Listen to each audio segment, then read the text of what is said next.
AD. Advertisement. SIGNINREGISTER. Adeptus Astartes. Space Marines. Race Mankind. Headquarters Space Marine Chapter.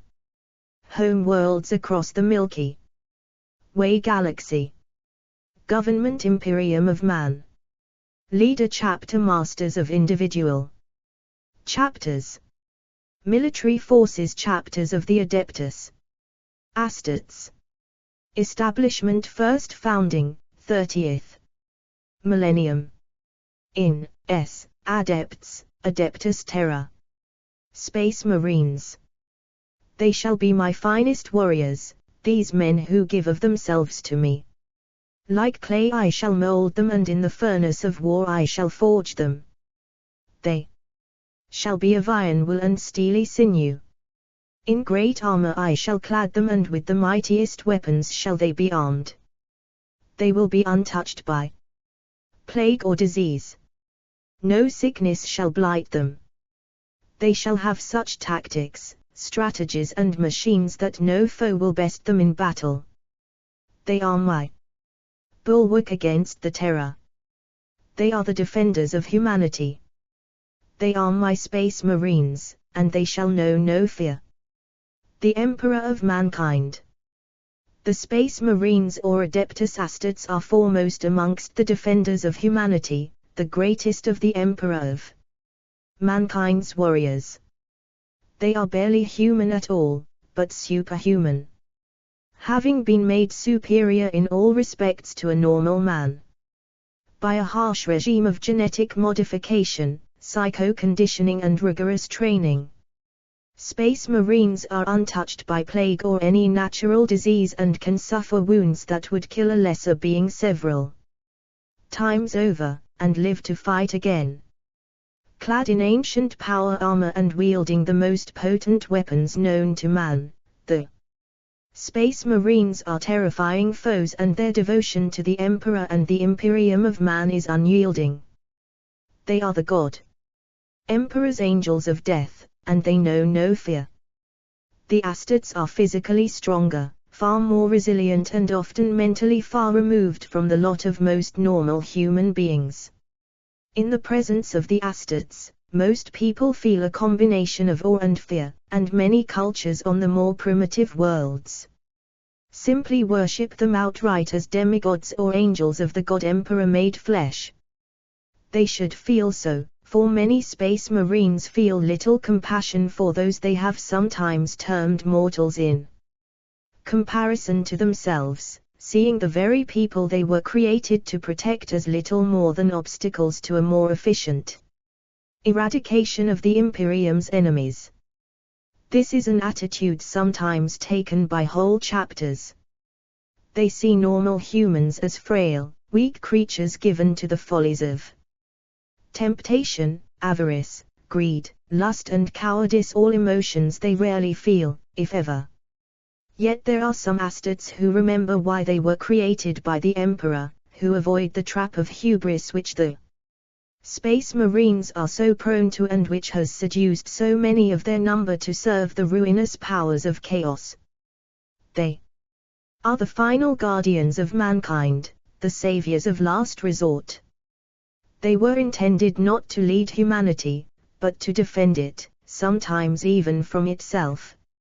At the heart of that mission lies the limitless compassion the Emperor extended to every man and woman in the galaxy when he willingly chose to condemn himself to more than 10,000 years of imprisonment within a dying prison of flesh for their Sake. Some Astartes sneer at compassion, seeing it as one more human weakness that has been purged from their superior transhuman bodies and minds. But the wisest of the Space Marines know that in the end, compassion is their only salvation. Potential Space Marines are usually, but not always, recruited from the worlds where a chapter has established its fortress monastery, although some chapters are known to recruit from a collection of different worlds in an area of space that they protect or frequent. Recruiting methods vary from chapter to chapter.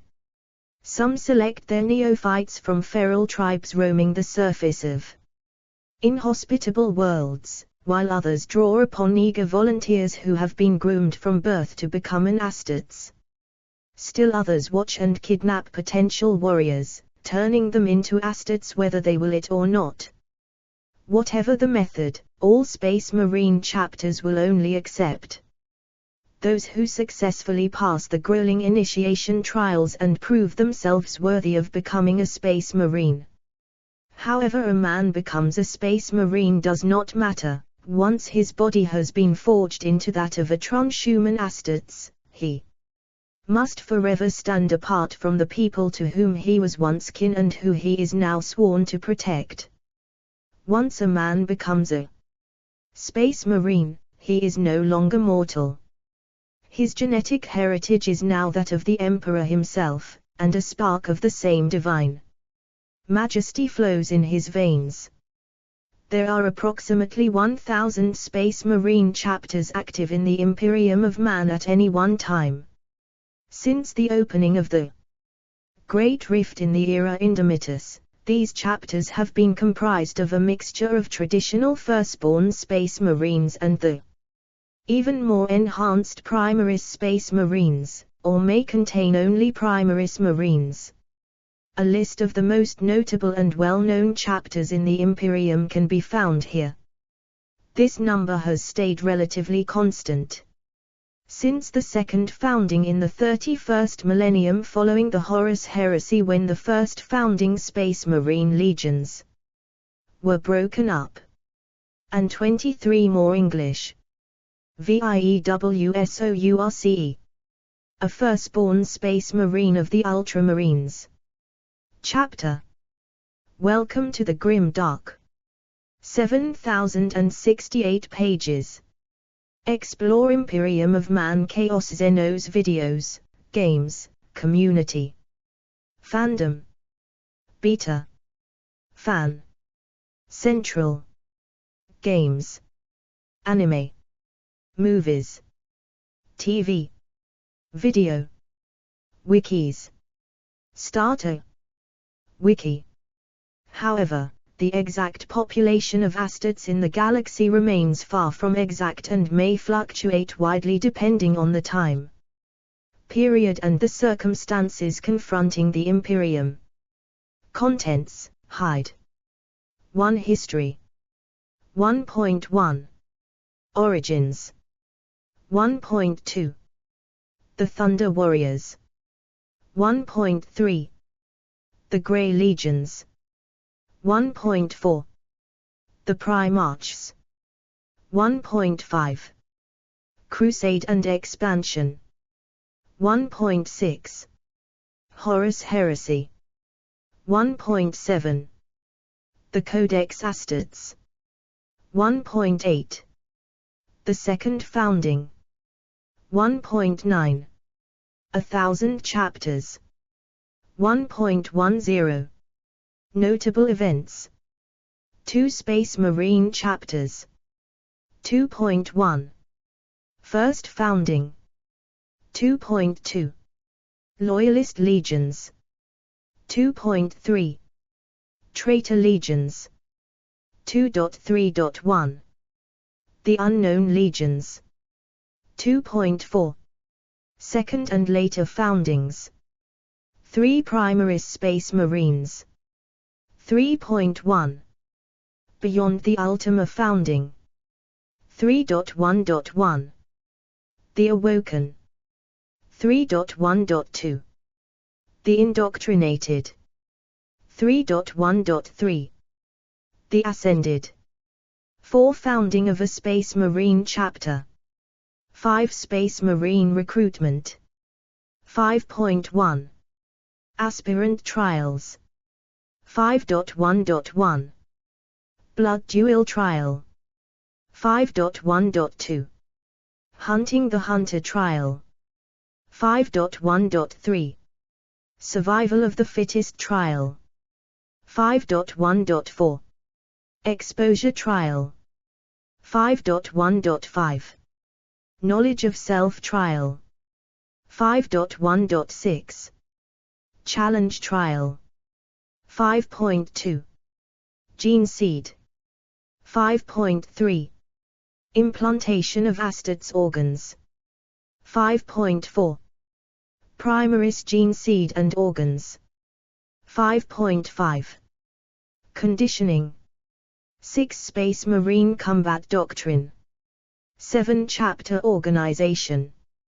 7.1. Firstborn Chapter Organization. 7.2. Era Indomitus Chapter Organization. 7.2.1 First Company. 7.2.2. Battle Companies. 7.2.3. Reserve Companies.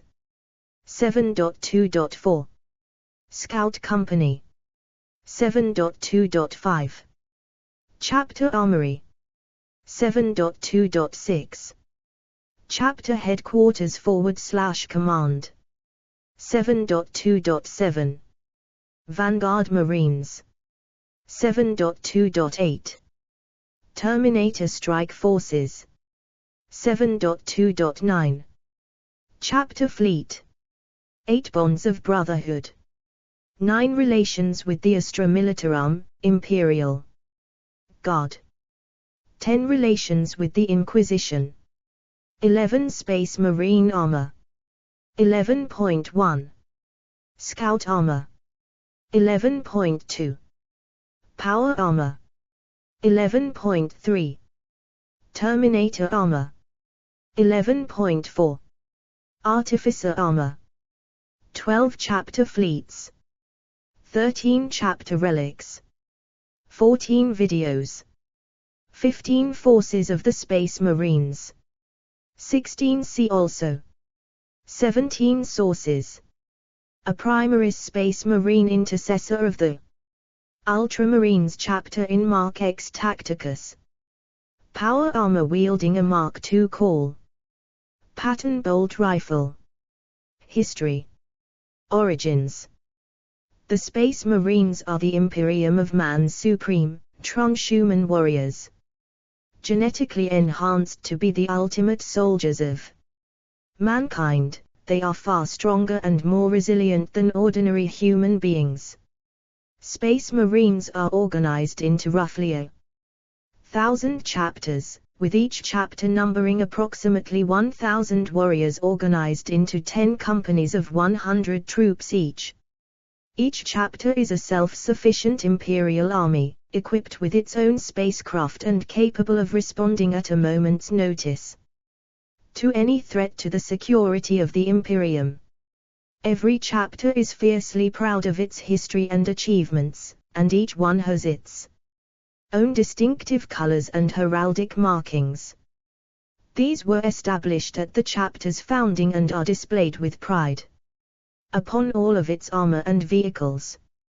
All of the wargear of the Space Marines is painstakingly maintained, and many items are covered in lines of intricately rendered devotional script in High Gothic, each line detailing a battle honor won in a glorious campaign.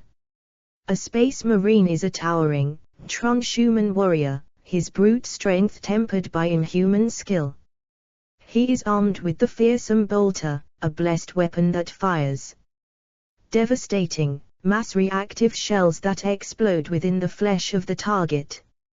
He is protected by a suit of power armor, shielding him from the fiercest of enemy fire whilst simultaneously strengthening his blows and allowing him to survive the most hostile of environments. He is the product of intensive training and genetic manipulation, which transforms mortal men selected from the deadliest warrior races in the known galaxy into the most lethal of superhuman killing machines in mankind's arsenal. The Thunder Warriors. The Space Marines can trace their origins back to the Unification Wars on Terra in the late 30th millennium, when the Emperor of mankind first revealed his existence and led regiments of deadly genetically engineered soldiers known as Thunder Warriors in a great campaign to unite all of the myriad techno-barbarian tribes and nation-states of old Earth under his rule. From the outset of his retaking of Terra, the emperor employed genetically modified warriors within his forces, and in these early enhanced troops lay the origins of what would later become the Space Marine Legions. During the Age of Strife, known as Old Night on Terra, the cradle of mankind had seen more than its fair share of augments and super soldiers created both from the bioalchemy of genetic engineering and cybernetic augmentation. But it was the Emperor's own Thunder Warriors, named for the early thunderbolt and raptor's head heraldry used by their master in the Imperium's earliest days, that were to prove superior to all of them. These superhuman warriors were a gestalt mix of unprecedented superhuman physical power, gene-programmed resistance to environmental and even psychic attack, a warlike spirit, and the Emperor's own strategic genius. The Thunder Regiments were an army unlike any that had come before them, and the forces of the powerful tyrants of old Earth had nothing to match them. This unification of humanity's home world marked the beginning of the Imperium of Man and the Emperor's quest to reunite all of humanity under a single interstellar government. This quest was intended to prevent his species' extinction from the growing threats which confronted the human-settled galaxy in the wake of the Age of Strife. But despite their many early victories in the Unification Wars, the Thunder Warriors were far from perfect. Some were mentally unstable, others suffered catastrophic biological failure after an unprecedented span of years as their own superhuman physiques turning against them in the end. It seems obvious in retrospect that the Emperor knew early on that a more permanent and stable force of genetically enhanced warriors was needed, so even while the Thunder Warriors waged war in their early days, the Emperor gathered about him a team of savants and gene wrights, some willing and others as captives taken from his foes, and constructed new genetics laboratories deep in the vast dungeons of the former Sigillite fortress he had taken on his own beneath the Himalayan mountains. Labor there went on for solar decades in absolute secrecy and resulted in the creation of the Primarchs and other wonders of gene craft known and unknown. Foremost amongst these were the Space Marine Legions, the Legions Astartes. Into their creation went all the secret history and genetic lore of the Age of Strife, hard wisdom gained through the success and failure of the Thunder Warriors and the Emperor's own unparalleled genius. The Grey Legions. A.D. Imperial Thunder Warrior Captain during the Unification Wars. A.D. Advertisement. An ancient picture of a Thunder Warrior. During the Unification Wars era of the 30th millennium. Advertisement. A.D. Before this age, it was said of heroes that they were not born, but created, forged in the fires of adversity and war. In these days in which we now live, however, heroes are indeed born, in the gene forges of the Emperor's genius. To be a hero amongst such warriors as these is true achievement, and one even the most elevated of our forebears could never have dreamed of. Orson Lack, late of the Order of Remembrances. The first among the Space Marines were hand-picked men drawn from the Emperor's personal bodyguard. These volunteers were subjected to surgical, genetic and psychological modification. With rigorous training and appropriate mental conditioning, they became not only immensely strong and tough, but iron-willed and disciplined, no longer prone to the psychological damage that normally affected humans facing the stress of constant combat. They were an unstoppable force whose loyalty to the Emperor was unflinching. Quickly the process was refined and systematized. And the numbers of the new enhanced warriors, at first armed and armored as the Thunder Warriors had been, grew swiftly. The first Astartes were organized into 20 distinct regiments numbering no more than a few hundred warriors each. Although it remained a dire secret at the time. It is now widely believed that this division was more than a merely administrative one, as each regiment contained variant gene seed encoding drawn from a different primogenitor primarch. This often manifested its influence in subtle and unexpected ways, not least of all in influencing the psychological character of the genetically enhanced warriors. With the regiments expanding rapidly into full legions with the intake of new blood from the areas of terror that had already joined cause with the emperor, the new warriors quickly eclipsed and replaced the mighty but far less disciplined and mentally unstable Thunder Warriors. As the Proto-Space Marine legions were unleashed in the latter days of the Unification Wars, victory followed. Victory in quick succession. As time went on, the Space Marine regiments became legions as the Emperor recruited young men from amongst the newly conquered tribes of old Earth, and the hundreds of Astartes in service to the Imperium swiftly became tens of thousands. These superhuman troops dominated the final days of the Wars of Unification, easily defeating all their Terran opponents and forcing those among the tech priests of Mars who had intervened in the conflict on Terra to delay the Emperor's victory to sue for peace. But in truth, the victories of the early Space Marines created a new problem within the Imperial fold. The Emperor had been right to be worried about his earlier creations. The Thunder Warriors. One ancient source claims that even before the Unification Wars had ended, the Thunder Warriors, already jealous of their replacements' long lives, at last realized that their creator had cursed them with short lifespans as a result of their imperfect genetic augmentations. In their rage and fear, they turned upon him for what they saw as his betrayal. It was a cadre of several hundred custodians of the Legio Custodes, the Emperor's bodyguard, even then believed to have been led by the legendary Constantine Valdor, and accompanied by several thousand prototype Astartes of the Legion of the newborn Space Marines, that stood in the Emperor's defense, carrying out a merciless culling of the obsolete and rebellious gene soldiers. Despite such tragedies, the Space Marines fought with righteous zeal, and it was they who first referred to their mission as a crusade. By their efforts, for the first time in unrecorded millennia, the Earth was united under the rule of one man.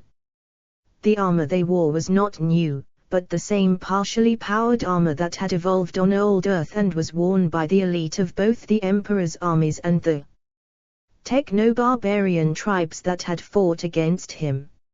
Some of this thunder armor, first named for the thunder regiments that were the legion's forebears, was newly forged, but the Emperor's warsmiths also took or cannibalized many suits from the armories and corpses of conquered foes. As if to mark a break from the wars of the past, the armor of the first Astartes was cast in storm cloud grey, and bore only the thunderbolt and lightning marks of imperial unity. Over time, the Space Marine legions gained their own marks of distinction and character.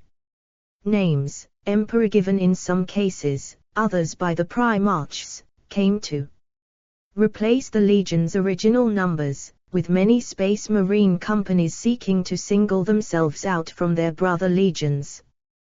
Battle honors were accumulated, and the effect of each legion's character worked upon them, so that as the legions expanded to conquer the galaxy, storm cloud grey became granite, silver, viridian, sable, gold, ocean, ash or ice, and by the time of the triumph of Ullanor, the grey legions of the Unification era were gone, lost to history. The Primarchs. Of the 1,000 or more Space Marine chapters thought to be in existence at the present time, a blessed few can trace their beginnings back to an age more than 10,000 standard years ago in the late 30th millennium, when the Emperor of mankind still walked amongst mortals. In those days, the Emperor first created the Primarchs, 20 immortal superhumans blessed with extraordinary intelligence, charisma, and sheer physical might who were to be his proconsuls, generals and closest comrades during the Great Crusade to reunite the scattered and long isolated human colony worlds after the end of the Age of Strife. The Primarchs wielded powers the like of which are not known in the Imperium today, yet they were lost to the warp in an accident. Deep within the Emperor's gene laboratories beneath the fortress that would become the Imperial Palace, they were scattered, still in their gestation capsules, through the Immatrium to worlds across the galaxy by the will of the Dark Gods of a pre-Heresy 7 Legion tactical squad. Marine in Unification Wars era livery, wearing an early variant of Mark II Crusade pattern. Power armor. The Eagle and Lightning Flash device called the Raptor Imperialis on the left shoulder pauldron makes it likely the warrior was a veteran of the very first wave of Imperial compliance actions fought beyond the Sol system. Of particular note is the use of yellow heraldry on several segments of the legionary's armor. Limited to the right arm and shoulder, this dates the legionary's original induction to just after the fall of Roma. Advertisement. AD. The triumph of Ullanor following the Ullanor Crusade.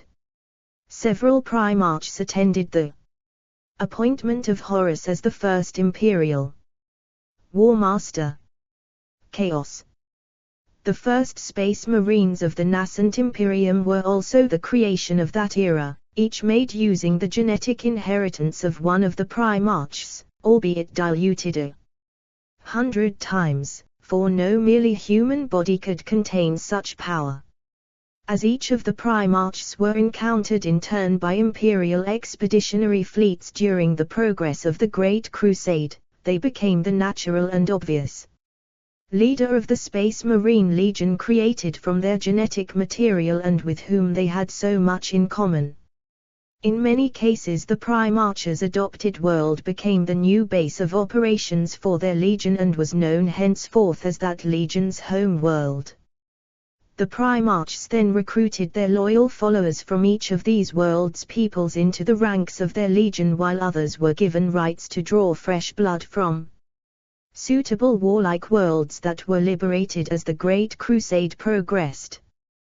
With the rediscovery of the Primarchs and in many cases newly adopted home worlds used as legion fiefs, most commonly the worlds upon which a legion's new master had been found, this was to change the character and culture of the original legions profoundly.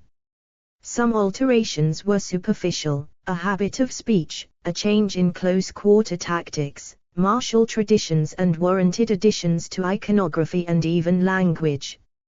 But for others the change would prove dramatic, with entire paradigms of culture, tradition and even ideology overwriting what had come before, such as in what came to be known as the Space Wolves and Dark Angels legions. In many cases the stamp of the legions and the will of the Primarchs on their recruits came to largely outweigh differences of birth or blood. But in other legions such as the Lunar Wolves and the Emperor's Children, a subtle divide would grow between those veterans born on Terra who had been recruited into the ranks of the Astartes by the Emperor and those who had come into the Legion from their Primarch's home world. This cultural rift would be one factor among many that would lead several of the first founding legions towards ultimate damnation. The names of many of the Primarchs still echo down the millennia, and the tales of their deeds are legendary. Names such as Lionel Johnson, Lemon Russ, Rugal Dawn, Vulcan, Corax and the angel-winged Sanguinius are spoken of with awe on those worlds where mankind dwells. They command a reverence second only to that afforded the Emperor himself. Other names are cursed wherever men gather, for many of the Primarchs rebelled against the Emperor and followed Horus, mightiest of their number, when he raised his standard against mankind on behalf of chaos, crusade and expansion. As the Great Crusade continued the expansion of the nascent Imperium into the galaxy, the discovery of the Primarchs and their newly adopted home worlds helped to stem an impending crisis that was not widely known of at the time outside of the exalted ranks of the Imperium's ruling War Council. Namely, the diminishing stability of the gene seed itself through overuse and the increasing need for ever greater numbers of space marines in the field. This was a matter that only worsened as the Great Crusade pushed ever wider afield into the galaxy. Imperial forces could no longer be concentrated as easily as before, and attrition was taking its toll as years of near-constant battle became solar decades. To relent the pace of the Great Crusade's progress was for the Emperor simply not an option, and so the simple truth was that more space marines were needed, and they needed to be created faster than before. A secret conclave of gene rights under the Emperor's direct supervision posited the solution that became known as Grabier's theorem, which demonstrated that a Primarch's genetic code could be used to stabilize and expand Astad's gene seed stocks with what was hoped to be minimal deviation. Alongside this accelerated gene culturing technique, other previously unavailable genetic technologies, many taken from the Selena gene cults of Luna, were put into effect, reducing the processing time required to create a battle-worthy space marine to a single Terran year in some cases. Such accelerated gene seed techniques, along with absent, inadequate or over-forceful psycho-indoctrination techniques, were later found to have unseen fundamental flaws. Many Imperial savants since have come to believe that the drive to create larger space marine legions at accelerated speed played a prime role in the degradation of the sanity and psychological makeup of certain legions and paved the way for the horror that was to come. Horus heresy. It was treachery at first. To turn against brothers, to kill for personal advancement and power. But we have seen them, how their minds and bodies have been corrupted. Their very belief systems have been warped. This is no longer Horus's treachery. It is his heresy. Attributed to Robert Guilliman, Lord of Ultramar and Primarch of the Ultramarines Legion. At the very height of the Emperor's Great Crusade, the traitorous War Master Horus led his traitor legions of Chaos Space Marines against those who stood loyal at the Emperor's side. Hundreds of worlds burned in the name of the Dark Gods, and a terror unlike any seen before was unleashed across the galaxy. During the 7 Dark Standard years that the heresy raged after the first battles in the Istvaran system.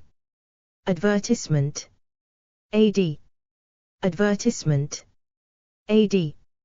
Much of the truth of these times has been lost, obscured by the mists of time or embellished to the point where giants bestrode worlds with thunderous steps and the planets themselves cracked and split at their tread. The traitor forces of Horus drove all before them, until those Astad's legions still loyal to the master of mankind stood at bay upon the fortified walls of the Imperial Palace during the climactic siege of Terra. The forces of darkness pressed in around the guttering flame of humanity, but desperate times called for desperate solutions.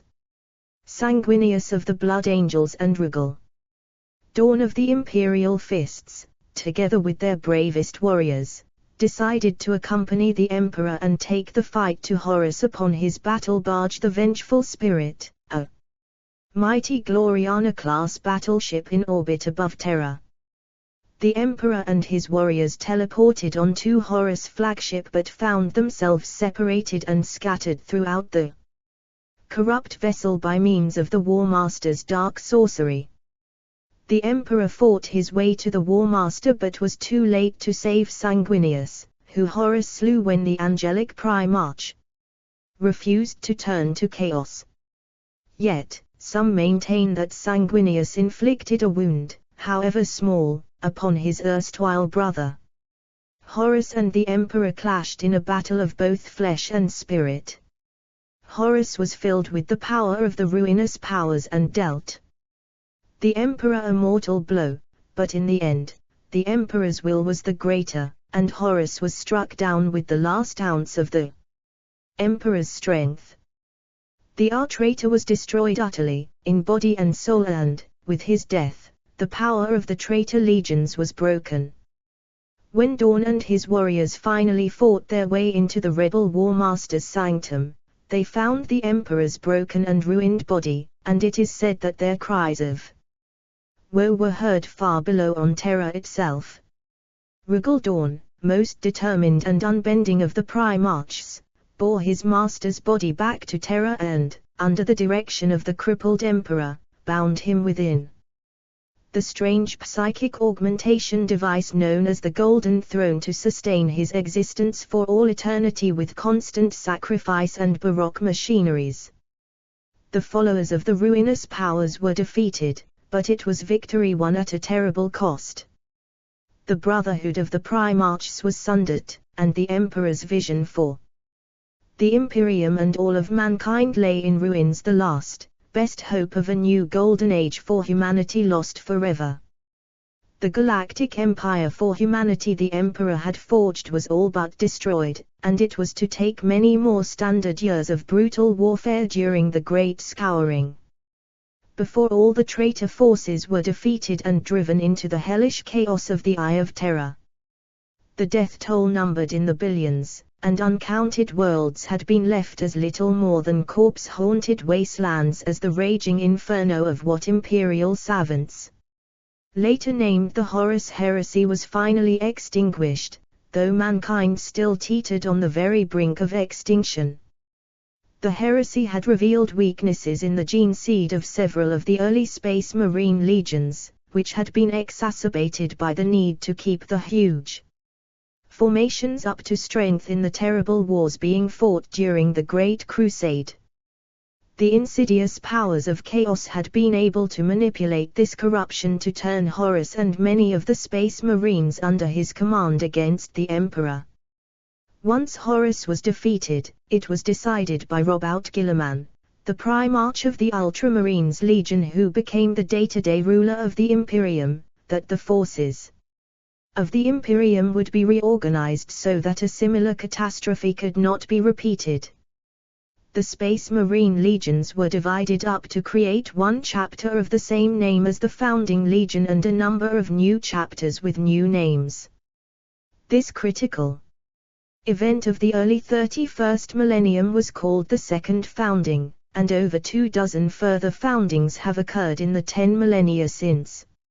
It is not known exactly how many chapters were created in the aftermath of the Horus Heresy, as many of the Imperium's records are understandably incomplete or lost entirely, and whole chapters have been created and destroyed in the millennia that have followed.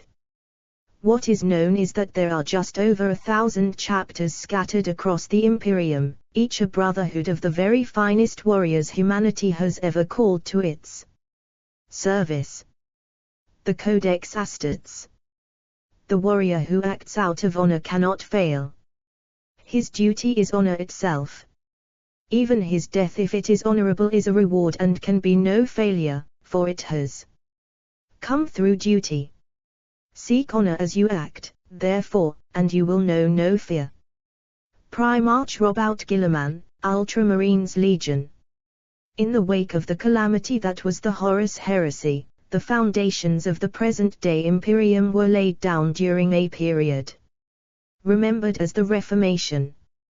The first High Lords of Terra established, under the direction of Guilliman, the structure by which the Adeptus Terra operated, and described the feudal responsibilities and duties of the planetary governors. One of the most important accomplishments was the reorganization of the Imperium's military forces. This was undertaken almost single-handedly by Robout Guilliman, who in his role as the post-heresy Lord Commander of the Imperium moved with his characteristic speed and efficiency to codify the structure of the Astra Militarum, the Imperial Navy, and the Space Marines. With the threat of the traitor legions held at bay in the wake of the Horus Heresy and the Great Scouring, Robout Guilliman turned to ensuring that such a catastrophe could never happen again. He distilled his formidable wisdom into a mighty tome known as the Codex Astutes. This text became a major part of his legacy and the cornerstone upon which the future of the Imperium would be based. Battle between loyalists and traitors during the Istvaran III atrocity, heralding the outbreak of the Horus Heresy. The Emperor confronts the War Master Horus aboard his flagship Vengeful Spirit. Advertisement. AD. Ancient Remembrance. A sketch of Robout Guilliman, Primarch of the Ultramarines, Legion and author of the Codex Astutes. Of all Guilliman's works, the most influential would prove to be the Codex Astutes, the great prescriptive tome that lays down the basic organizational and tactical rules for a Space Marine chapter. The Codex Astutes decreed that Space Marines would be created and trained over a controlled period of time. Of special interest is the volume of the Codex that described in detail the tactical roles, equipment specifications, uniform markings, command protocols and countless other aspects of Space Marine doctrine. Though for all its multitudinous topics, the most lasting and contentious decree of the Codex Astutes was that the existing Space Marine legions be broken up and reorganized into smaller organizations known as chapters. Though many of his brother Primarchs initially railed against Guilliman's decree, almost all eventually accepted the necessity of reorganization for the security of the Imperium. Thus were the chapters of the Adeptus Astutes born. Upon the Codex Astutes implementation, in an event that would become known as the Second Founding, each of the old legions became a single chapter of 1,000 Astutes named for its forebear plus a number of other new chapters. In addition to a name and heraldry of their own, each of these new chapters would take for itself a home world or fortress monastery, and use it as a bastion from which to defend the Imperium from all threats. The Codex Astutes stated that each chapter would be 1,000 battle brothers strong and look to its own recruitment, training and equipment. Never again would one man be able to command the awesome, terrifying power of a Space Marine legion. The Horus Heresy had also revealed the inherent weaknesses of the gene seed of several Space Marine legions. These defects had been exacerbated by the accelerated gene seed cultivation techniques needed to keep the huge Space Marine legions up to strength. Guilliman believed that the Chaos Powers were able to exploit the resultant physical and mental corruption to turn Horus troops against the Emperor. One of the key objectives of the Codex Astutes was to recognize and expunge these genetic weaknesses. As a result, the Codex decreed that Space Marines would forevermore be created and trained slowly. The gene banks used to create Astutes implants would be carefully monitored and scrutinized for any defects. Cultivated organs would be subject to the most stringent tests of genetic purity. Young aspirants would undergo trials of suitability before they were accepted, and only those of the very sternest character would be chosen. As a final safeguard, Guilliman tasked the Adeptus Terra on Earth with setting up and maintaining gene banks to produce and store tithes of Space Marine gene seed. These banks were to provide all new gene seed for subsequent foundings of Space Marine chapters. To prevent cross-contamination, the genetic stock of each legion was isolated whilst that of the traitor legions was placed under a time-locked stasis seal, though at the time many believed they had been destroyed. By taking direct control of these genetic tithes, the Adeptus Terra could ultimately control the Space Marines. They alone had the power to destroy or create Space Marine armies at will. Over the millennia, there have been many subsequent foundings of Space Marine chapters. Many chapters adhere rigidly to Guilliman's teachings. These Space Marines pride themselves on following the tenets within the hallowed pages of the Codex Astartes and applying its principles of warcraft and devotion to the Emperor. With the passage of centuries, some chapters have strayed from the strict letter of the Codex, introducing unique variations on its teachings but remaining broadly faithful to Guilliman's basic principles. Furthermore, the Codex has been reanalyzed, reinterpreted and modified countless times over the centuries. Indeed, the Codex Astartes of the late 41st millennium is a highly developed treatise combining the experiences of hundreds of celebrated military thinkers throughout history. Regardless, the Codex Astartes remains, as it has always been, the Space Marines' authoritative guide to waging war. As such, it is revered by every battle brother as a holy text. The wisdom of the ancients serving as both scripture and the unbending rod by which they are measured. Most chapters stick rigidly to the organization laid down by the Codex Astartes for tactical roles and other processes. Others, such as the Blood Angels, Black Templars, and Dark Angels, are organized according to general Codex doctrines but maintain troops, tactics and idiosyncratic traditions that set them apart from their brethren. A small number of chapters are utterly different from the Codex, and owe nothing to it at all. The most famous of these is the Space Wolves. The Sons of Lemon Russ have never followed the Codex Astartes. Their strong-willed Primarch molded his chapter very much in his own image, irrespective of other influences and dictates. The Second Founding. The second founding of the Space Marines was decreed 7 Terran years after the death of Horus. The existing Space Marine legions were broken down and re-founded as smaller, more flexible formations. Where the old legions were unlimited in size, the new formations were fixed at approximately 1,000 Astartes. This corresponded to the existing Astartes unit within some legions called the chapter, and in future the chapter was recognized as the standard autonomous Space Marine formation.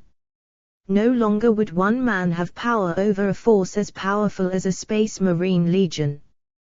The existing Space Marine legions were divided into new chapters. 1. Chapter kept the name, badge and colors of the original legion, while the remaining chapters took on new titles, badges and colors. Most of the old legions were divided into fewer than 5 chapters, but the Ultramarines, being by far the largest of the legions, were divided many times. The exact number of new chapters created from the Ultramarines is uncertain. The number listed in the oldest known copy of the Codex Astartes, the so-called Apocrypha of Skeros, gives the total as 23, but does not name them. As a result of the second founding, the Ultramarines gene seed became the favored genetic stock of most subsequent Astartes foundings. Advertisement. AD. The new chapters created from the Ultramarines are often referred to as the primogenitors or the firstborn. All of the primogenitor chapters venerate Robout Guilliman as their founding father and patron.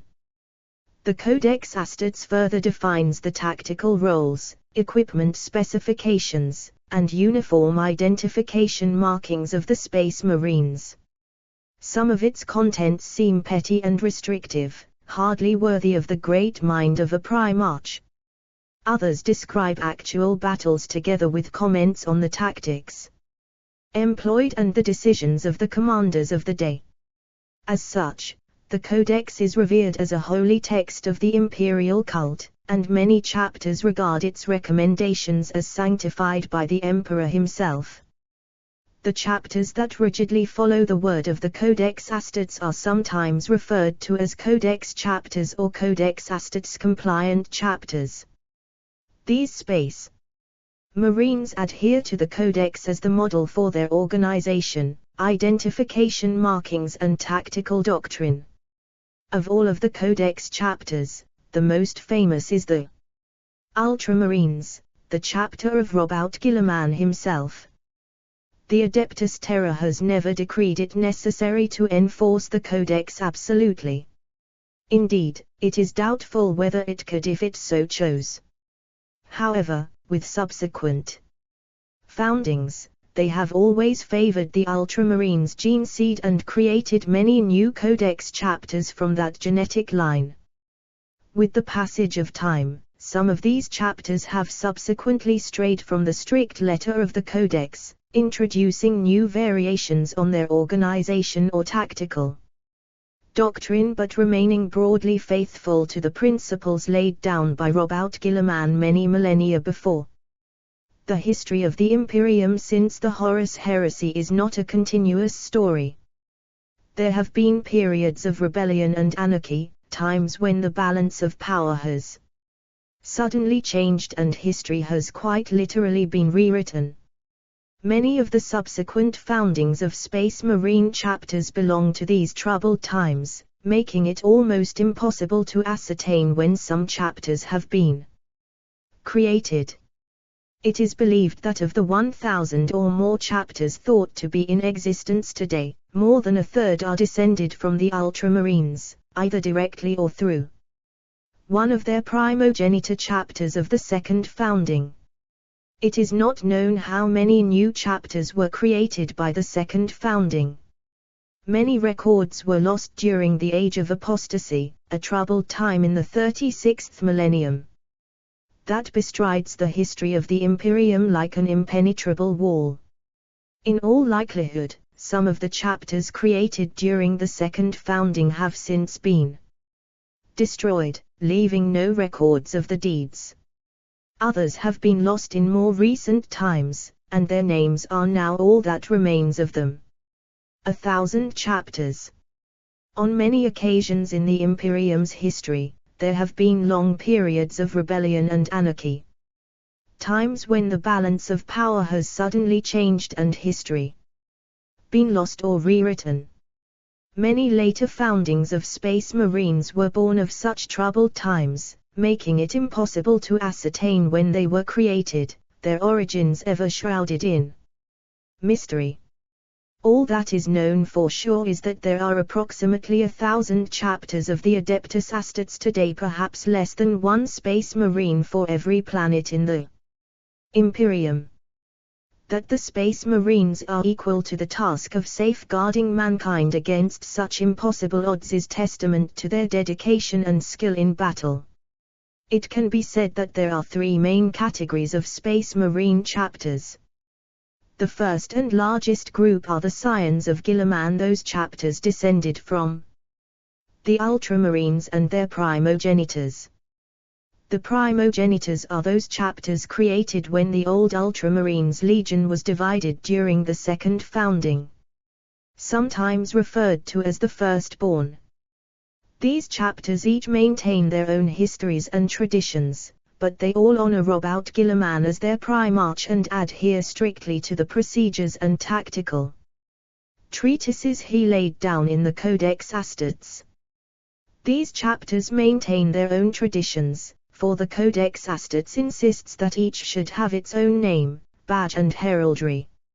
Nonetheless, they honor Robert Guillermin as their primarch and his successor, the ruler of Ultramar, as their distant liege. Should the Lord of Ultramar ever need aid, he will find these chapters ever willing to fight at his side. The chapters in the second largest category owe their genetic inheritance to another primarch, but follow the Codex Astates as closely as their divergent genetic heritage allows. While primarily made up of successor chapters, such as the Crimson Fists and Brazen Claws, This group also includes several chapters from the first founding, most notably the White Scars, Imperial Fists, Iron Hands and Raven Guard.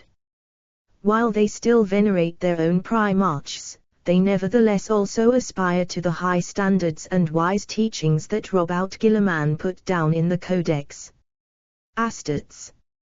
The final group is more wildly aberrant.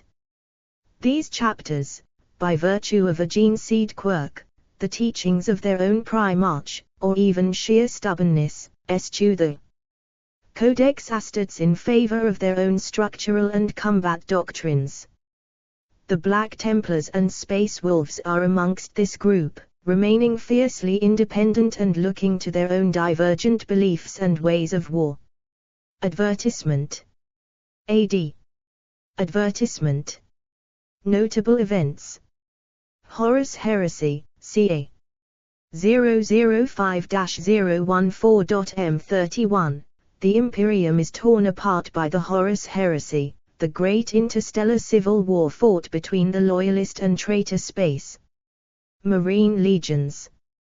The rebel war master Horus, despite pledging himself and his followers to the service of Chaos, is defeated in single combat aboard his flagship Vengeful Spirit by the Emperor of Mankind at the conclusion of the Siege of Terra. Though Horus is slain, the Emperor is mortally wounded and must be placed within the arcane mechanisms of the device known as the Golden Throne. No longer able to interact directly on a day-to-day basis with mankind, the Imperium is reorganized and reformed under the direction of the Primarch Robert Guilliman as the Lord Commander of the Imperium and the other great lords of the Senatorum Imperialis. Great Scouring, ca. 014-021.M31, the Loyalist Space Marine legions, in the course of their separation and the Imperial Army succeed in driving the traitor legions from their remaining holdings in the galaxy, and force them to flee into the eternal warp rift known as the Eye of Terror in the Segmentum Obscurus. The remaining 9 Loyalist Space Marine legions are subjected to the second founding and the organizational dictates of the Codex Astartes, resulting in the creation of approximately 1,000 individual Space Marine chapters. The Imperial Army is divided into the separate services of the Astra Militarum, Imperial Guard, and the Imperial Navy. The newborn Astra Militarum replaces the Legions Astartes as the primary frontline ground forces of the Imperium, with the Adeptus Astartes reserved for more specialist roles such as planet strikes and special operations. Second founding, 021.M31. Robert Guilliman summons his brother Primarchs to Terra. There he presents his Codex Astartes, and counsels that the legions must be broken down into chapters. Dawn, Vulcan and Lemon Russ vehemently oppose this motion, while Corax and the Khan side with Guilliman. With tensions rising, it appears as though the Imperium has survived one civil war only to be plunged into another. However, at the 11th hour Regal Dawn relents, recognizing that his actions are motivated by pride and anger instead of reason. With disaster averted, the second founding takes place, and dozens of new Space Marine chapters are born. The Raven's Fate, unknown date. M32, a sudden degeneration afflicts the gene seed of the Raven God, causing organs to fail and implants to be rejected. From this time onward, the Raven Guard are forced to rely on gene seed stocks from Terra, a factor that slows the chapter's recruitment rates significantly but does not curtail their willingness for battle. War of the Beast, 544-546.M32. The greatest orc invasion the Imperium has ever known to this time threatens to bring humanity to its knees. It is the combined forces of the Adeptus Astartes who stem the green tide, at great cost. Reunited, 646.m32, a 100 standard year period of anarchy is ended by the intervention of the Space Marines. Agnathio, chapter master of the Ultramarines, unites over 50 chapters of Space Marines and arrives upon Terra. Agnathio holds a locked council with the squabbling noble rulers of Terra. What is said has never come to light, but when the Space Marine fleets return to their home worlds, there once again sit 12 High Lords of Terra, and unity is restored to the Imperium. Apocrypha of Davio, unknown date. M33, a great and holy document attempts to list all of the chapters of the second founding. It is a worthy work, but remains incomplete. The Howling, 401.M34, the Black Templars chapter end the Kate Lexis heresy by executing the Cacodemynus, an alien cyborg whose formidable psychic presence allowed it to control the populace of 1,300 planetary systems. Alas, the Cacodemynus' death scream echoes and amplifies through the warp, burning out the minds of a billion astropaths and distorting the signal of the Astronomicon. Millions upon millions of Imperial void ships are lost in the resulting upheaval, and entire subsectors slide into barbarism without the diktats of the Adeptus Terra to guide them. Moiri Schism, unknown date. M35, the Adeptus Mechanicus is torn apart by conflict and internal division during the time of internal religious strife known as the Moiri Schism. The Adeptus Astartes are not immune to such conflicts. The Iron Hands, due to their close connection to the Mechanicus, are most severely affected. The result of the religious discord is the unexpected birth of the Sons of Medusa chapter. Cursed 21st Founding, 991.M35, in an attempt to improve the creation of Space Marines, the Adeptus Mechanicus tinkers with the genetic structure of the gene seed used in the Cursed 21st Founding. The resulting chapters of the Adeptus Astartes suffer myriad anomalies, and many become corrupted by chaos or suffer from rampant mutation and other disorders. Armored Assault, 282.M36, the massed armored spearheads of the Aurora chapter break the Orc invasion of the world of Grylos. The Abyssal Crusade, 321.M37, Saint Basilius the Elder finds 30 Space Marine chapters wanting in faith. The guilty must choose either death or to embark upon a redemptive crusade into the Eye of Terror. All of the chapters choose the latter mission, known as the Abyssal Crusade, and enter the Eye as an armada, with their livery obscured and honor in doubt. Few return, only to discover that Basilius was actually a pawn of chaos seeking to weaken the defenses of the Imperium. Fatui Ava denied, 798.M37, the White Consuls prevail against the demonic legions of Kairos Fatui Ava. Heavenfall Massacres, 956.M37.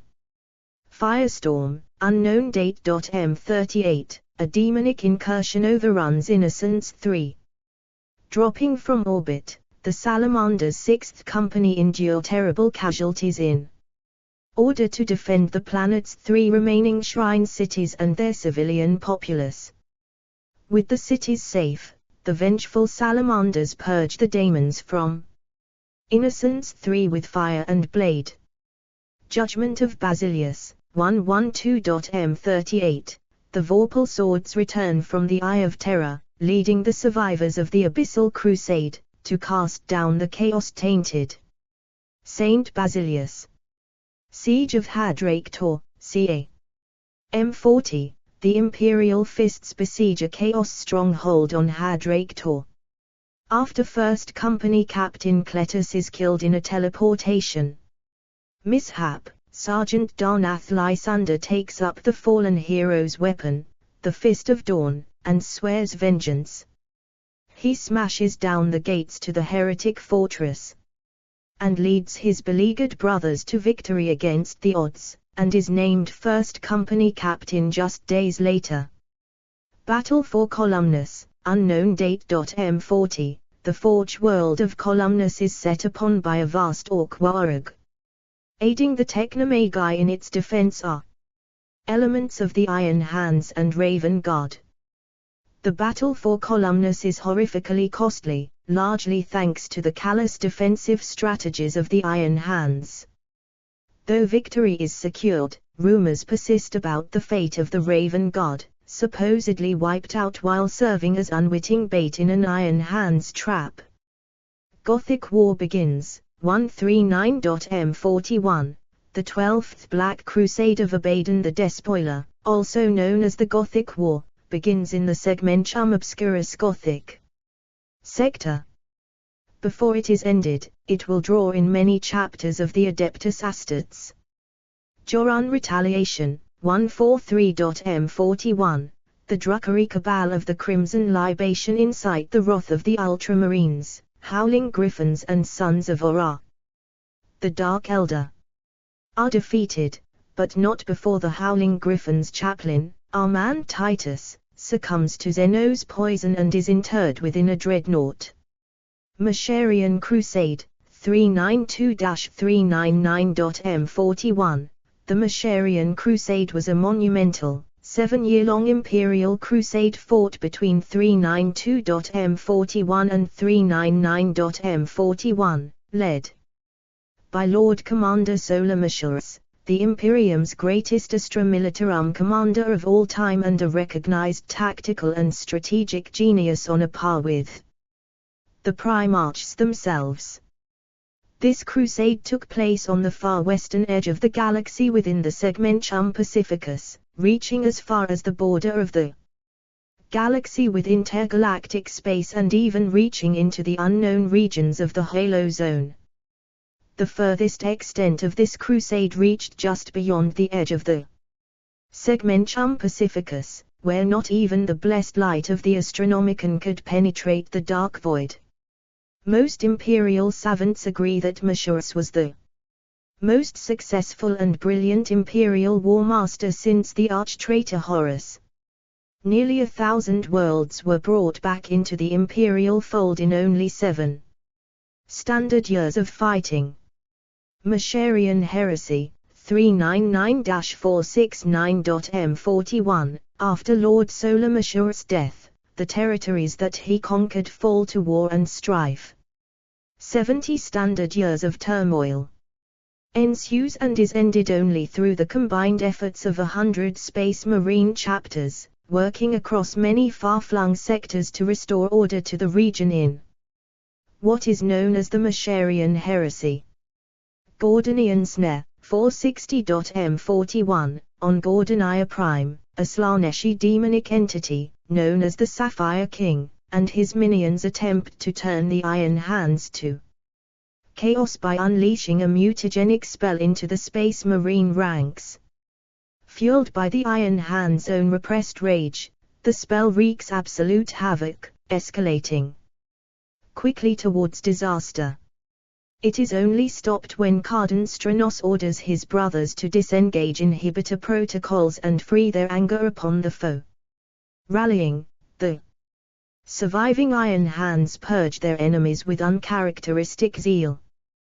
Corinth Crusade, 698. M41, Marneus Calga leads the Ultramarines, Angels of Absolution, Lamenters, Silver Skulls, Scythes of the Emperor, Marines Errant and 50 Imperial Guard regiments against Warg. Skaga in the Corinth Crusade. The Orcs are crushed, and their threat diminished for over 30 standard years. Damocles Gulf Crusade, 742. M41, in an Imperial crusade to drive Tau invaders from Imperial worlds in the Damocles Gulf region of the Segmentum Ultima, the Nova Marines are noted for their relentless persecution of all Zeno's life forms. Only their recall to serve in the First Tyrannic War prevents them from being present at the Imperial assault on the To-September world of Dalwyth.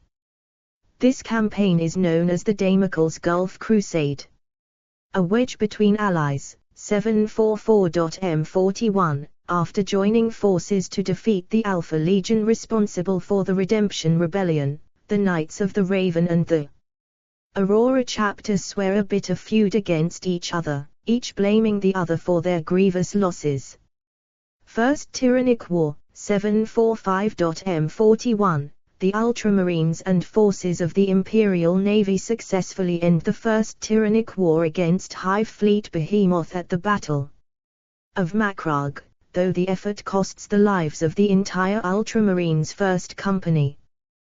Blood Star Campaign, 748.M41, a massive demonic incursion into the Scarus sector is heralded by the stars turning an ominous blood red.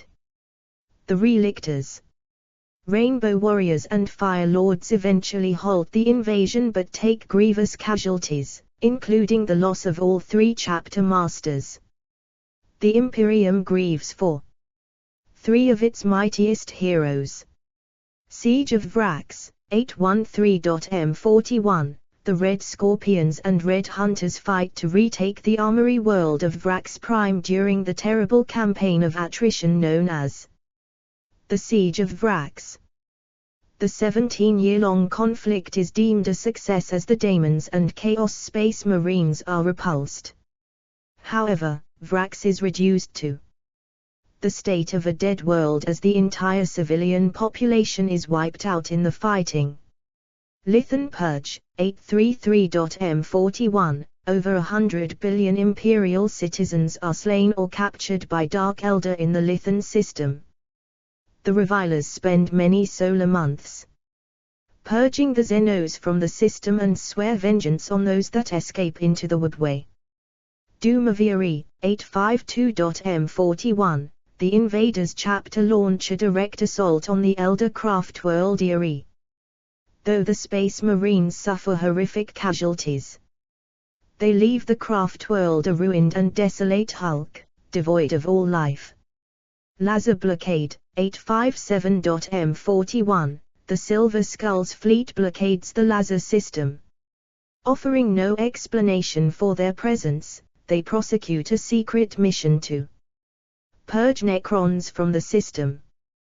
They obliterate the main Necron tomb world, but secondary bases throughout the system suddenly come to life. The Silver Skulls suffer greatly, and their forces scatter into disarray. They are eventually forced to withdraw from Lazar, but to this day no outsider has ever learned the truth of what happened there.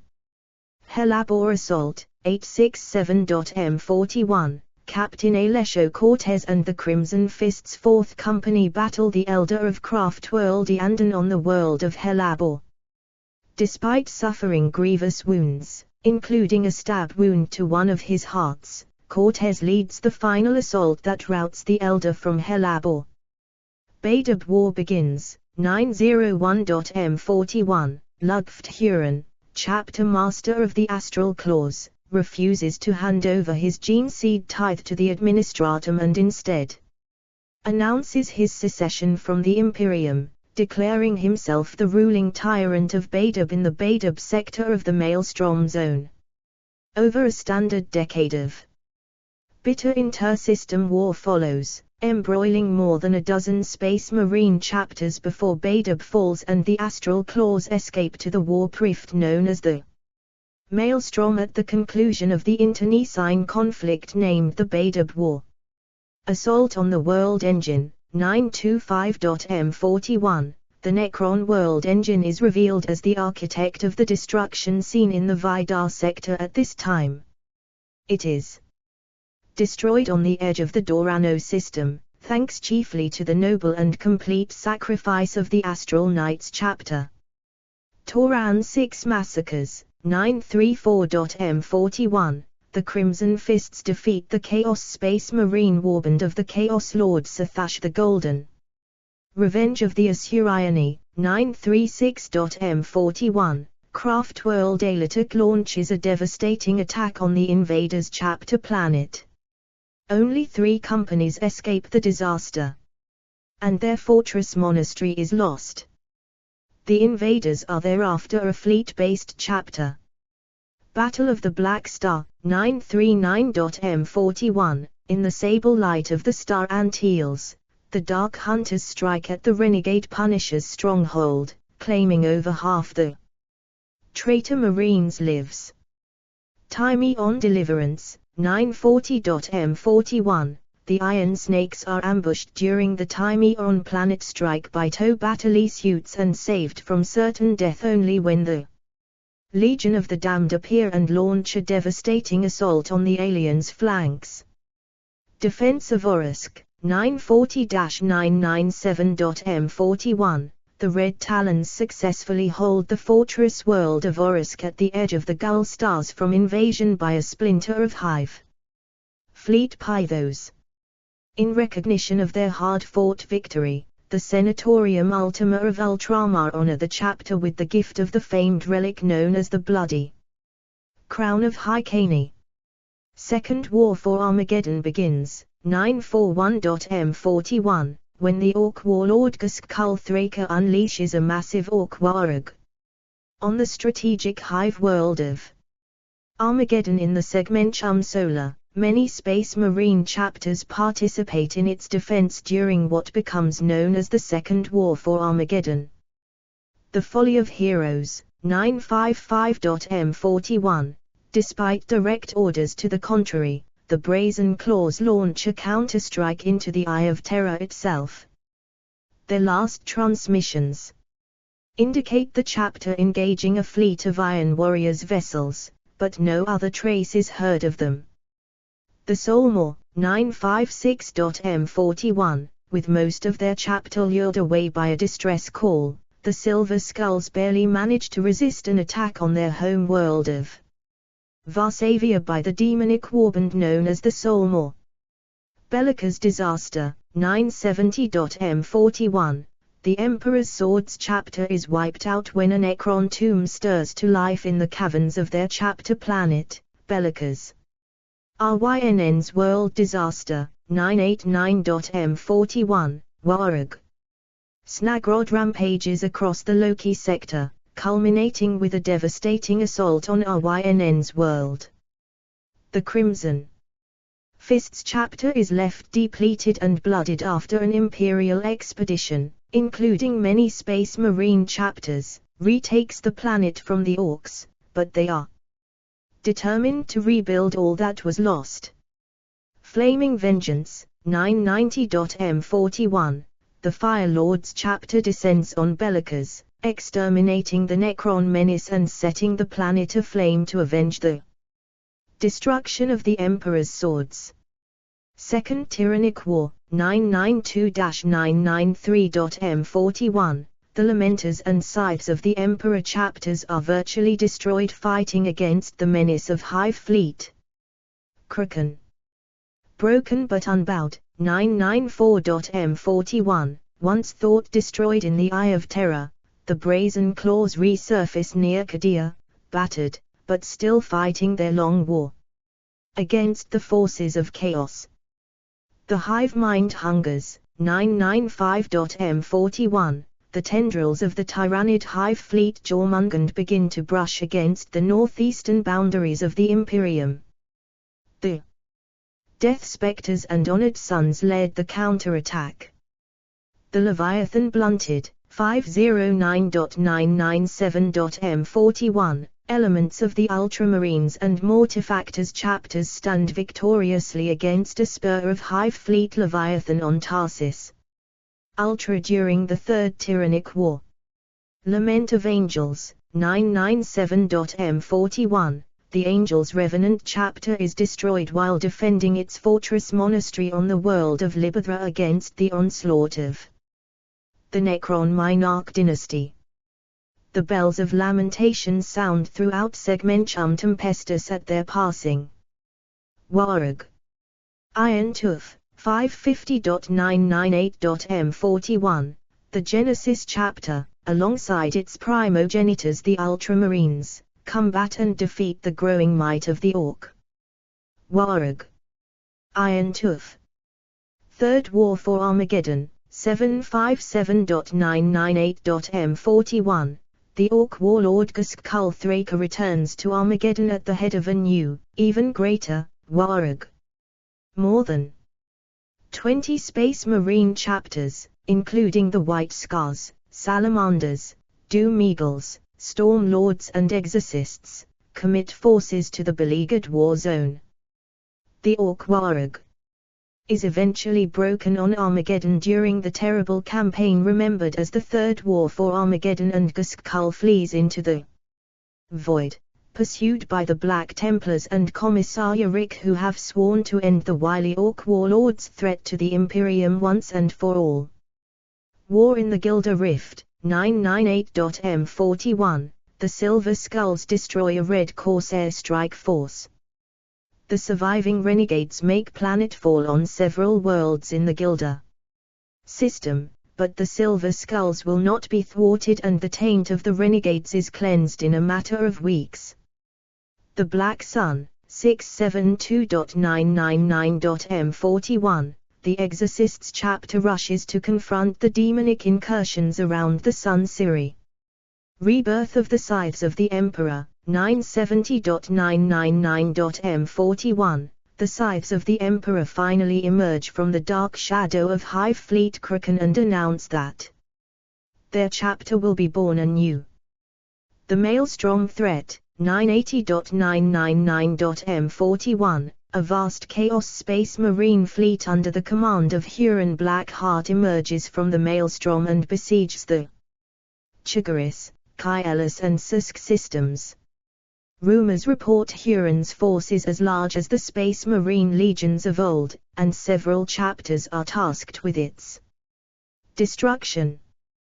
13th Black Crusade, 995.999.m41, many Space Marine chapters converge on the sectors surrounding the Eye of Terror in a desperate attempt to counter the influx of vile forces led by Abaddon the Despoiler in the course of his 13th Black Crusade, the largest and most potent chaos incursion into Imperial space since the Horus Heresy. Some say it is truly the time of ending, yet the Adeptus Astartes stand strong in the face of their greatest enemy. Yet, despite the best efforts of the Imperium's staunchest defenders including the Black Templars, Imperial Fists, Dark Angels and Space Wolves, the fortress world of Kadia, linchpin of the defenses surrounding the Kadian Gate, eventually falls. Gilliman awakes, ca. 999.m41, Strange Events, the appearance of the ancient Archmagus Dominus Belisarius Call and a cryptic alliance with a mysterious Aldrai faction known as the Unri conspire to awaken the Ultramarines. Primarch rob out Gilliman from his millennia-long slumber in a stasis chamber during the Ultramar campaign.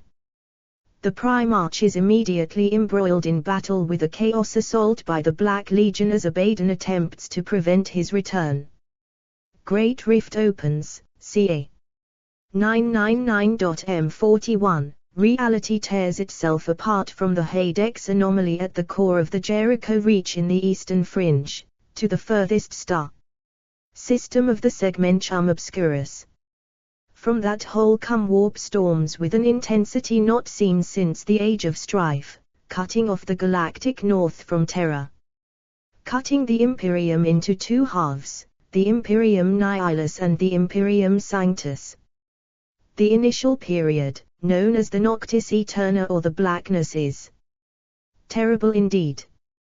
For a time, all warp travel is impossible and the far-spread planets of the Imperium are isolated, with no travel or astropathic communication between them as the Emperor's Astronomicon no longer shines through the Immatrium. Worlds in their hundreds fall before the ensuing chaos onslaught. The pulsing Cicatrix Maledictum spreads like an impenetrable curtain, robbing entire systems of the holy light of terror. Battle of Baal, ca. 999.m41. The Battle of Baal, also called the Devastation of Baal, was the assault by the single largest concentration of the Tyrannid Hive fleet, Leviathan ever encountered by humanity upon Baal, the home world of the Blood Angels chapter of Space Marines. The battle, fought in ca. 999.m41, was a part of the wider Third Tyrannic War and also marked a key battle of the Indomitus Crusade led by the resurrected Primarch Robout Guilliman. Due to the temporal distortions unleashed at the time of the eruption of the Great Rift, the exact date of the battle is in question. The combat may have lasted for many standard years from the point of view of terror, but only solar weeks passed for the participants. Despite heavy losses, the Blood Angels and their successor chapter allies, known as the Sanguinary Brotherhood, ultimately emerged triumphant, not only because of the timely intervention of the forces of Guilliman's Indomitus Crusade but also because, at the moment of the Great Rift's birth, the Blood Angels' ancient enemy, the bloodthirster Ka Banda, led a massive legion of Khaonate daemons against the Great Devourer on Baal Prime. While the Blood Angels, their allies and the Primaris Space Marines of the Indomitus Crusade cleansed Baal proper of the Tyrannid infestation, the daemons destroyed the largest concentration of the remaining Xenos life forms in orbit of Baal. The daemons left behind only a mountain of Tyrannid skulls shaped like the eight-pillared symbol of Khorne that dominated Baal Prime's southern hemisphere. The reasons for this intervention by one of Khorne's greatest servants remains unknown and deeply unsettling to the Blood Angels, though it may be that Ka Banda has determined that he, and he alone, will ultimately be the architect of the Sons of Sanguinius' ruin. In the wake of the devastation of Baal, Guilliman, in his role as the Lord Commander of the Imperium and Imperial Regent, named Commander Dante, the chapter master of the Blood Angels, as the Lord Regent of the Imperium Nihilus, the portion of the Imperium in the galactic north cut off from Terra and the light of the Astronomicon by the Great Rift. After a period of intensive reconstruction of Baal and recovery for the chapter, the Blood Angels moved out into the Dark Imperium, determined to bring the Emperor's light back to those similarly oppressed by Xenos and the servants of the Dark Gods. Indomitus Crusade, ca. 999.m41, ongoing, in 100 war zones of the Indomitus Crusade, untested strike forces of Primaris Space Marines are unleashed into battle against the forces of the ruinous powers. They acquit themselves well, and by the artifice of Belisarius Cawl and the strategic genius of Robout Guilliman, they prove themselves worthy inheritors of the title Adeptus Astartes. At the Battle of Rorquos 12 standard years after its start, the Indomitus Crusade reaches the end of its first phase, in which the Imperium Sanctus has been largely stabilized from the assaults of the forces of chaos. The Imperium Nihilus remains largely cut off, still beyond the light of the Astronomicon, though in the wake of the Battle of Baal, Guilliman appoints Commander Dante of the Blood Angels chapter as the Lord Regent of the Imperium Nihilus, to lead its defense as he judges fit. To shield the Shrine Worlds, unknown date. M42, the Shrine Worlds of the Imperial cult are targeted with especial malice by daemons and the traitor legions, most prominent amongst them the Word-Bearers. In an attempt to break the sieges that hold dozens of Shrine Worlds hostage across Segmentum Solar and Pacificus, the Black Templars launch Imperial crusade after crusade. In their bloody endeavors they are assisted by the Iron Hands and a score of other space Marine chapters, along with all the forces the Adeptus Ministorum can muster. Plague Wars, ca. 012.m41. The Plague Wars were an attempt by the demonic and heretic Astartes forces of the Chaos God Nurgle, including the demon Primarch Mortarion and his Death Guard traitor legion, to conquer the realm of Ultramar and add it to the Plague God's growing realm in real space. by ca. 111.m42, over 100 standard years after the start of the Indomitus Crusade, the imperial defenders all across Ultramar were depleted in dozens of ground campaigns, while a plague fleet systematically destroyed the realm's Ultramar defense fleet and star fortresses. Guilliman returned from the Indomitus Crusade after over a standard century of campaigning to stabilize the Imperium, and his deft and defensive maneuvers bought time to launch what became known as the Spear of Espad or counterattack.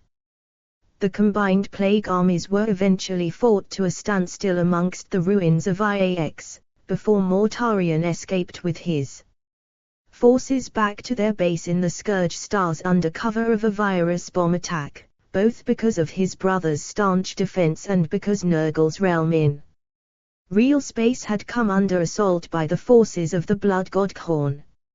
In a brief respite from the work of safeguarding the Emperor's realm after Mortarion's defeat, Guilliman ordered the rebuilding and decontamination of Ultramar, as well as the establishing of new procedures for creating further Ultramarines. It was not long before new Imperial Crusades called the Lord Commander of the Imperium away from Ultramar and back out into the Dark Galaxy. The Ultramarines then began the work of preparing their vengeance against the servants of the Dark Gods. Space Marine Chapters. For a listing of all notable Space Marine chapters in the Imperium of Man, please see List of Space Marine chapters. First founding. The Space Marines were originally divided into 20 large legions created during the first founding by the Emperor, and each legion was filled with thousands of Space Marines whose gene seed was based on genetic material drawn from one of the original Primarchs. When 18 of the 20 original Primarchs were rediscovered during the Great Crusade, they became the commanders of the legion genetically related to them. During the Horus Heresy, half of the legions turned traitor to the Imperium and swore themselves to the ruinous powers of Chaos, becoming the 9 traitor legions of Chaos Space Marines. Loyalist legions. Those Astartes legions that remained loyal to the Emperor during the Horus Heresy were known as the Loyalists. They were subsequently each split up into smaller chapters of only 1,000 Space Marines each during the so-called Second Founding, one of which retained the name of the original Space Marine Legion.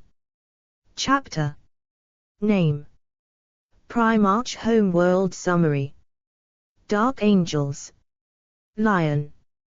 L. Johnson. Caliban. Destroyed. The Dark Angels refer to themselves and their successor chapters as the Unforgiven. Their first 2 companies are elite forces known as the Deathwing and the Raven Wing.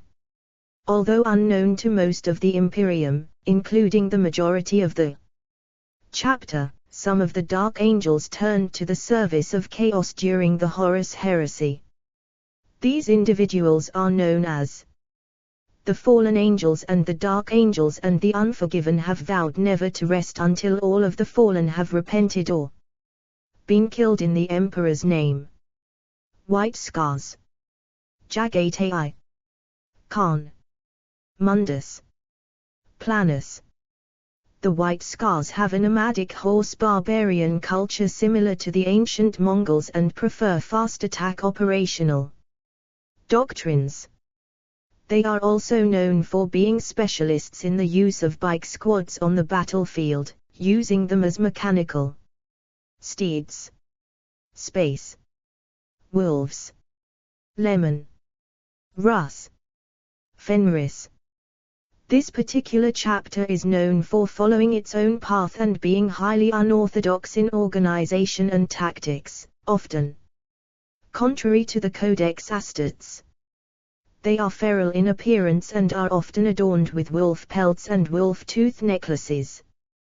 They are one of the few Space Marine chapters who do not follow any of the rules for chaotic organization set out in the Codex.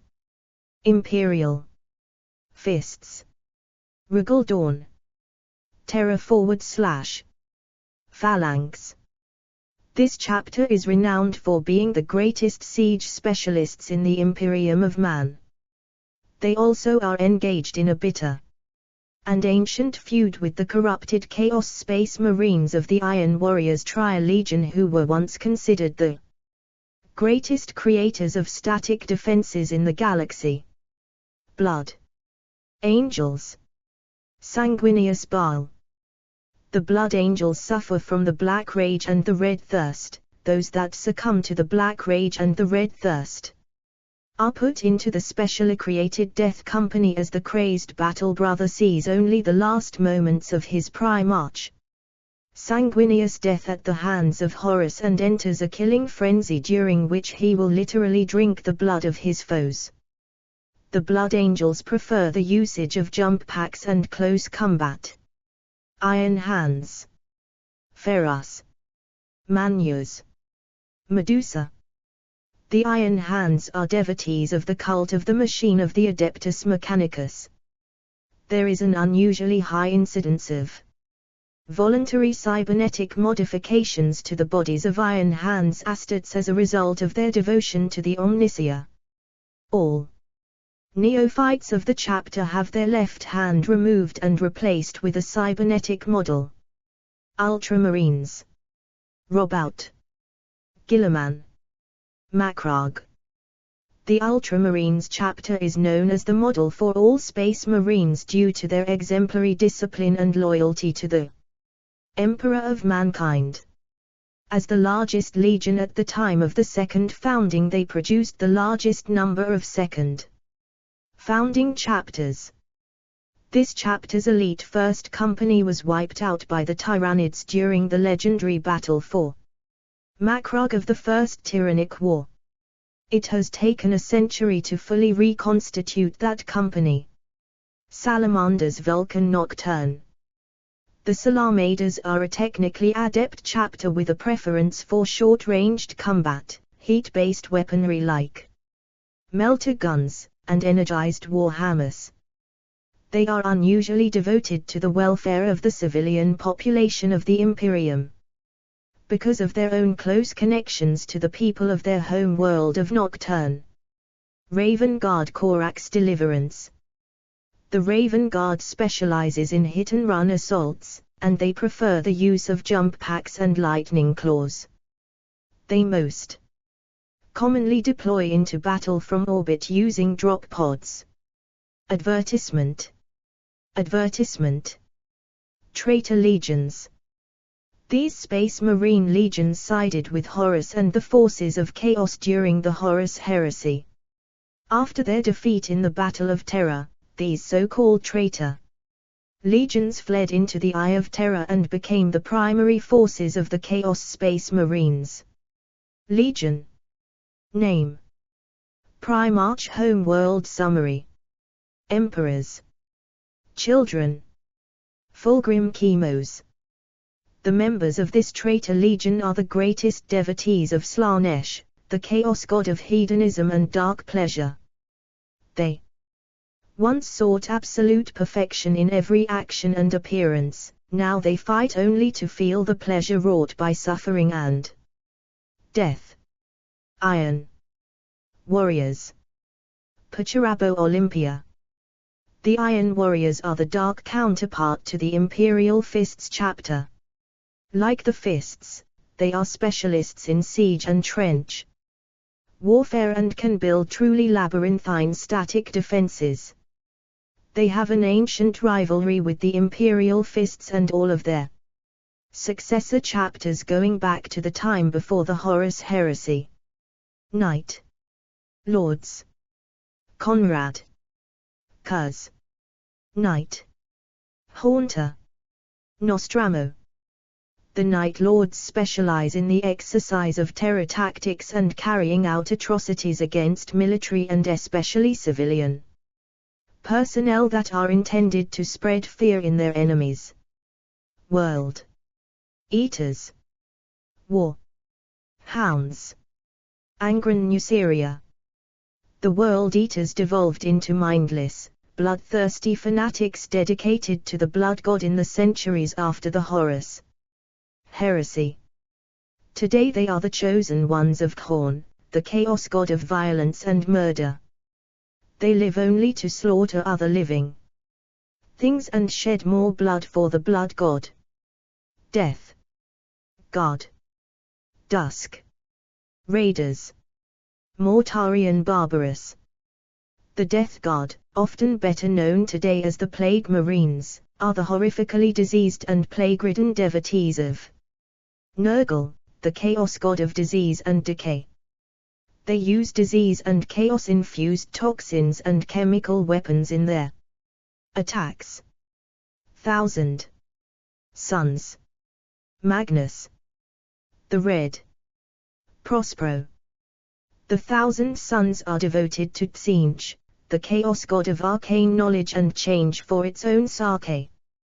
They are the most adept among the Chaos Space Marines at wielding the dark powers of the warp and have a large number of Chaos sorcerers among their ranks.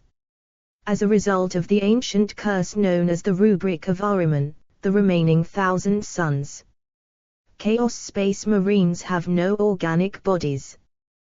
Their souls have been fused directly into their suits of power armor, and almost every member of the Legion has at least some psychic ability. Lunar Wolves. Horus Xsonia. The Lunar Wolves were once the premier of the Legion's Astartes, the best of the best among the Emperor's Space Marines. Renamed the Sons of Horus after the Emperor honored their primarch by making him the Imperium's War Master and Supreme Commander of the Great Crusade after the Emperor returned to Terra following the Alinor Crusade. After Horus' death, the Sons of Horus became known as the Black Legion. Word bearers. Imperial heralds. Lorga Colchis. The word-bearers are the only traitor legion to still field chaplains, who are called Dark Apostles instead and serve as priests of the ruinous powers rather than as exemplars of the Emperor's truth. The word-bearers are highly religious in their mindset and believe deeply in the faith and purpose of the Chaos Gods. Alpha Legion. Alphas. Omegon. Unknown. Strategic subtlety and the employment of covert operations are this legion's specialty.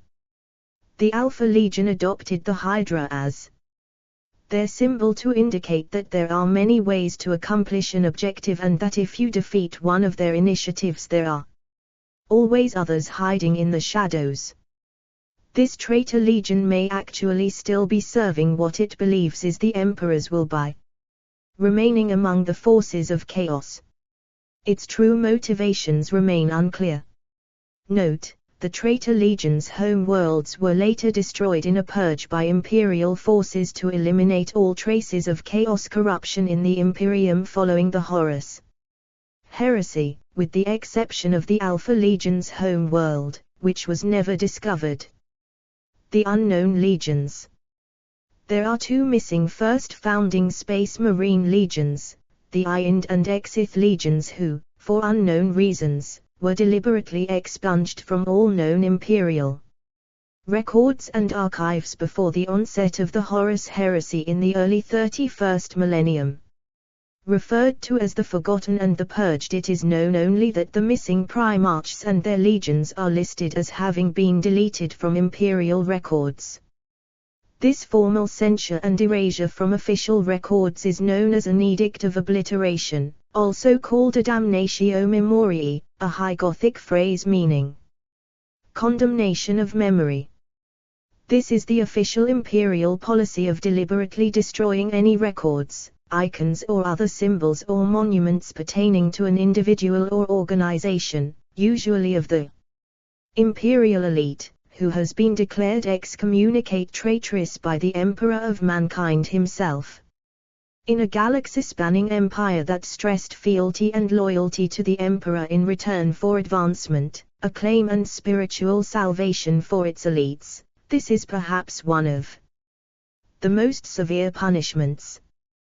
The complete and utter erasure of all records of the Ind and Exith legions is considered by imperial historians as the most successful edict of obliteration ever carried out in imperial history. Given the current authoritarian nature of the Imperium, it seems likely these legions were completely removed from all historical records for being participants in or affected by some sort of catastrophe such as a mass mutation event which couldn't be controlled, turning to the worship of the chaos gods earlier than the other traitor legions, etc. Second and later foundings. After the Horus Heresy, it was determined that the Space Marine legions were too powerful and dangerous to the stability of the Imperium to be controlled by any one man. Advertisement. In what is known as the Second Founding, the remaining Loyalist legions were broken up into the separate 1,000-man chapters which remain the primary organization of the Adeptus Astartes to this day. In the 25 subsequent successor foundings that have occurred since the Second Founding, the Imperium has created many new chapters of Space Marines, using gene seeds sampled by the Adeptus Mechanicus from the existing ones. Many of these successor chapters still keep the memory of their progenitor legion or chapter alive in their rituals and regalia, and maintain the same methods of operation and battle, as well as their overall defining cultural and genetic traits.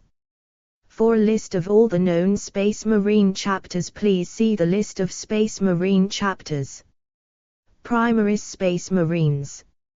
In our darkest hour, they are a blazing beacon of hope. Yet only a fool would believe that even warriors such as these will be enough to ensure victory over the myriad foes that encircle us. We must fight, as we have always fought. We must accept the strength of the Primaris Space Marines and let it become our own. We must serve the Emperor to our last breaths. Marnus Calgar, Ultramarines Chapter Master. The Primaris Space Marines are a new breed of transhuman warriors developed across the span of 10,000 standard years by Archmagus Dominus Belisarius Call on Mars on the order of Primarch Robout Guilliman. Call used the genetic template of the original Space Marines created by the Emperor for his Great Crusade as the starting point for the development of the new Astartes soon after the Second Founding in the early 31st millennium. Primaris Space Marines are bigger, more physically powerful and possess faster reaction times than their original Astartes counterparts.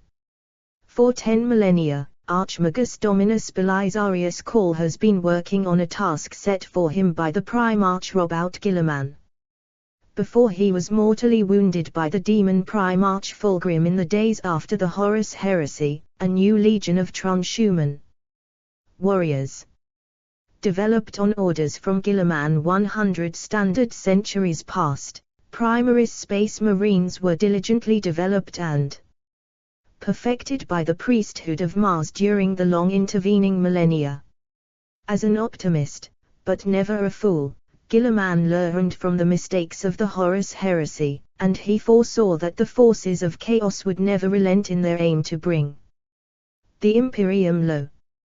He anticipated that devastating times would once again engulf the galaxy and knew that warriors resilient enough to stand against them would be needed as never before. That time has surely come. Now, as the Imperium of Man is poised on the brink of annihilation at the hands of chaos, his task is at last complete. The Primaris Space Marine is a new generation of hero for this, the darkest age in the Imperium's history. These warriors are the next step in the evolution of the Emperor's Angels of Death, genetically altered from their brethren, now called the Firstborn, to be bigger, stronger and faster, timely reinforcements for the Imperium's armies as their enemies close in for the kill in the wake of Abaddon the Despoiler's 13th Black Crusade and the birth of the Great Rift dividing the Imperium in two. To aid them in battle, These gene-forged warriors are equipped with new arms and armor forged on Mars itself, such as the Mark X Tacticus pattern power armor worn by the Primaris Space Marine intercessors, which combines the most effective elements of ancestral Horus Heresy patterns of battleplate with more recent developments in power armor technology. They are outfitted with the Mark II Call pattern bolt rifle, the archetypal firearm of the Adeptus Astartes, now re-engineered, recrafted and perfected. The Mark III Belisarius pattern plasma incinerator, a new refined plasma gun. Redemptor dreadnoughts, the Overlord gunship, and repulsor grav tanks. At the dawn of the Indomitus crusade to retake the Imperium from the advancing armies of Chaos and Xenos alike, Lord Commander of the Imperium Robout Guilliman has gathered his new armada, along with elements of the Adeptus Custodes, a small contingent of the Silent Sisterhood and a vast war host of Primaris Space Marines as he fights to liberate the scattered bastions of the Imperium. Some, Guilliman has forged into new Space Marine chapters, whole brotherhoods comprised only of these new transhuman warriors. Others he has offered to the existing Firstborn Space Marine chapters. Many Firstborn chapter masters have welcomed their Primaris brethren into their ranks, accepting the new reinforcements gladly. Others, though, view these new creations with suspicion or outright hostility, claiming that the Emperor's work should never have been meddled with by mere mortals. The newly reinstated Lord Commander of the Imperium decreed that those chapters most devastated by the ongoing wars would be amongst the first to be reinforced with this new breed of transhuman warrior. Starting with the Ultramarines, but also deploying these new Space Marines to every other chapter in need, Guilliman aimed to reinforce the Imperium's scattered defenders across the galaxy. It is not just as reinforcements to existing chapters though. Guilliman also ordered the creation of a host of new chapters, the so-called Ultima Founding, composed entirely of Primaris Space Marines. The warriors of these new chapters were created entirely using the new processes discovered by Archmagus Belisarius Call and established with all the necessary weapons, armor and equipment that they will need to conduct their defense of the Imperium. These chapters still trace their genetic lineage back to the gene seed of the first founding, and scions of all 9 loyalist Space Marine legions emerged from the stasis vaults beneath the Red Planet. Advertisement. On the hellish industrial world of Nemendgast, the Primaris Ultramarines of Strike Force Shadowspear did battle with the infernal forces of the Black Legion. Though beset upon all sides by heretics, warped mutants and demonically possessed war engines, the sons of Guilliman completed their mission against the odds. Belisarius Call and Robout Guilliman. Deep beneath the surface of Mars, oversee the final stages of development of the Primaris Space Marines. Nearly completed, the gene-forged Primaris Space Marines lie in stasis, waiting to be awakened from their long slumber. They benefit from 3 additional gene seed organs, larger size, better reflexes, and greater resiliency, but it still remains to be seen if Call was able to successfully stabilize any of the known genetic deviations or impart any additional resistance to the effects of chaos.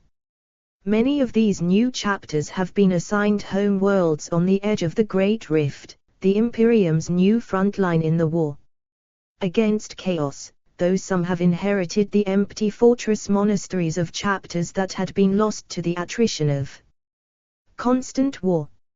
Many of these worlds face a continuous battle against the daemons of the warp, as well as an unpredictable mix of Xenos raiders, pirates and invaders.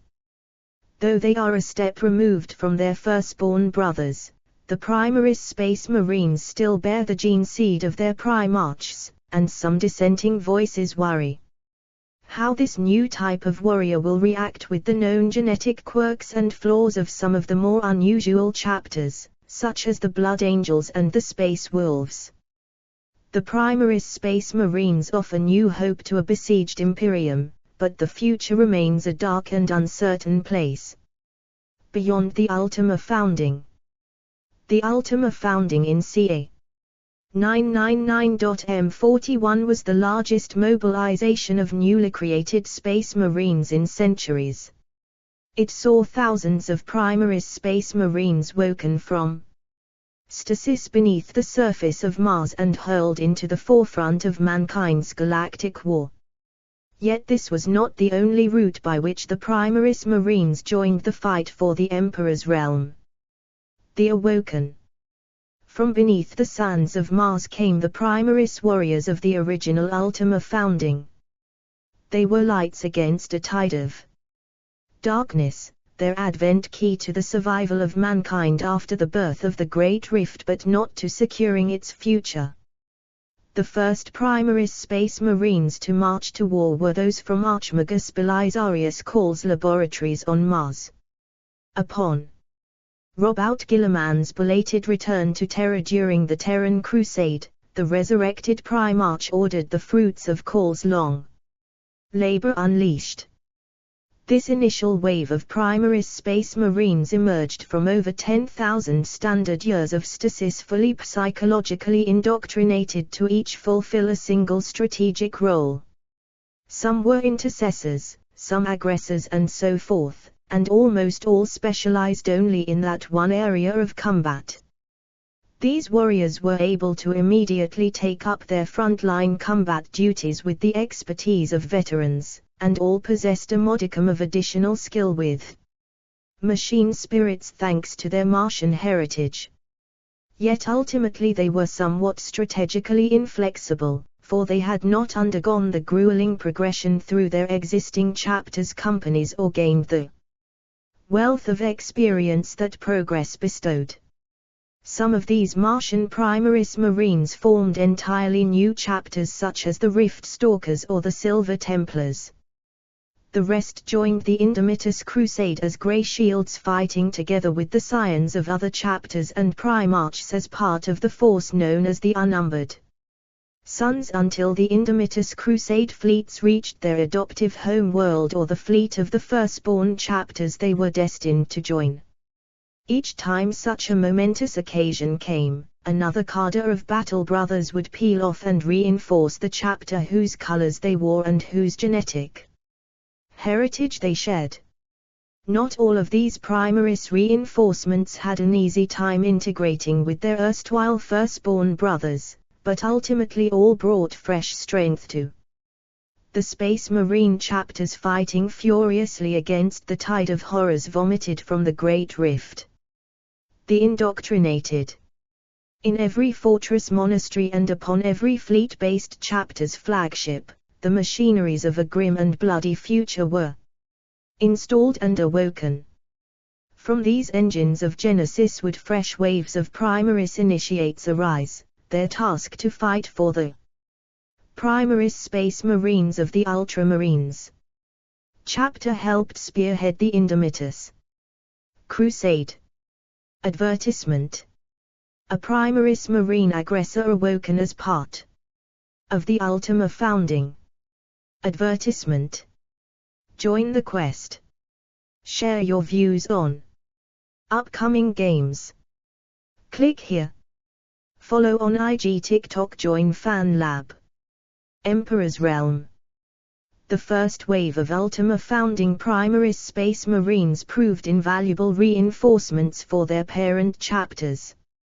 Yet in the ongoing war for humanity's survival in the era Indomitus, a single influx of fresh strength would never be enough.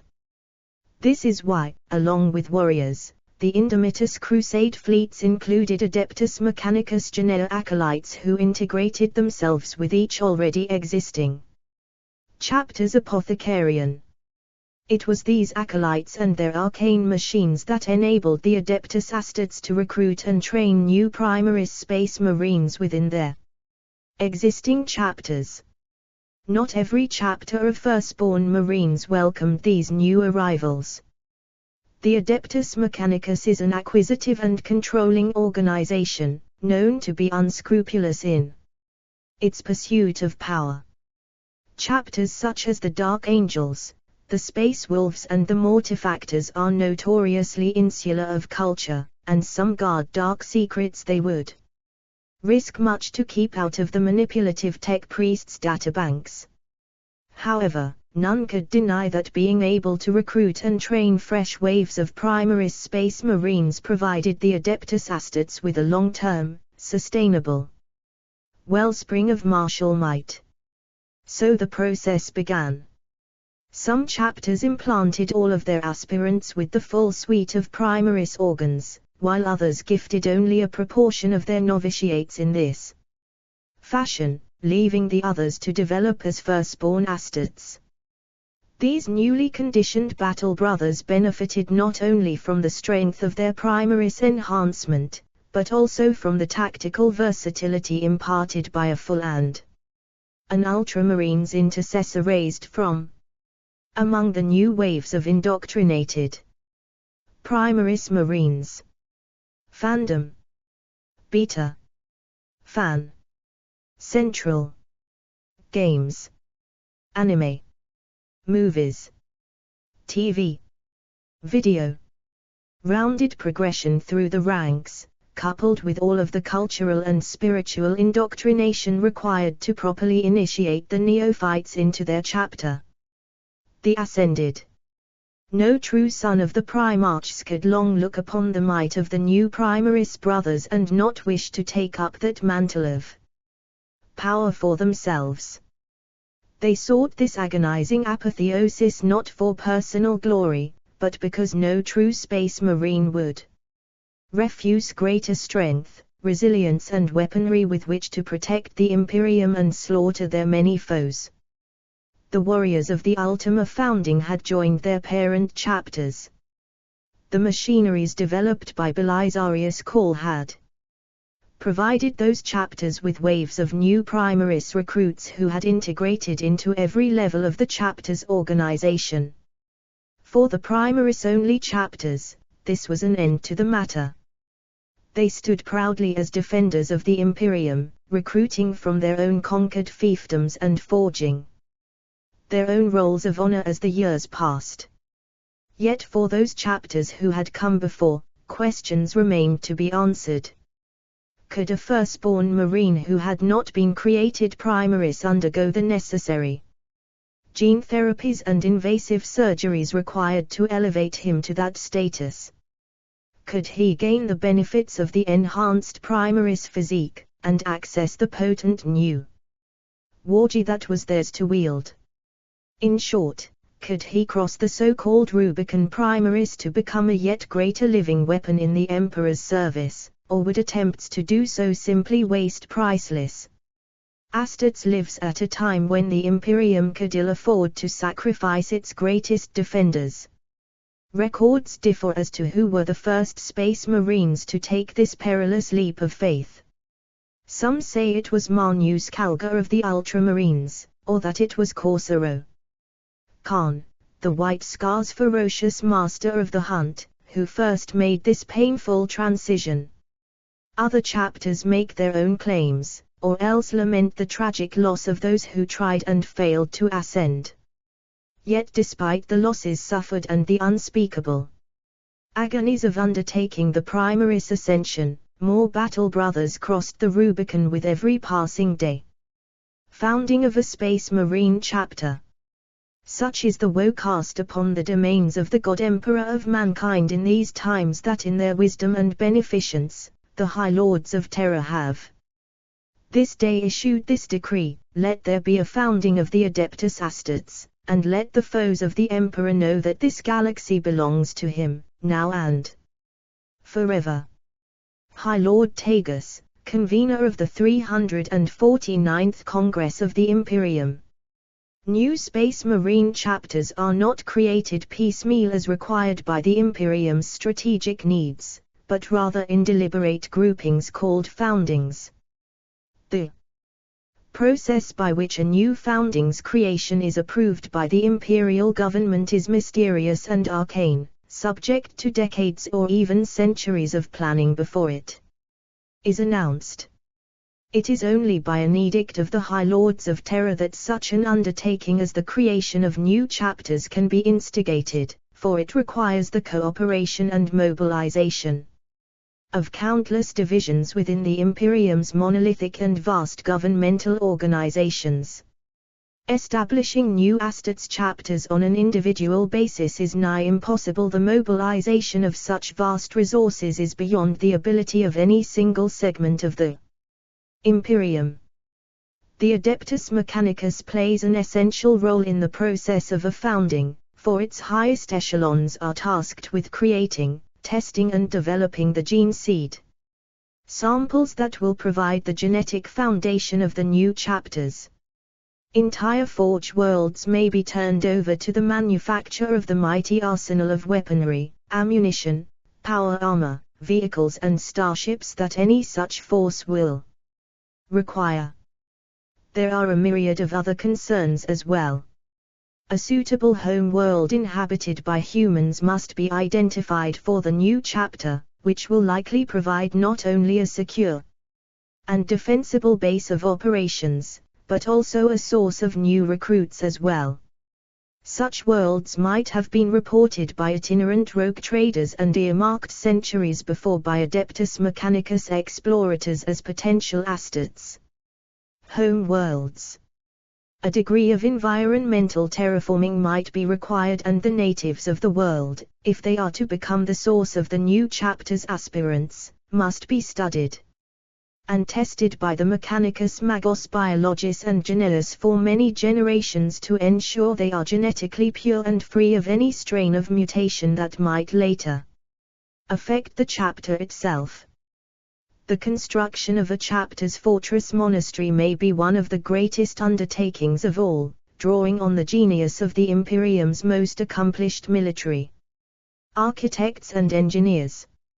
If the chapter is to be fleet-based, then even more work must be put into the construction of a massive chapter bark or an unusually large battle barge to serve as the chapter's mobile fortress monastery and all of the related capital warships and escorts such a highly mobile chapter will require. The already extant Space Marine chapters may also have a role in this process, though to what degree can vary greatly from founding to founding.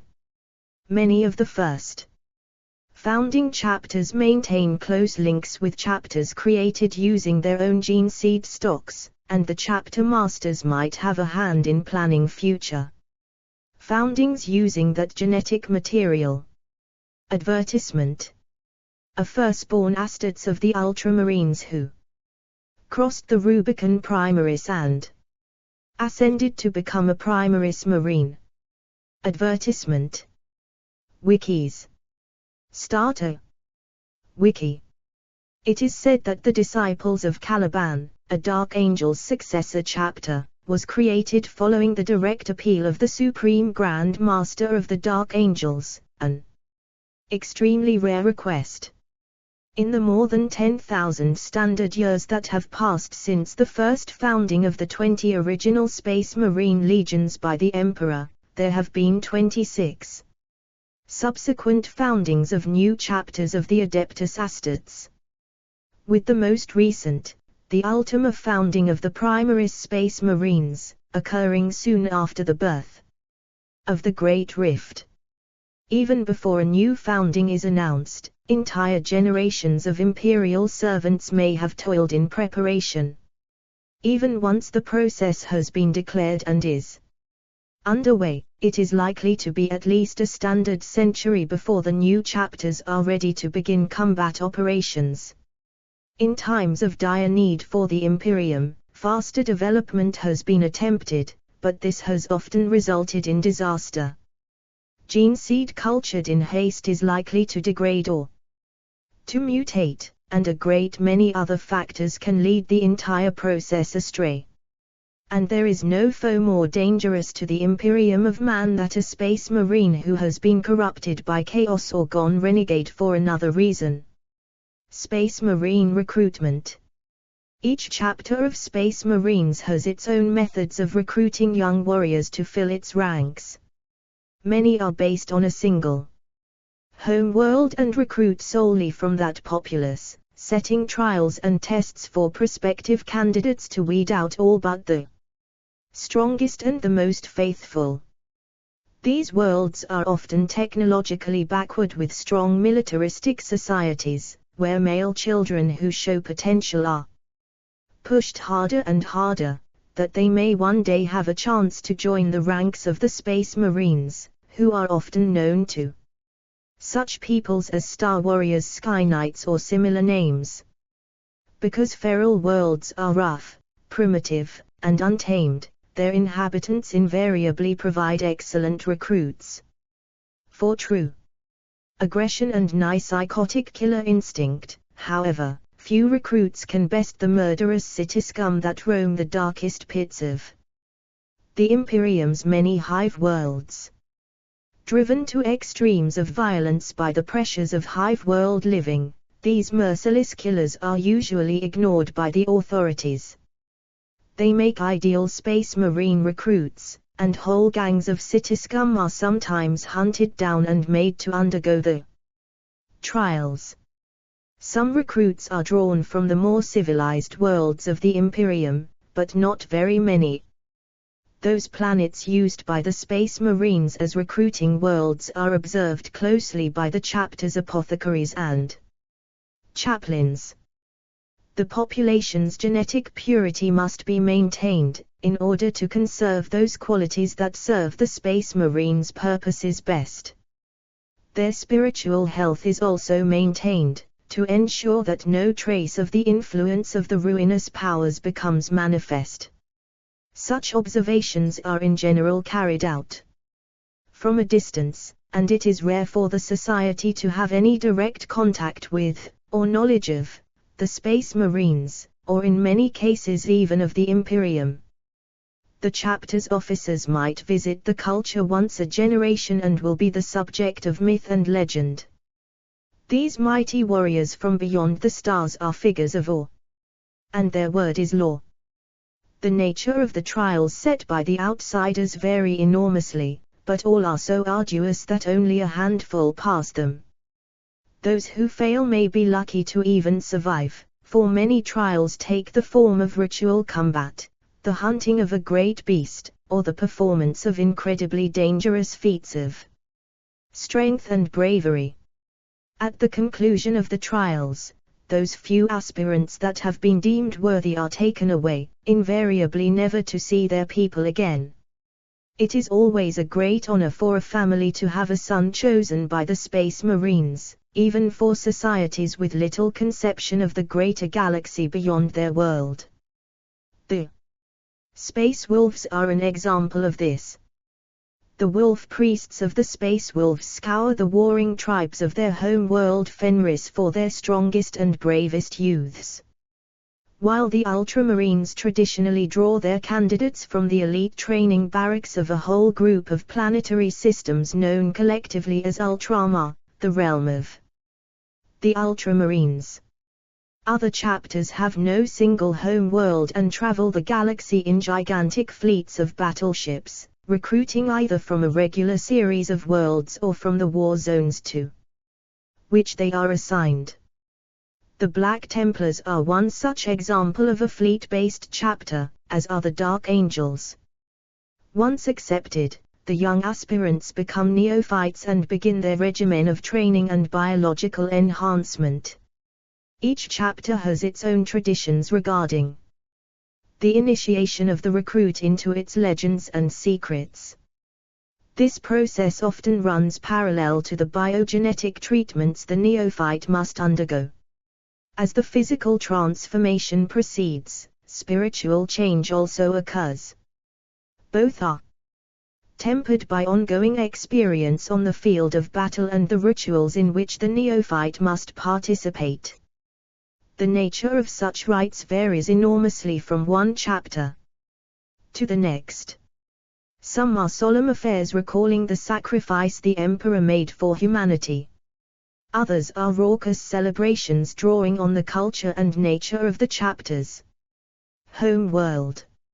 Still more are bloody and barbaric, involving ritual bloodalting, scarification, or amputation. All are vital to the arcane workings of the chapter, and his participation is a prerequisite of the neophyte's acceptance by his would-be brothers in arms. Such are the rigors of the training that many do not survive. Whether he is crippled upon the battlefield, or found spiritually wanting during a particularly exacting ritual, a neophyte may find himself cast out, his future with the chapter curtailed.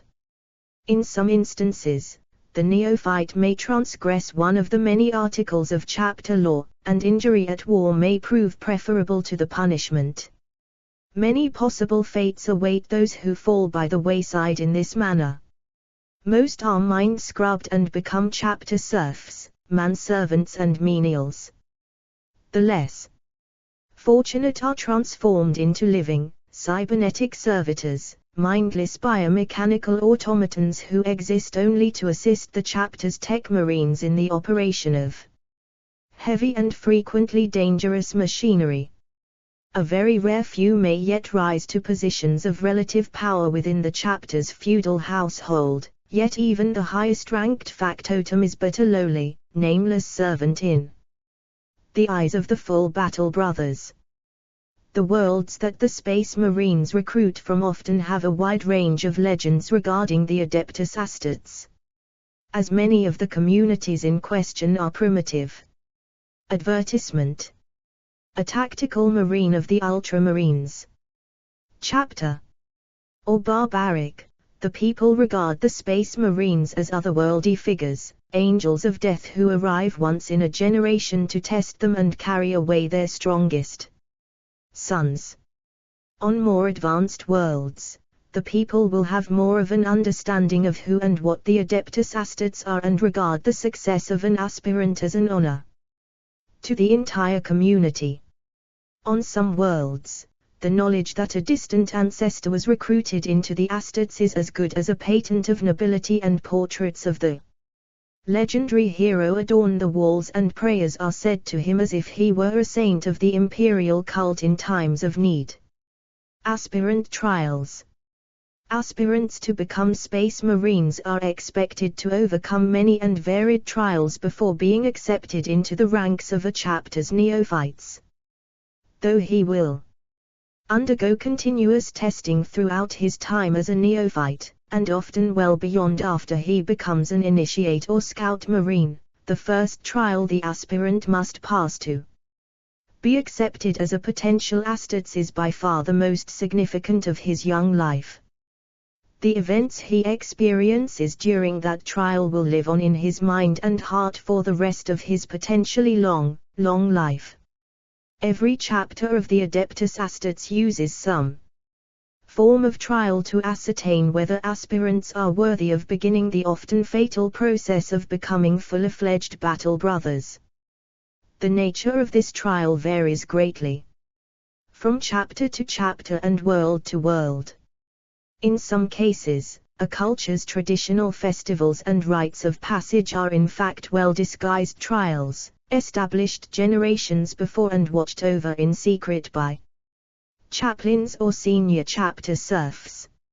In such cases, the aspirants believe they are participating in tribal rituals and coming-of-age challenges, and are entirely unaware that the most promising of their number will be selected to become Space Marines, if they even know what Space Marines are. In other cultures, the aspirants fight for the honor to be judged worthy, knowing that a great reward awaits the victors. Again, they may not know the exact nature of that reward, but to be chosen is the greatest of honors a young man can aspire to. Some trials are watched over closely by the servants of the chapter, who judge the aspirant every step of the way. Others have no interest in the actual process, only the outcome.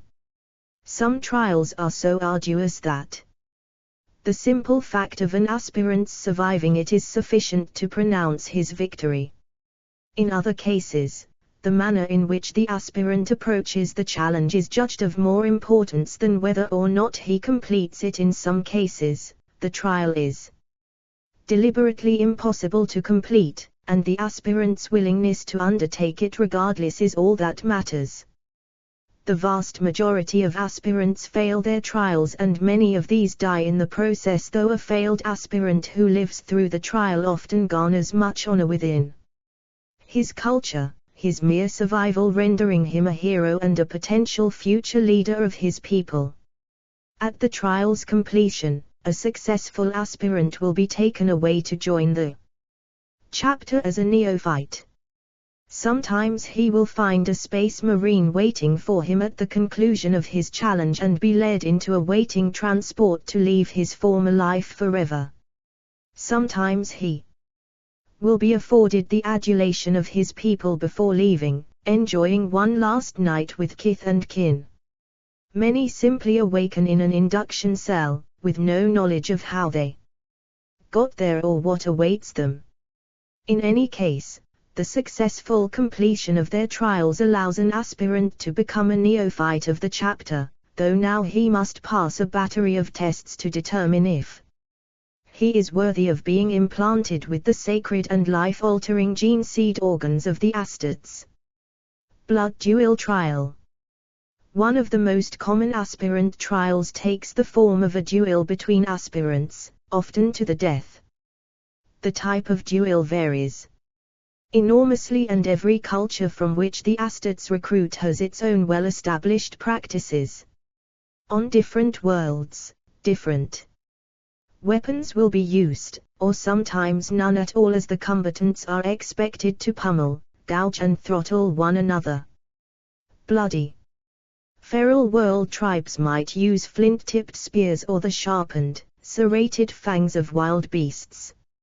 Feudal worlds with a medieval level of technology might use highly ritualized forms of swordplay, while the most advanced imperial worlds would have access to the full gamut of lethal weaponry. Commonly, a blood duel is fought in rounds, with aspirants facing foe after foe until only a small number remain.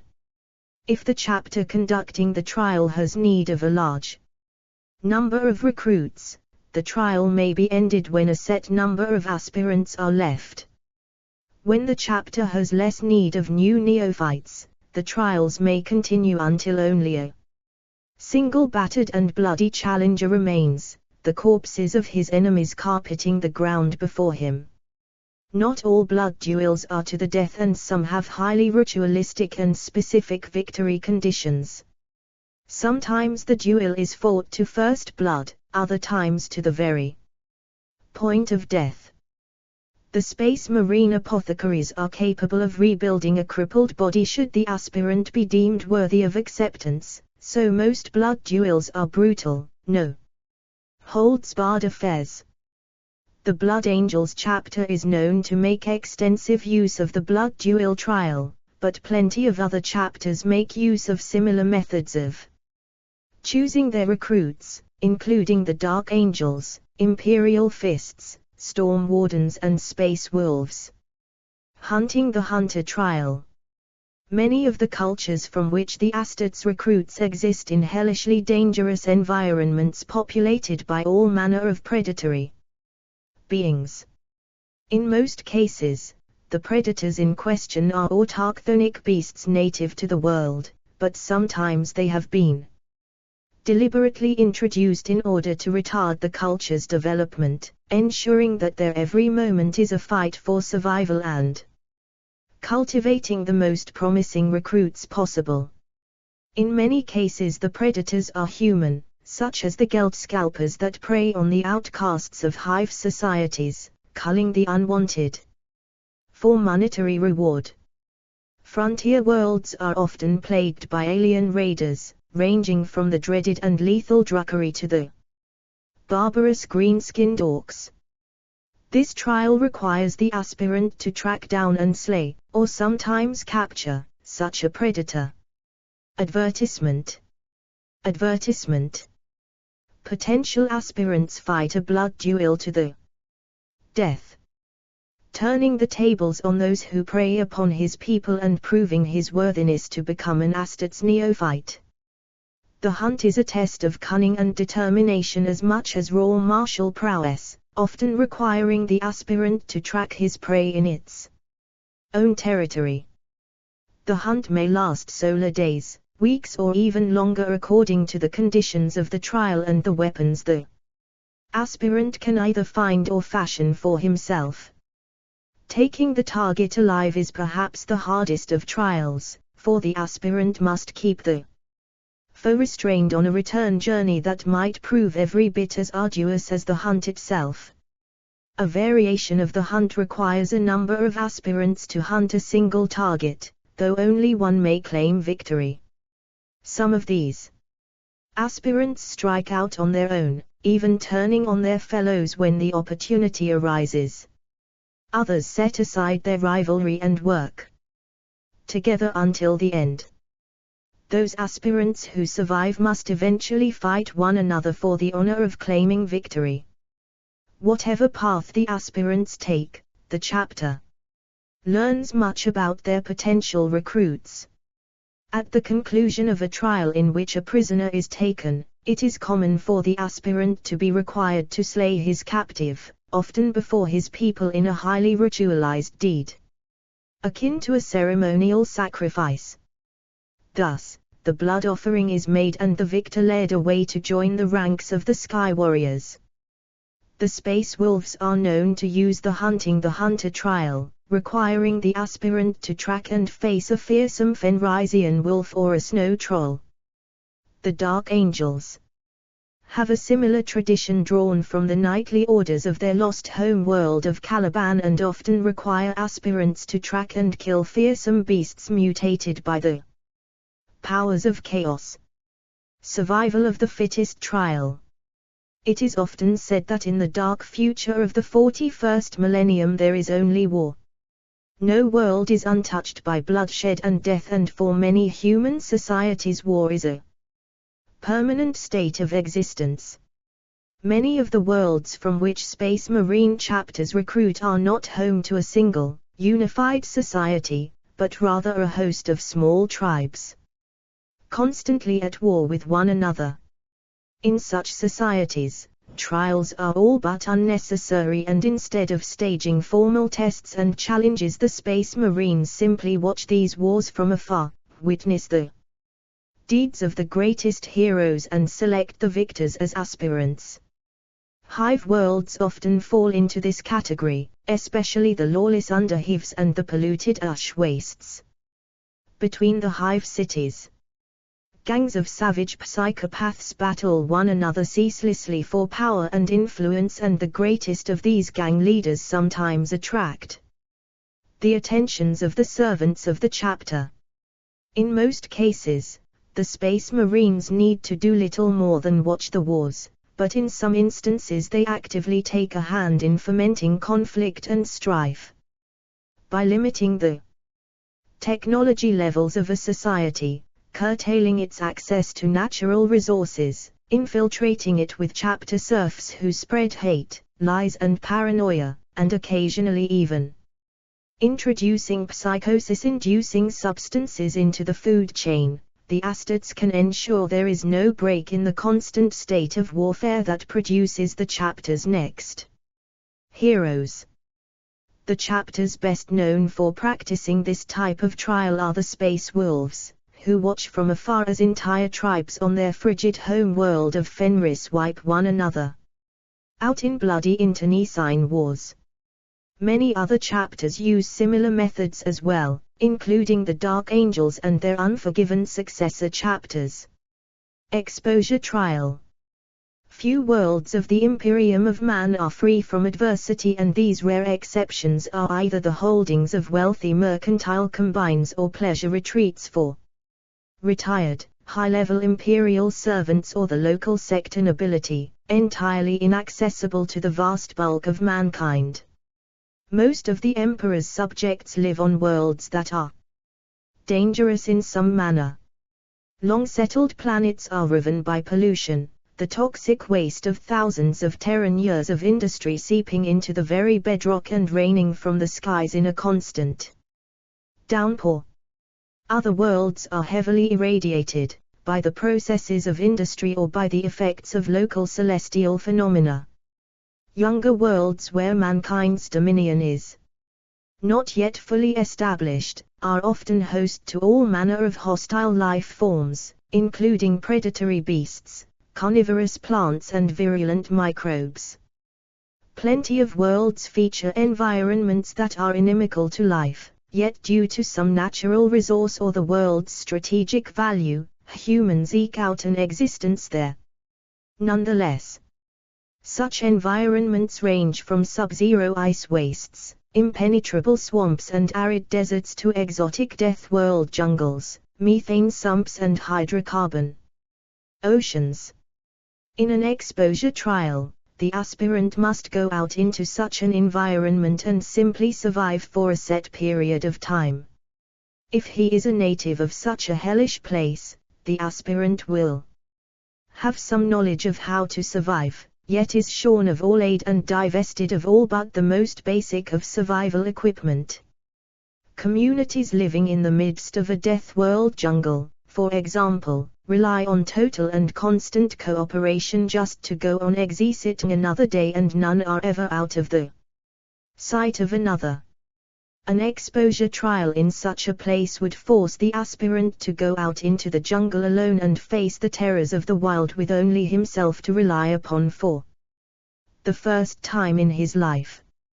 Some exposure trials test the aspirant's fortitude in a specific environment. Such trials carried out in an icy waste could involve the aspirant traveling from one point to another, with countless hundreds of kilometers of trackless snow-blasted plains separating the two. Other aspirants might have to cross an entire continent of irradiated ash dunes, traverse an impassable mountain range, swim a predator-infested ocean or 100 other such challenges. One particularly inventive variation of the exposure trial is one in which the aspirant is taken from his own environment and transplanted into an entirely unfamiliar one. A feral world savage might be deposited in a hive city, for example, or a hive worlder in a predator-infested death world jungle. Many exposure trials are impossible to complete, entailing the aspirant simply staying alive as long as possible. Those who face the impossible without faltering and who survive long past the point they should have perished are recovered by the chapter's apothecaries, often having succumbed but not yet died, and revived, having been judged worthy of becoming an Astartes neophyte. Amongst other types of trial, the ultramarines make extensive use of the exposure trial. In fact, some of the warrior elite of the realm of Ultramar are known to cast newborn infants into the wilderness in order to test their resilience. The space wolves use similar methods, as do many other chapters. Knowledge of self-trial. The horrors that a space marine will witness during his service to the Emperor are sufficient to destroy a normal man's sanity, and those witnessed by the Battle Brothers, who serve in the special Astartes units like the Grey Knights and the Death Watch, are more horrifying still. Many chapters consider the aspirant's spiritual and mental capabilities every bit as important as his physical characteristics and impose trials not of the body, but of the mind. There are hundreds if not thousands of ways in which a chapter can test an aspirant's inner strength. One method is a vision, imposed by way of psychic intrusion by one of the chapter's librarians. The aspirant may be plunged into a trance-like state during which he is subjected to all manner of horrific visions or irresistible temptations. he faces creatures dredged up from his own nightmares and phantoms seeded in his mind by the librarian, who presides over the trial and judges the aspirant's very soul.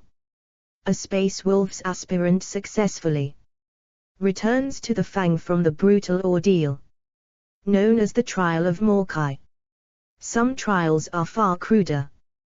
The aspirant is simply administered some powerful psychoactive concoction, often distilled from the venom of local predators or the sap of rare plants. Under the influence of such drugs, the aspirant must face the very worst his own psyche can produce, terrors often far worse than a librarian could implant. Many die under the sheer stress and trauma placed on their hearts during the process, and those that survive will be utterly changed physically as well as mentally. Another common variation of this trial is exposure to pain. There are myriad different ways in which pain can be applied, some primitive, others fiendishly inventive. Some torments leave the aspirant scarred for life, though the scars are proudly borne as evidence of his mental strength. Others, such as the infamous pain glove used by the Imperial Fists chapter, leave no marks, interfacing directly with the aspirant's nervous system and keeping his conscious long past the point he would otherwise have passed out.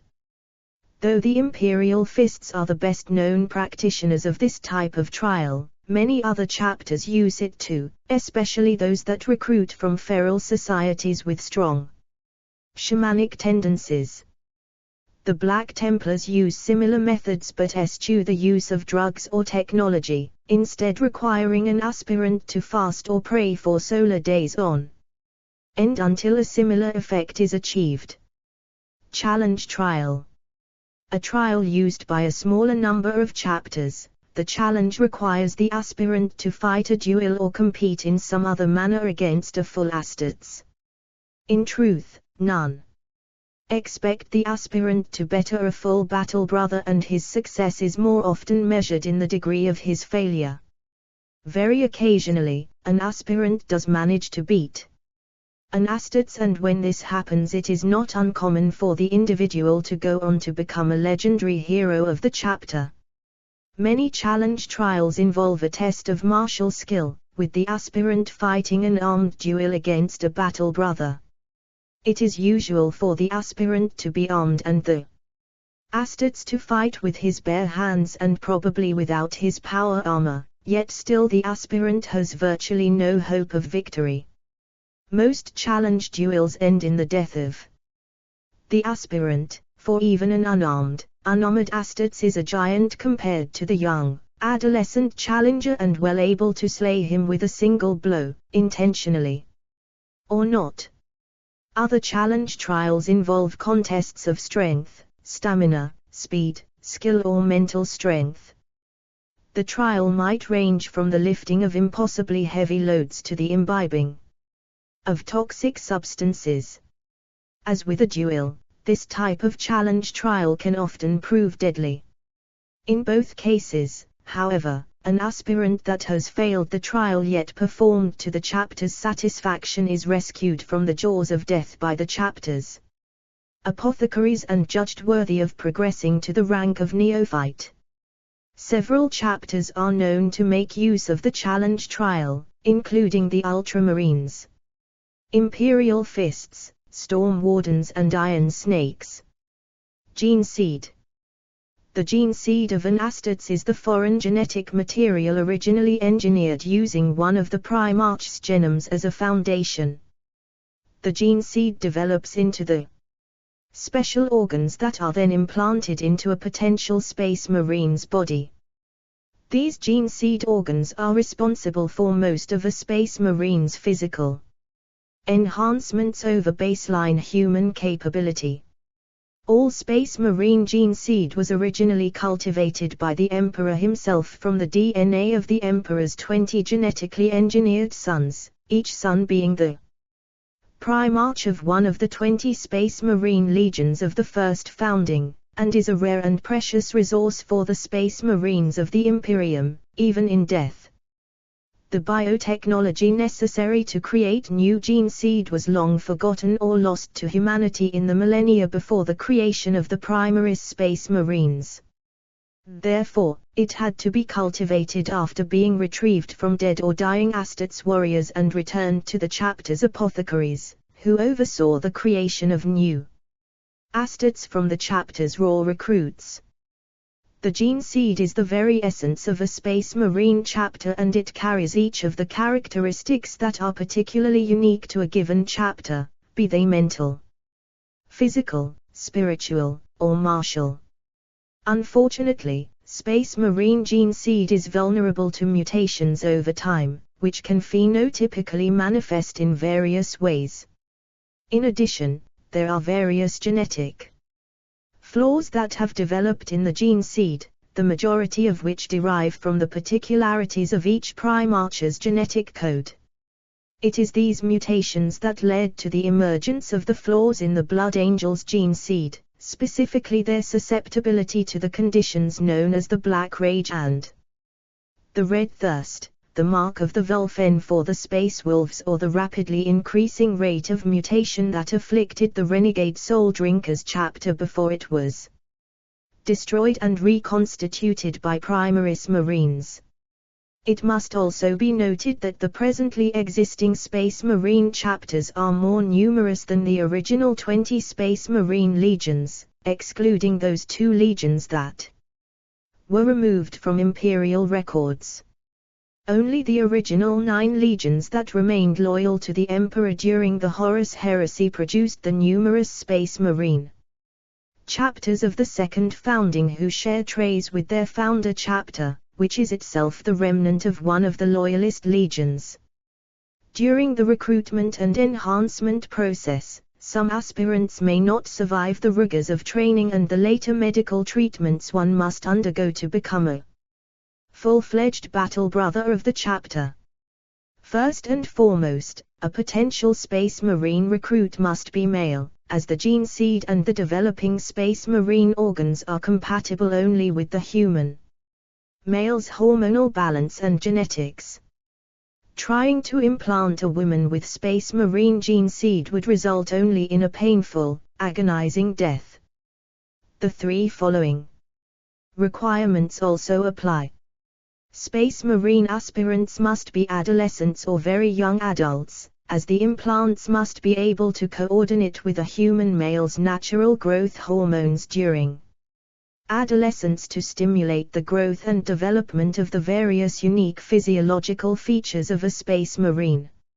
In specific terms, the recruit must be about 10–16 Terran years of age, although the process has been documented to still work in recruits as old as 20 as long as they have not yet reached their full adult growth. Much like a blood transfusion or organ transplant, there must be immunogenetic compatibility between the recruit and the implants. Otherwise, organ failure may result, causing the recruit to die or simply degenerate into a state of madness as their own tissues come under autoimmune attack. The mental state of a potential Space Marine must also be susceptible to the various training and psycho-conditioning regimes of the chapter and cannot already be tainted by the ruinous powers of chaos. These 3 main criteria bar all except a minuscule percentage of human males within the Imperium of Man from becoming Space Marines. If all the tests prove successful, the Space Marine recruit transforms from a neophyte into a Scout Marine or even a full initiate, depending on the chapter's individual organization. The recruit is then taken to live at the chapter's fortress monastery, where he is instructed in the ways of battle and taught the values and history of the chapter. At this stage, organ implantation, psycho-conditioning, and physical training begin. Each step in this stage has its own dangers, ensuring that only the truly worthy initiates become Space Marines. After several standard years of training, conditioning, and implantation surgeries, the initiate becomes a true Astartes, undergoes his rites of fire in his first combat action, and becomes a true battle brother of his chapter. Implantation of Astats organs. Give me the scout as a boy, and I'll give you the battle brother as a man. Veteran Scout Sergeant Dvanska of the Storm Wardens Chapter. 19 genetically engineered organs grown from the chapter's gene seed are implanted in a firstborn Space Marine neophyte's body to further bolster his combat and survival ability should he live to become a full battle brother and initiate of the chapter. Many of these organs are cultured in vitro from the gene seed, whilst others require that the gene seed be injected into the aspirant's body and then grow into a new organ using the implantee's own physiological processes. All Space Marine chapters use the gene seed organs to unleash and control the metabolic processes that transform an ordinary mortal into a Space Marine. The gene seed itself is encoded with all the genetic information needed to reshape ordinary human cell clusters into the special organs Space Marines possess in those instances where they are not directly implanted after being cultured outside the body. The gene seed contains genetically engineered viral machines which rebuild the male human body according to the biological template contained within it and created by the Emperor. However, even from the beginning of the Astat's existence, there was never a set way to activate these transformative functions of the gene seed. During the first founding of the 30th millennium, when the Space Marine legions were first created, the process was still highly experimental and many different ways of controlling and managing the transformation from mortal into Astats were tried. This led to the Space Wolves using the ritual known as blooding, the Imperial Fists using the process known as the Hand of Faith, the White Scars conducting the rites of the Risen Moon, and the Blood Angels using the ritual of insanguination.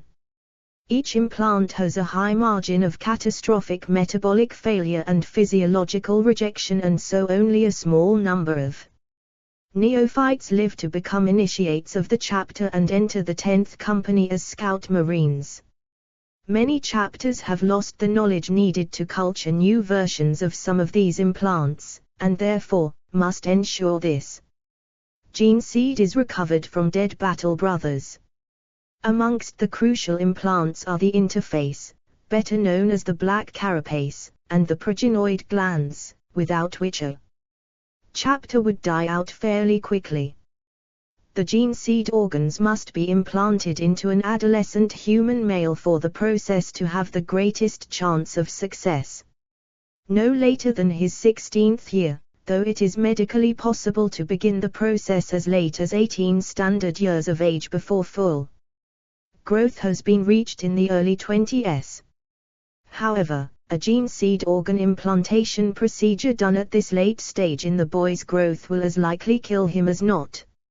In general, most Space Marine chapters prefer to begin the process sometime between the ages of 10 and 14 Terran years. The full list of 19 gene seed organs, presented in the order in which they must be implanted within a firstborn Space Marine neophyte, is as follows. 1. Secondary heart, the maintainer. This is the first and least difficult implant to install. The secondary heart increases blood supply and pumping capacity and is capable of taking over entirely should the primary heart fail. It may also pump steroids and adrenaline into the first, primary heart to give the Astats an extra rush of energy on the battlefield. 2. Os modular, the iron heart. This implant strengthens and greatly accelerates the growth of the skeleton of a Space Marine by inducing his bones to absorb a ceramic-based mineral administered in every Astats neophyte's diet. Within 2 standard years after the surgery, the Space Marine's skeleton will be larger and exponentially stronger than a normal man's with growth having topped out at around 7-7.5 feet, 2.1 to 2.3 meters, in height with an equivalent amount of skeletomuscular mass. An Asted's rib cage will also be fused into a solid bone plate to provide greater protection from injury for the internal organs. 3. Biscopia, the forge of strength, implanted into the chest cavity. This implant massively bolsters skeletal-muscular development and muscle fiber density throughout the Asted's body to increase physical strength by unleashing a wave of human growth hormones. This gene seed organ is commonly implanted at the same time as the osmodular since it is necessary to successfully regulate the osmodula's hormonal secretions. 4. Hemastomen, the blood maker, implanted into a main blood vessel like the aorta, femoral artery or the vena cava. The hemastomen alters an Asted's blood's biochemical composition to carry oxygen and nutrients more efficiently. The actions of the hemastomen turn a space marine's blood a brighter shade of red than that of normal humans because of its greatly increased oxygen carrying capacity. It also acts to biochemically regulate the actions of the second and third gene seed implants, the osmodular and biscopia.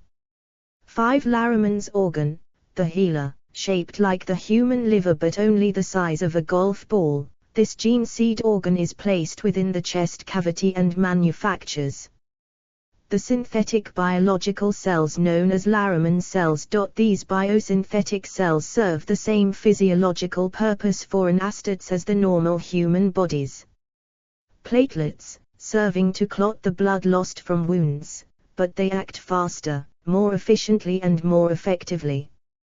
When a space marine is wounded and incurs blood loss, Larraman cells are released by his circulatory system, attached to the body's normal leukocytes, white blood cells. At the site of the injury, they form scar tissue in a matter of seconds, effectively preventing massive blood loss and infection of the wound.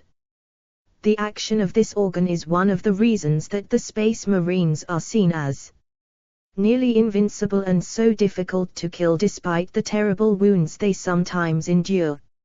6. Catalepsion node, the unsleeping, implanted into the back of the cerebrum.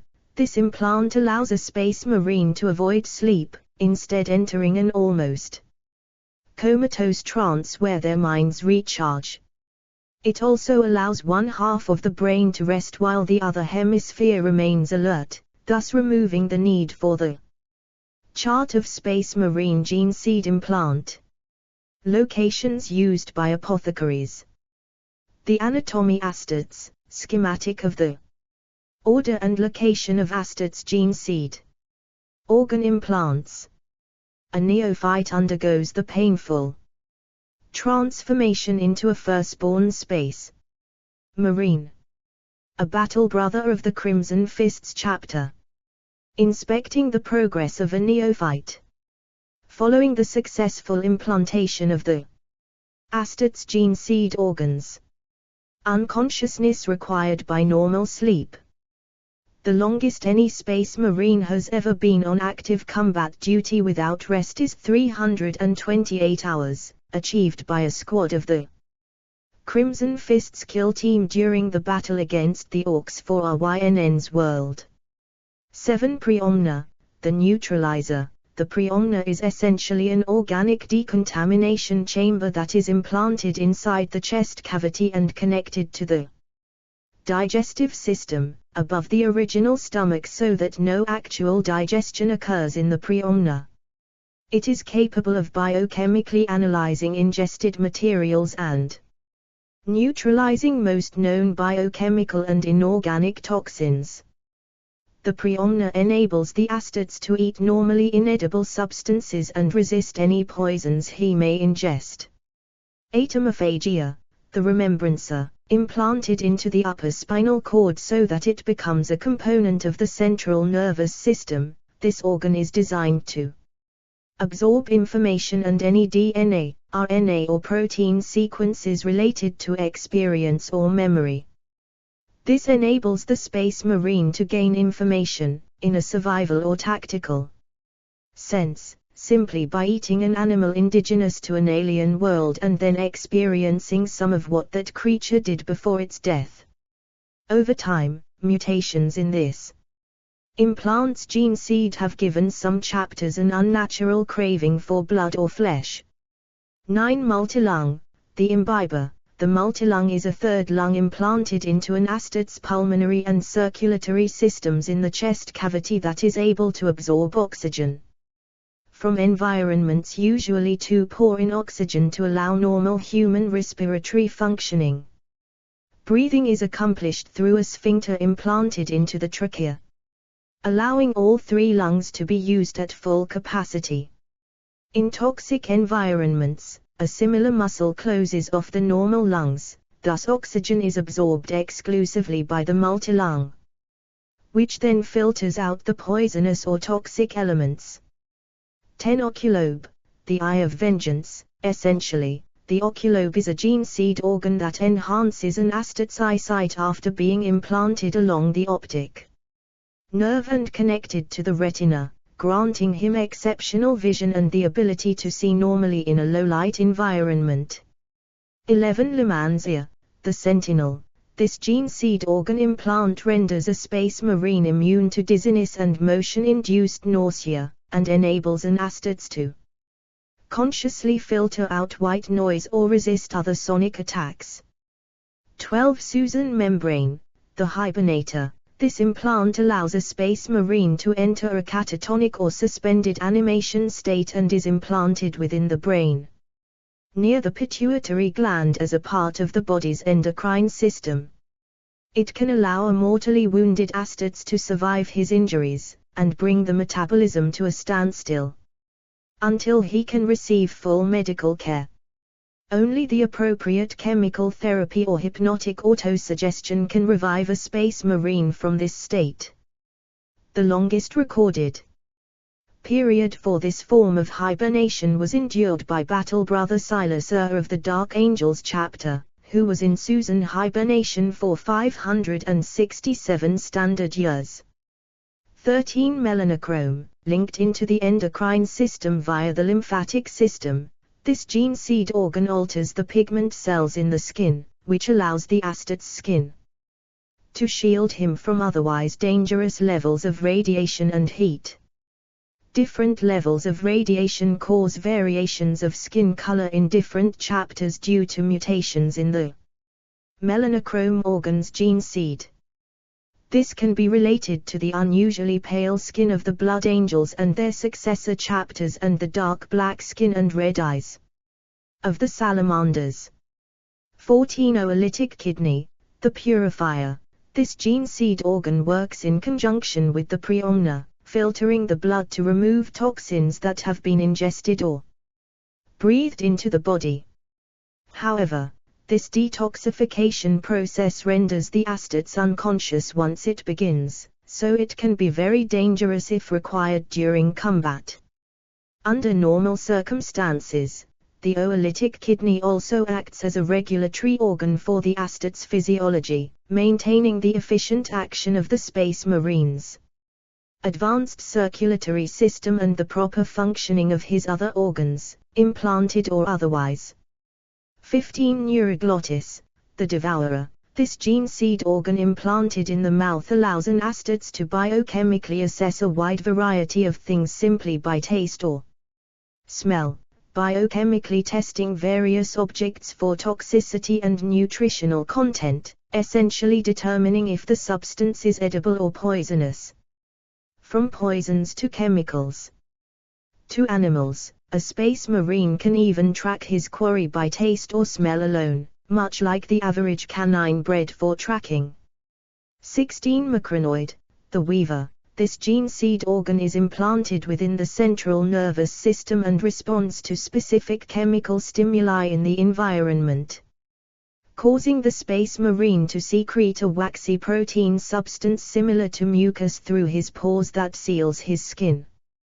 The gland's operations must first be activated by an external chemical treatment, usually self-administered, before it will activate. Space Marines are cocooned in this way before they enter suspended animation, and the process can even protect them from the harshness of the vacuum and other extremes of temperature, particularly deeply frigid environments. 17. Becher's gland, the poison bite, actually consisting of two separate glands implanted into multiple locations inside an astot's mouth, including the inside of the lower lip, in the salivary glands or in the hard palate. These two glands work in tandem to transform a Space Marine's saliva into a corrosive, blinding acid when consciously triggered. An astot's trapped behind iron bars, for example, would be able to chew his way out given a few hours. These implants' more common use is to aid in the digestion of unusually difficult or impossible things to digest, such as cellulose. In the gene seed of several primates, like that of Rugeldorn, this organ has atrophied and is no longer as effective or has simply ceased to function entirely in the astots of the chapters that use those primates' gene seed. 18. Progenoid glands, the gene seeds, implanted into both the neck and the chest cavity. These reproductive glands serve to collect, gestate and maintain the gene seed from a Space Marine's body, and to safeguard it for the continuity of a chapter. These organs hormonally respond to the presence of the other astot's gene seed implants in the body by creating germ cells with DNA identical to that of those implants through a process very similar to cellular mitosis. These germ cells grow and are stored in the progenoid organs, much like sperm cells or egg cells are stored in the testes and ovaries of normal men and women. When properly cultured by the apothecaries of a Space Marine chapter, these germ cells can be gestated into each of the 19 gene seed organs needed to create a new Space Marine. Thus, for most astots, their progenoid glands represent the only form of reproduction they will ever know, though the DNA passed on will be that of their primate, not their own. The neck gland can be removed after 5 years, and the chest gland after 10 years. Both are then used to create new gene seed organs for the development of the next generation of Space Marines. 19. The black carapace, interface, the last and possibly most important of all gene seed implants. This neuroreactive, fibrous organic material is implanted directly under the skin in the chest area of the hardened and shell-like ribcage of the astot's neophyte. Invasive fiber bundles that serve as neuron connectors then grow inward from the implant and interlink with the Space Marine's central nervous system.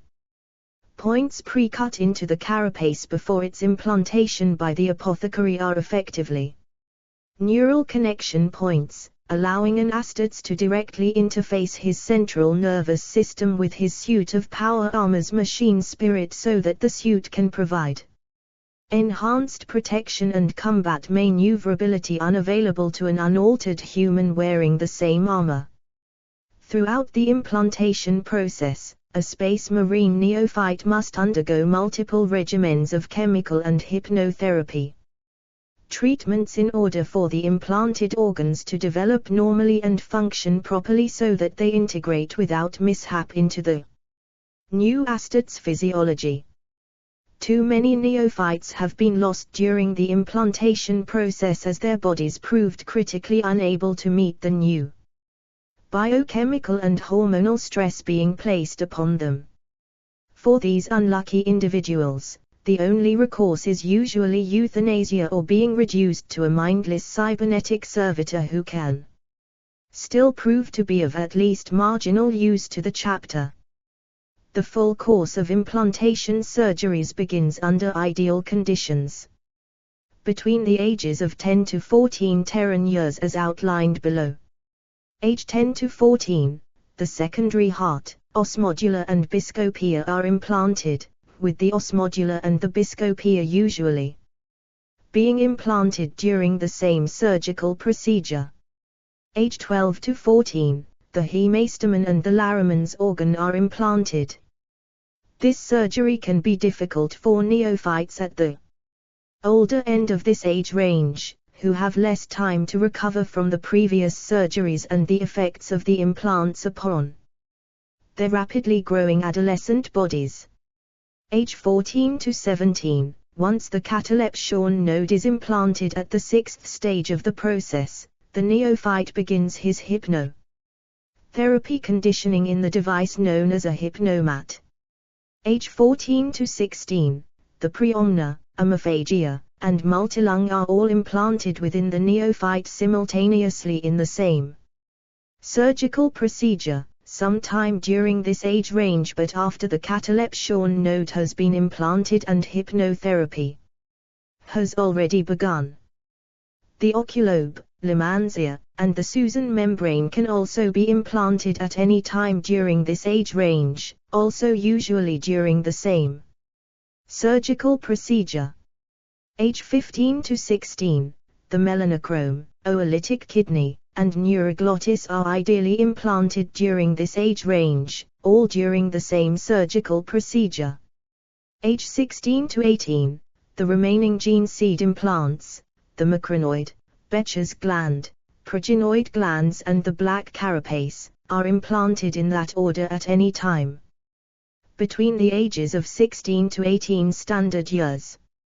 The idea is to be able to introduce a neophyte into a chapter's company of Scout Marines by the time his adult growth has been reached, usually around 18 years of age, though some neophytes have become Scouts as early as the age of 16 if their implantation process began at the young end of the age ranges given here.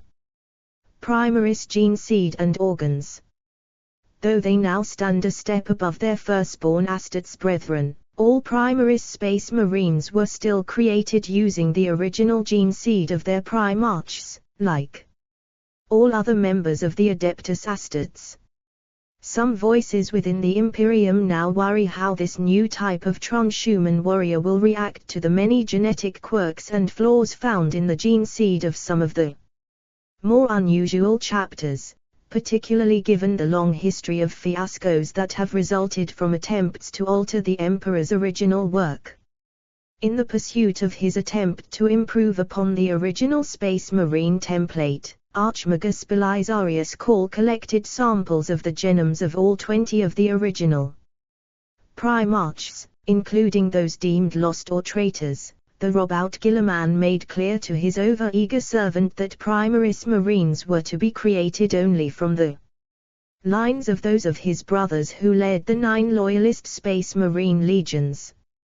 It is known that in addition to the general advancements in their gene seed, Primaris Space Marines possessed 3 additional gene seed implant organs compared to their firstborn brethren and that their gene seed is far more genetically stable than that of their forerunners.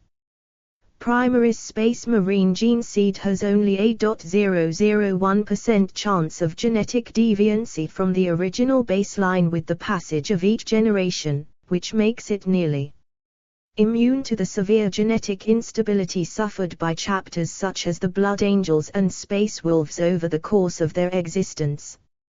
Nearly every firstborn Space Marine created since the first founding possesses 19 specialized organs derived from this gene seed. The Primaris Marines, however, are implanted with a further 3 additional organs. It was the Sang Primus Portum, a device containing potent genetic material harvested from the primarchs, that allowed for this breakthrough.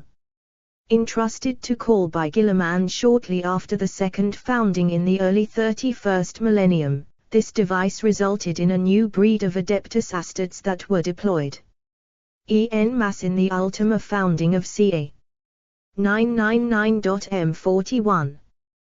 Due to Call's interpretation of his orders and the millennia-spanning labor of his task during which Guilliman was injured and suspended in stasis, the secrets of these new Primaris organs were not released until late in the 41st millennium. The Primaris marines possess all of the 19 gene seed implant organs that have been gifted to their firstborn Astartes brothers, as well as 3 more that only they possess, for a total of 22.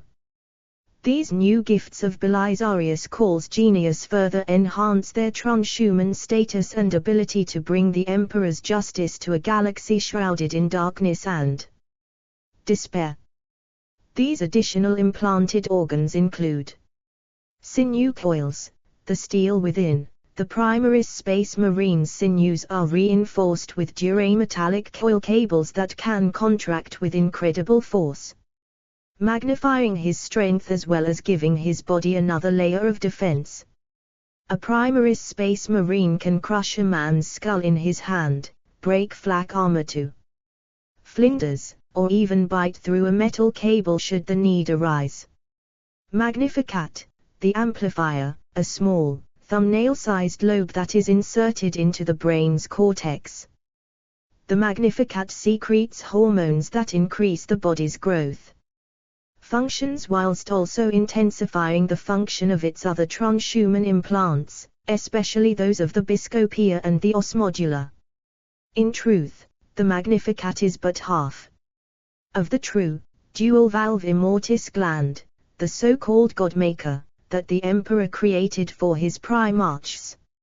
However, Archmagus Caul could only find materials and genetic blueprints to build the dextrophic lobe, the right half of the immortis gland, while plans for the Centrius, the left half, that would complete the original super organ had been wholly eradicated from imperial records of the Primarch project. Whether this was done by the Emperor's own hand or by some nefarious source, Caul could not tell. Belisarian furnace, the revitalizer, this is a dormant organ that connects to both Astartes' hearts. In times of extreme stress, or should the warrior's body undergo violent, damaging trauma, it expels great blurts of self-synthesized chemicals, a hypercocktail that simulates the biological action of combat stims while also aiding in the rapid regrowth of tissue, bone and muscle. The gland then falls dormant again, and takes some time to metabolically build itself up once more for the next usage. The Primaris implants are normally introduced between the implantation of the Biscopia and the hemastomen, steps 3 and 4 above. These procedures are known as the Primaris alpha and Primaris beta phases of the gene seed organ implantation process. Both phases can be introduced simultaneously. Conditioning. In addition to the extensive implantation process for the gene seed organs, both firstborn and Primaris neophytes undergo chemical treatment, psychological conditioning, and subconscious hypnotherapy, all the while spending every waking solar hour honing their combat skills with ceaseless combat training. Until their acceptance as a full initiate and battle brother of their chapter, a neophyte must submit to constant tests and examinations by the chapter apothecaries. The newly implanted organs must be monitored very carefully, imbalances corrected, and any sign of corrupt or deviant development treated.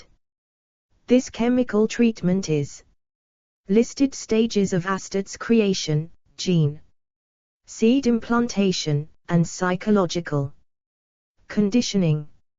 Reduced after completion of the initiation process, but it never ends. Space Marines undergo periodic drug treatment for the rest of their lives in order to maintain a stable metabolism. To this end, Space Marine power armor contains extensive physiological monitoring and drug dispensation equipment. As the super-enhanced body grows, the recipient of the gene seed organs must learn how to use his new skills. Some of the implants, specifically the catalespine node and oculobe, can only function once correct hypnotherapy has been administered. Hypnotherapy is not always as effective as chemical treatment, but it can have substantial results. If a space marine can be taught how to control his own metabolism, his dependence on drugs is lessened. The process is undertaken in a machine called a hypnomat. Space marines are placed in a state of hypnosis and subjected to visual and oral images in order to awaken their minds to their unconscious metabolic processes. A space marine is more than just a human being with extraordinary powers. Just as their bodies receive 19 or 22 separate gene seed implants, so their minds are altered to release the latent powers that lie within all human minds, and these are not the psychic powers of the warp but the intrinsic capabilities of every human brain. These mental powers are, if anything, more extraordinary than even the physical powers endowed by the gene seed implants. For example, a space marine can control his senses and nervous system to a remarkable degree, and can consequently endure pain that would kill a normal man. A space marine can also think and react at lightning speeds. Memory training is an important part of the Astad's psycho-indoctrination as well, and some space marines develop photographic memories in the course of their psycho-conditioning and hypnotherapy. Space marines, of course, vary in intelligence as do other men, and their individual mental abilities vary to some degree, as their implants do not reshape their core neural architecture and psyches, though the hypnotherapy does act to smooth out many personality quirks.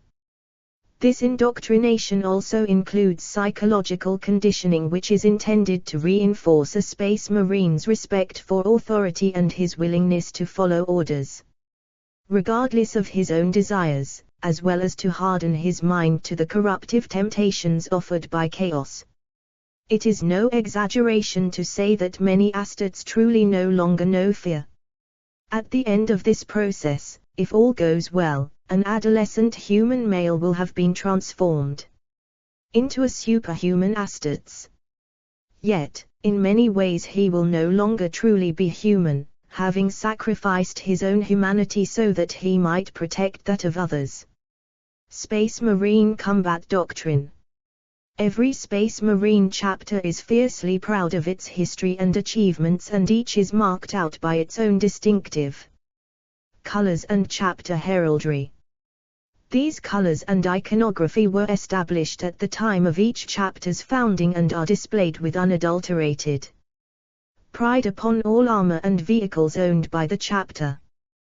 The wargi of the chapter is maintained with painstaking precision, and many items have been covered over the millennia in fine lines of intricate devotional script in High Gothic, with each line detailing a battle honor of the chapter won by a previous user of the weapon.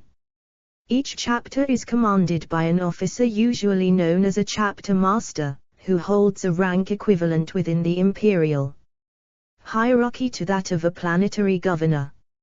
Each chapter is a small, mobile army, and although each contains only 1,000 battle brothers, a chapter's actual combat potential is equivalent to at least 10 times that number of normal troops drawn from the Astra Militarum, Imperial Guard.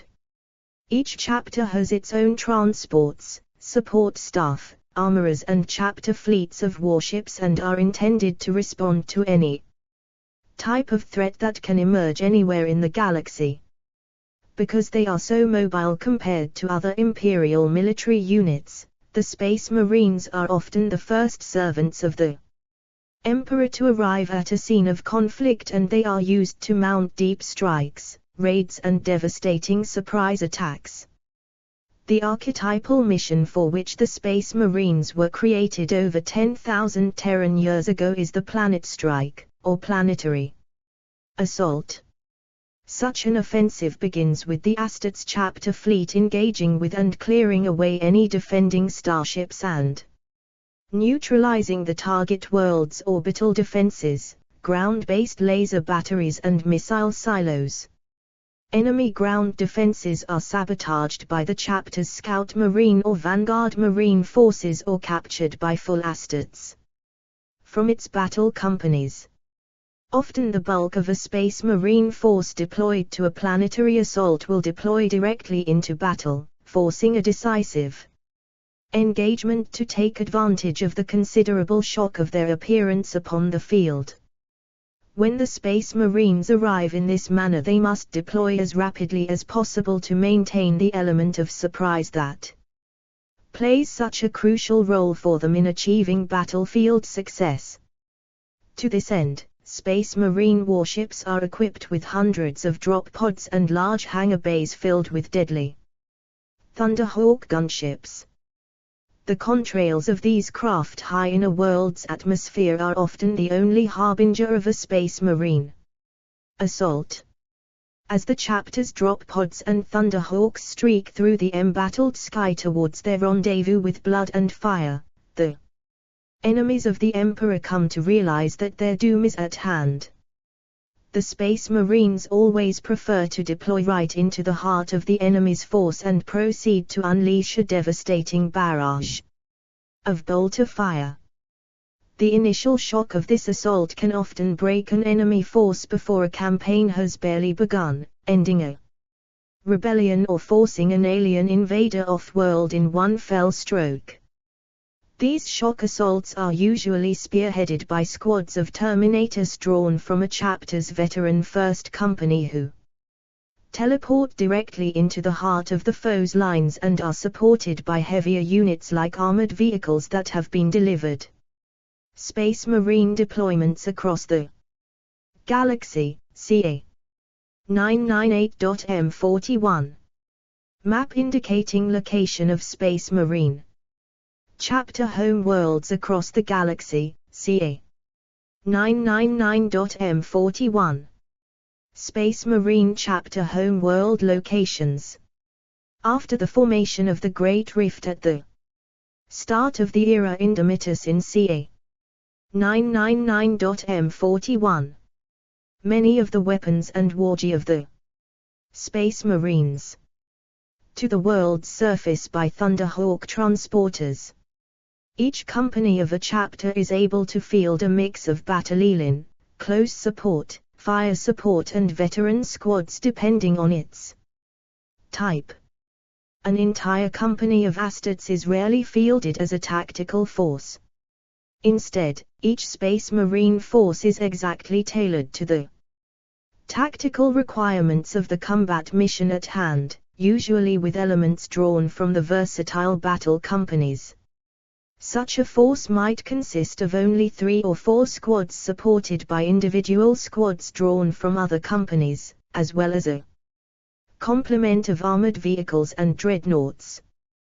This force will be led into combat by a captain, a lieutenant, a senior veteran sergeant, a chaplain or a librarian who serves as the force commander. On very rare occasions, a Space Marine chapter will be called upon to carry out a mission or face an enemy of such size and power that it must deploy a large portion of its total strength. In these instances, forces consisting of 200 or even 300 Astartes and their supporting vehicles are not uncommon. Such a force is deployed only to those locations where the enemy's advance must be stopped at all costs. For instance, during the Second and Third Wars for Armageddon, it was determined by the High Lords of Terror that the Orc warlord Ghazghkull had to be prevented from extending his warg beyond that strategically located hive world lest his greenskin hordes gain footholds on more populous worlds in the Segmentum Solar and wreak absolute havoc on the Imperium's heart. As such, several legendary Astartes chapters like the Blood Angels, Salamanders and Black Templars deployed several full battle companies in their supreme effort to halt the advance of the Orcs. Such was their skill that Armageddon became a new word for total war in the Orc culture. The nature of the Adeptus Astartes missions means that a chapter's various components may be spread across the galaxy at any one time, with individual detachments involved in separate conflicts thousands of light years apart. It is very unusual for all 10 companies of a chapter to be gathered in the same place at the same time, and centuries can pass between gatherings of an entire chapter for a single mission. As a result, the deployment of an entire Space Marine chapter indicates the need to combat a threat that may rend the very fabric of the Imperium itself if left undefeated. The deployment of such a force can only be requested by the High Lords of Terror and is led by the chapter master in person. Such a gathering of martial power can bring a fortress world to its knees, halt an alien invasion, or even hurl back a Black Crusade. Legendary, existential threats to the Emperor's realm such as the Helican Schism, the Macharian heresy and the Tyrannic Wars have seen the need to call up entire chapters. Whole worlds have become shrines to remember the fallen of these conflicts. Each of these campaigns engulfed large regions of imperial space and involved countless millions of troops, yet were ultimately decided only by the unmatched heroism of a relatively small number of the Emperor's Angels of Death, the Space Marines. Chapter Organization. Firstborn Chapter Organization. According to the original version of the Codex Astartes before the introduction of the Primaris Marines in the era Indomitus, Space Marines were organized into 3 main types of squad: tactical, assault, and devastator. Each of these squads has a unique battlefield role and is designed to operate together to provide mutual support and maximum flexibility. In addition to these 3 squad types, the first, veteran, company can be formed into Terminator or veteran squads, while the scouts of the 10th Company are always fielded as scout squads. All Space Marine squad types, with the exception of the scouts, normally consist of 10 Astartes, but they can be divided into 2 separate combat squads in battle. This gives each unit a further degree of flexibility in action. An aspirant who becomes a neophyte and is accepted into the chapter's ranks will serve in many roles, starting out as a young scout marine in the 10th Company. If fate favors him, progressing through the ranks as an initiate and full battle brother of the chapter, serving as Devastator Marine, Assault Marine, Tactical Marine and, if he is exceptionally bold, eventually earning the honor of serving as a veteran in the elite 1st Company. A favored few excel even past this great honor and join the ranks of the chapter's officers, leading their fellows into the blood and fury of battle. The first step along the path to becoming a mighty hero of the chapter is service in one of the scout squads of the 10th Company. Scout squads consist of a veteran sergeant and 4 to 9 scout marines. The role of the sergeant is to train the scouts and lead them in battle. Only sergeants of considerable experience and status are designated for this role. Scouts attend to every word their sergeant utters, for it is said that he has forgotten more of war than many more senior officers will ever learn. Whilst serving as a scout, a neophyte learns the most subtle arts of war. In a range of infiltration and reconnaissance missions, he learns how to approach and observe the enemy. Information gathered in such missions is passed back to the main battle force. The scouts get their first taste of combat by way of carefully placed ambushes, the scout sergeant drawing on centuries of experience to deploy his charges in such a manner as to teach them as valuable a lesson as the enemy. Unlike that enemy, the scouts learn valuable skills in such combats. The enemy earns nothing more than a quick death, for even a neophyte space marine is a potent warrior compared to a mortal man. A space marine serving in a Devastator squad may only recently have completed his service in the 10th Company and been accepted as a full initiate and battle brother. Various weapons and wargear utilized by the Adeptus Astartes. The most common ranged and melee weapons utilized by the Space Marines after the opening of the Great Rift of the chapter. It will be his first experience of fighting in power armor. When first assigned to such a squad, the Space Marine will bear a bolter and grenades and fulfill a support role within the squad, providing close support to those battle brothers armed with heavy weapons, identifying targets and being close at hand to proffer ammunition and to take up the weapons of any who should fall.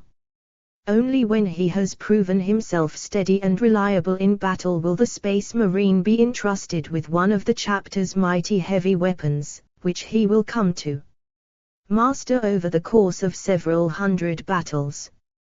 Devastator squads consist of a sergeant and 9 Space Marines. Up to 4 Space Marines may be armed with heavy weapons, whilst the remainder will carry bolters. This is the most heavily armed type of Space Marine squad, and they are deployed wherever overwhelming firepower is needed, especially when the chapter faces enemy armor or fortified positions. Having proved himself steadfast and disciplined in the Devastator squads, a Space Marine will in time earn himself a place in his company's assault squads. Here the Space Marine comes to master the application of overwhelming force, taking the fight directly to the enemy's strong points. He embraces the controlled savagery of close combat and looks his enemy in the eye as he deals him death. Assault squads are specialists at fighting in hand-to-hand combat. Each squad consists of a sergeant and 9 Space Marines, all equipped with jump packs and armed with a close combat weapon in each hand. Common armament consists of a bolt pistol and a chainsword. Optionally, 2 of the Space Marines may carry plasma pistols. This combination is ideal for fast attacking, close-quarter fighting assault troops. Even though tactical squads are the most common type of squad in any chapter, to earn a place in one a Space Marine must have proven himself both courageous and wise in battle. Throughout his service in the Devastator and Assault squads, he will be proven adaptable in his approach to the arts of war and will have mastered a range of tactics and weaponry. Tactical squads are the most commonly fielded squad types in a chapter. A tactical squad is led by a sergeant and includes 9 other Space Marines. Of these, 7 battle brothers are armed with bolters, whilst the remaining 2 can be armed with bolters or, alternatively, one may carry a heavy weapon such as a missile launcher or a heavy bolter, and the other may carry a special weapon such as a flamer or melter gun. This combination is the most tactically flexible and offers a good mixture of capabilities within the squad. After serving in hundreds of campaigns and thousands of battles, and having conquered the very worst the galaxy has to throw at him, a Space Marine is likely to be considered a veteran. In most chapters, such an honor is not measured by length of service, but in blood spilled, horrors overcome, and mighty deeds done. As a prelude to service in the elite First Company, many Space Marine veterans fulfill the role of sergeant, leading squads of all types in any of the other companies. Thus, many of the Space Marines of the veteran company will be battle-proven leaders as well as highly experienced warriors. The warriors of the veteran company are fielded in one of 3 squad types: Terminator squads wear the uniquely powerful Terminator armor, sometimes called tactical dreadnought armor. This armored suit is massive in construction, virtually turning a Space Marine into a one-man tank. Every chapter has a limited number of Terminator armor suits, and each is an ancient artifact crafted many thousands of Terran years ago. Terminators are less mobile than other Space Marines and are primarily used in starship boarding actions or in extreme close quarters combat when heavy fire support cannot be easily brought to bear. So resilient is the armor that it is reputedly able to operate inside plasma reactors, within volcanoes, and inside highly irradiated areas of deep space. Legend has it that the armor can even survive the tread of a titan. To wear an ancient suit of Terminator armor is one of the greatest honors to which a space marine can aspire. Each suit bears on its left shoulder the Crux Terminatus, the unique honor badge of the Terminator. Each crux is said to contain at its core a tiny fragment of the armor worn by the Emperor himself when he fought his final battle against the traitor War Master Horus, providing a direct link between the Space Marine and the Master of Mankind. Despite its obvious benefits, Terminator armor is not suitable for all missions. Most of the time, veterans take to the field wearing ordinary power armor, albeit a suit inscribed with many hundreds of battle honors as well as the Crux Terminatus. When wearing power armor, veterans are formed into Vanguard Veteran Squads or Stern Guard Veteran Squads. By dint of their rank, veterans have access to the most fearsome weaponry in the chapter's armory, including sacred blades and artificer-crafted combi weapons of uniquely masterful craftsmanship. Vanguard Veteran Squads go to battle equipped with the most lethal of close combat weapons, and often wear jump packs to bring them to bear before the enemy can even react. Stern Guard Veteran Squads carry a wide array of ranged weaponry and specialized ammunition, and are masters in its overwhelming application. Veteran Squads are rarely deployed en masse, but are instead used to bolster the line, provide an unstoppable spear tip or to act as a highly flexible and mobile reserve.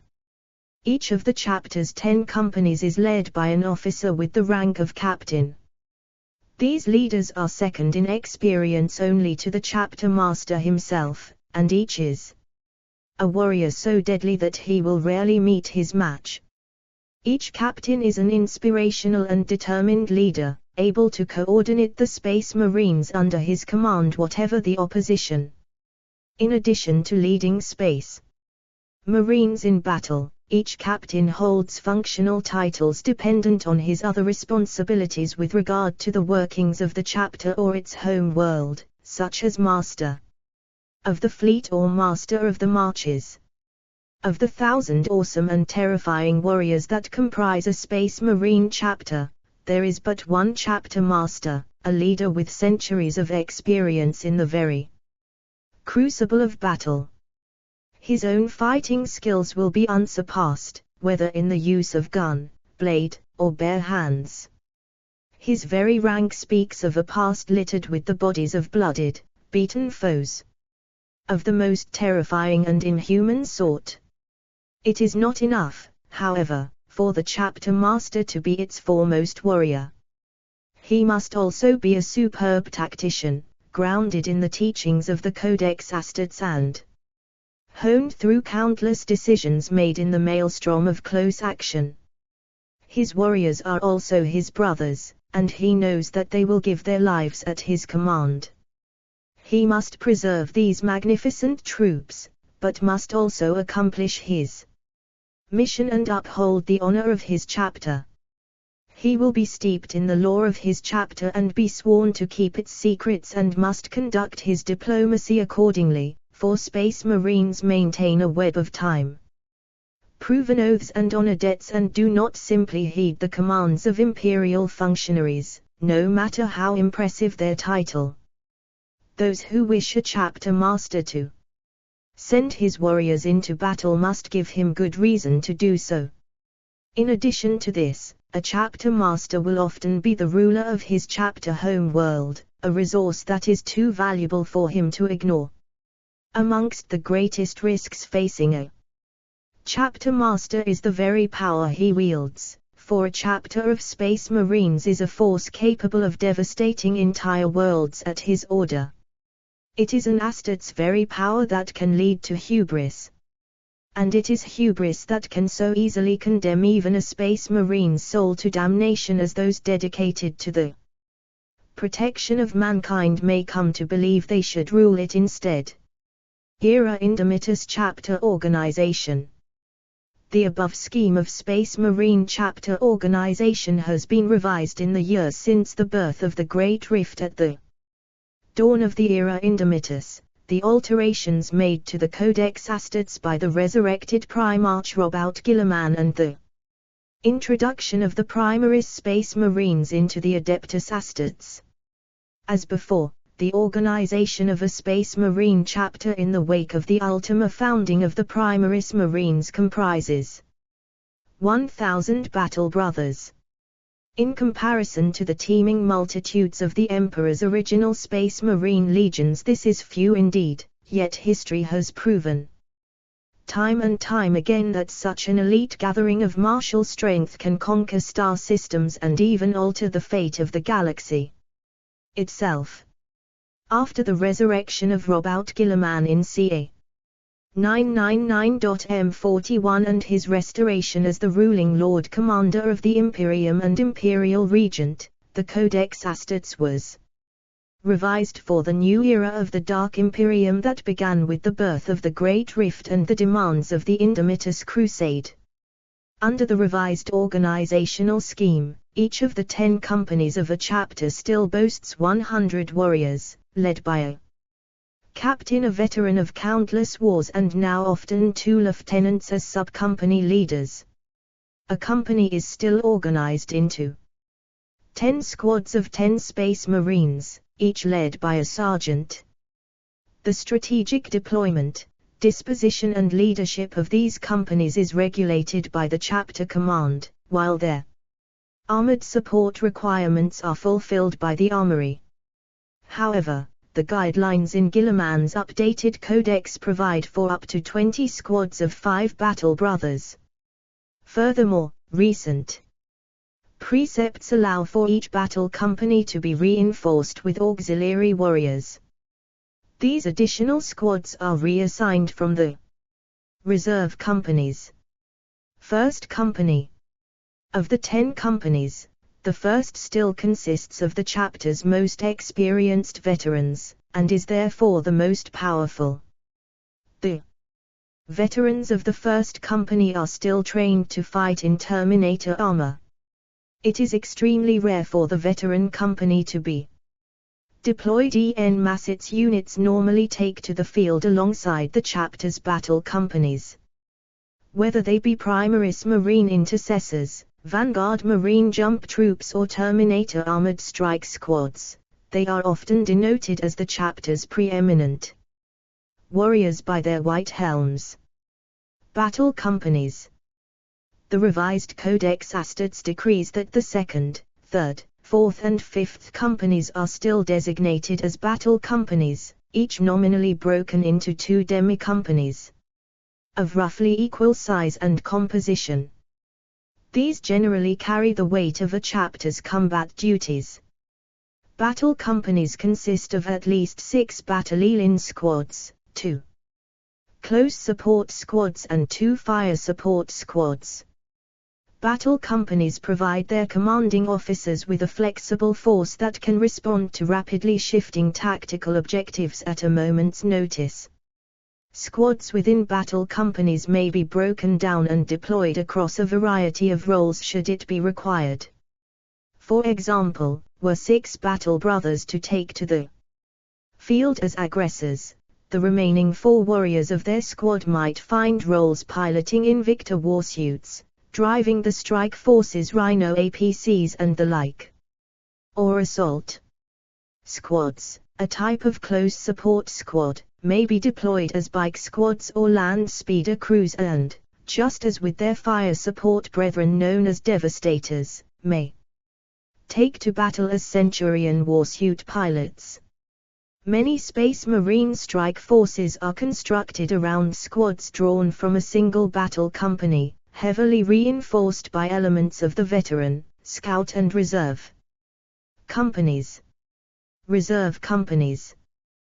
The reserve companies are entirely composed of squads of the same designation. They normally act in support of the battle companies and provide a source of replacements for any casualties suffered by the frontline formations. Typically, the 6th and 7th Companies both comprise 10 battalion squads, while the 8th Company consists entirely of close support squads and the 9th entirely fire support squads.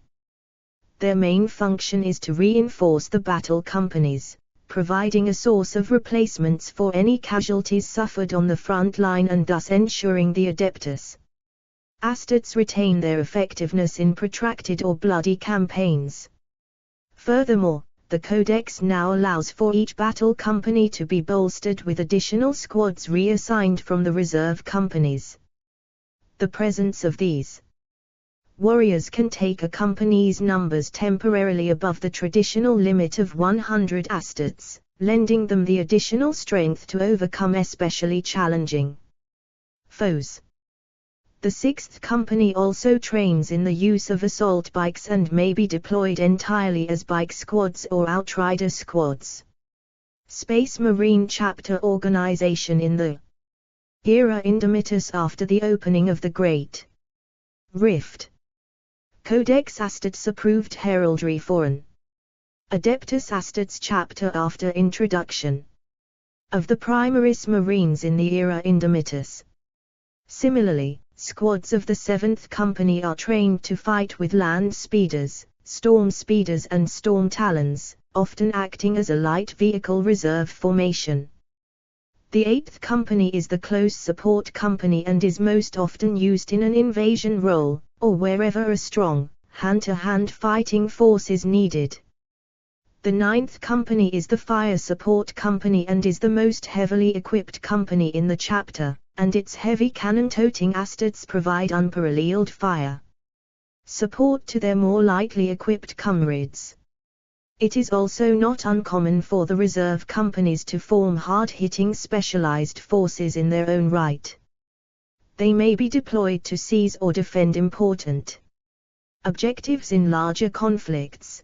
The concentrated firepower of so many fire support battle brothers or the line-breaking fury of massed close support warriors proving the decisive factor in many such engagements. The specialized nature of each of the reserve companies sees them deployed in quite specific circumstances. The battalion warriors of the 6th and 7th Companies will often act as crews for large, independent formations of the various armored vehicles deployed by the chapter, allowing commanders to field entire companies of anti-grav skimmers, battle tanks or other swift assault vehicles. The highly mobile nature of the 8th Company's close support squads, often equipped with jump packs or embarked aboard transport vehicles, sees them used in a rapid assault role, as well as wherever a strong hand-to-hand fighting force is needed. The 9th Company, being the most heavily equipped in the chapter, is used to bolster defensive lines and strongholds, as well as provide long-range support. In most chapters, Space Marines progress through the reserve companies from the 9th through to the 6th. During his time in the reserve companies, a battle brother will prove his mettle while learning new methods of warfare. Scout Company. The chapter's 10th Company is still its Scout Company. The majority of its members are neophyte Scout Marines, those whose combat training, physical transformation, and cultural indoctrination into the chapter is still incomplete, but the company now also contains a standing force of 10 Vanguard Space Marine squads. These warriors can be called upon to conduct a variety of stealth operations behind enemy lines. The revised Codex Astartes dictates no formal size for a scout company, as the rate of recruitment is not fixed, meaning that some chapters will be able to field comparatively large 10th Company formations while others must husband their limited resources carefully. Chapter Armory. All companies, except the Scout Company, maintain a small fleet of Rhino, Razorback and Repulsor armored transports. The veteran 1st Company also has a permanent complement of Land Raiders of different patterns and Storm Raven gunships for carrying Terminators into the heart of battle. A chapter's other armored vehicles form a pool, maintained by the armory, that company captains can draw upon. Many companies also include a number of dreadnoughts of different patterns, including the Primaris Marines Redemptor Dreadnought. Every company has its own dreadnoughts. After being interred in the metal sarcophagus, it is customary for a fallen Space Marine to fall under the care and maintenance of the chapter armory, but to remain a part of the company in which he served. Not only are these venerable and mighty warriors valuable battlefield assets for the devastation they can wreak upon the foe, but they are also the living embodiment of their company's history and traditions.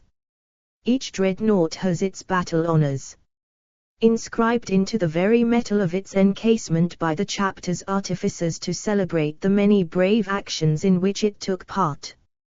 Whilst each company has a number of its own transport vehicles, the majority of vehicles in a chapter are maintained by its armory. When the need arises, these armored fighting vehicles are deployed as massed spearheads wholly independent from the companies and commanded by a senior officer or requisitioned individually by a captain to support their company. In the latter case, the vehicles are given badges appropriate to the company they will serve and are assigned a simple numerical designator. This number is repeated on the crew's badges, if the vehicle is not manned by a Tech Marine novitiate from the armory. Upon its creation, a Space Marine battle tank is given a name that reflects its role as a protector of the chapter's brethren. From that point onwards, the vehicle is as much a part of the chapter as the Space Marines themselves, and over the years its many deeds will be celebrated as greatly as those of the chapter's flesh and blood heroes. Chapter Headquarters /Command. A chapter also includes a number of officers and specialists who exist outside of the formal organization of the companies. These individuals are known as the headquarters or command staff, and they will often stride out to lead a strike force in battle, or provide essential battlefield support, spiritual leadership, psychic capability, and destructive combat prowess.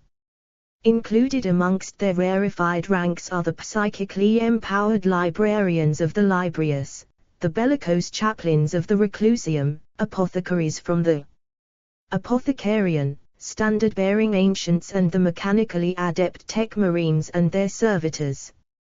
Although the Codex Astates describes a number of ranks and responsibilities held by the headquarters staff, only those officers with an active martial role actually accompany the chapter to war. There are relatively few senior officers with non-combatant roles such as recruiting and training new members or administrating the chapter, as most of these types of duties are performed by human chapter serfs. In addition to their rank, captains of the chapter are still often assigned Space Marine Master titles which include other functional responsibilities. These include such positions as the Lord of the Household, the Chapter Master's Secretarius, the Master of the Fleet, the Chief Victualler, the Master of the Arsenal, the Master of Recruits, and the Master of the Watch. Over all of these mighty warriors still presides the Chapter Master, elevated from the greatest of the chapter's captains. He alone is responsible for the deeds of the chapter, and answers directly to the administratum. Chapter masters may select an honor guard that are in addition to the company role, although not all chapter masters choose to do so. Vanguard Marines. Vanguard Space Marines are reconnaissance and infiltration experts, equipped to operate alone in enemy territory for extended periods of time and intensively trained in shadow warfare tactics and sabotage techniques.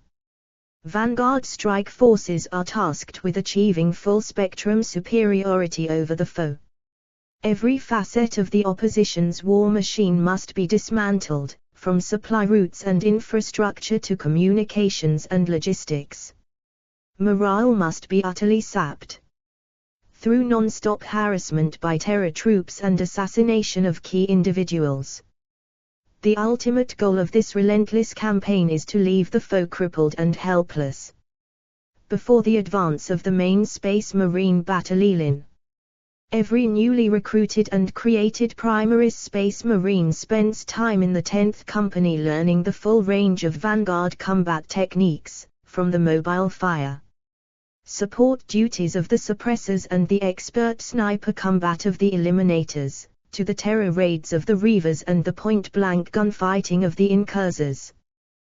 The Primaris Battle Brothers keep their Vanguard skills honed even after they move on to other companies, meaning that at a moment's notice they can don any of the various types of Mark X Phobos power armor and go to battle as Vanguard Space Marines. Even veterans of the First Company can swiftly reprise such duties. Combining the benefits of their vast wealth of combat experience with the specialized and wholly lethal infiltration and sabotage tools of the Vanguard. When a full-sized Vanguard force deploys into battle, they often do so with armored support from Invicta tactical warsuits and impulsor transports, not to mention the leadership of captains, librarians and the like, also armed and armored for stealth warfare.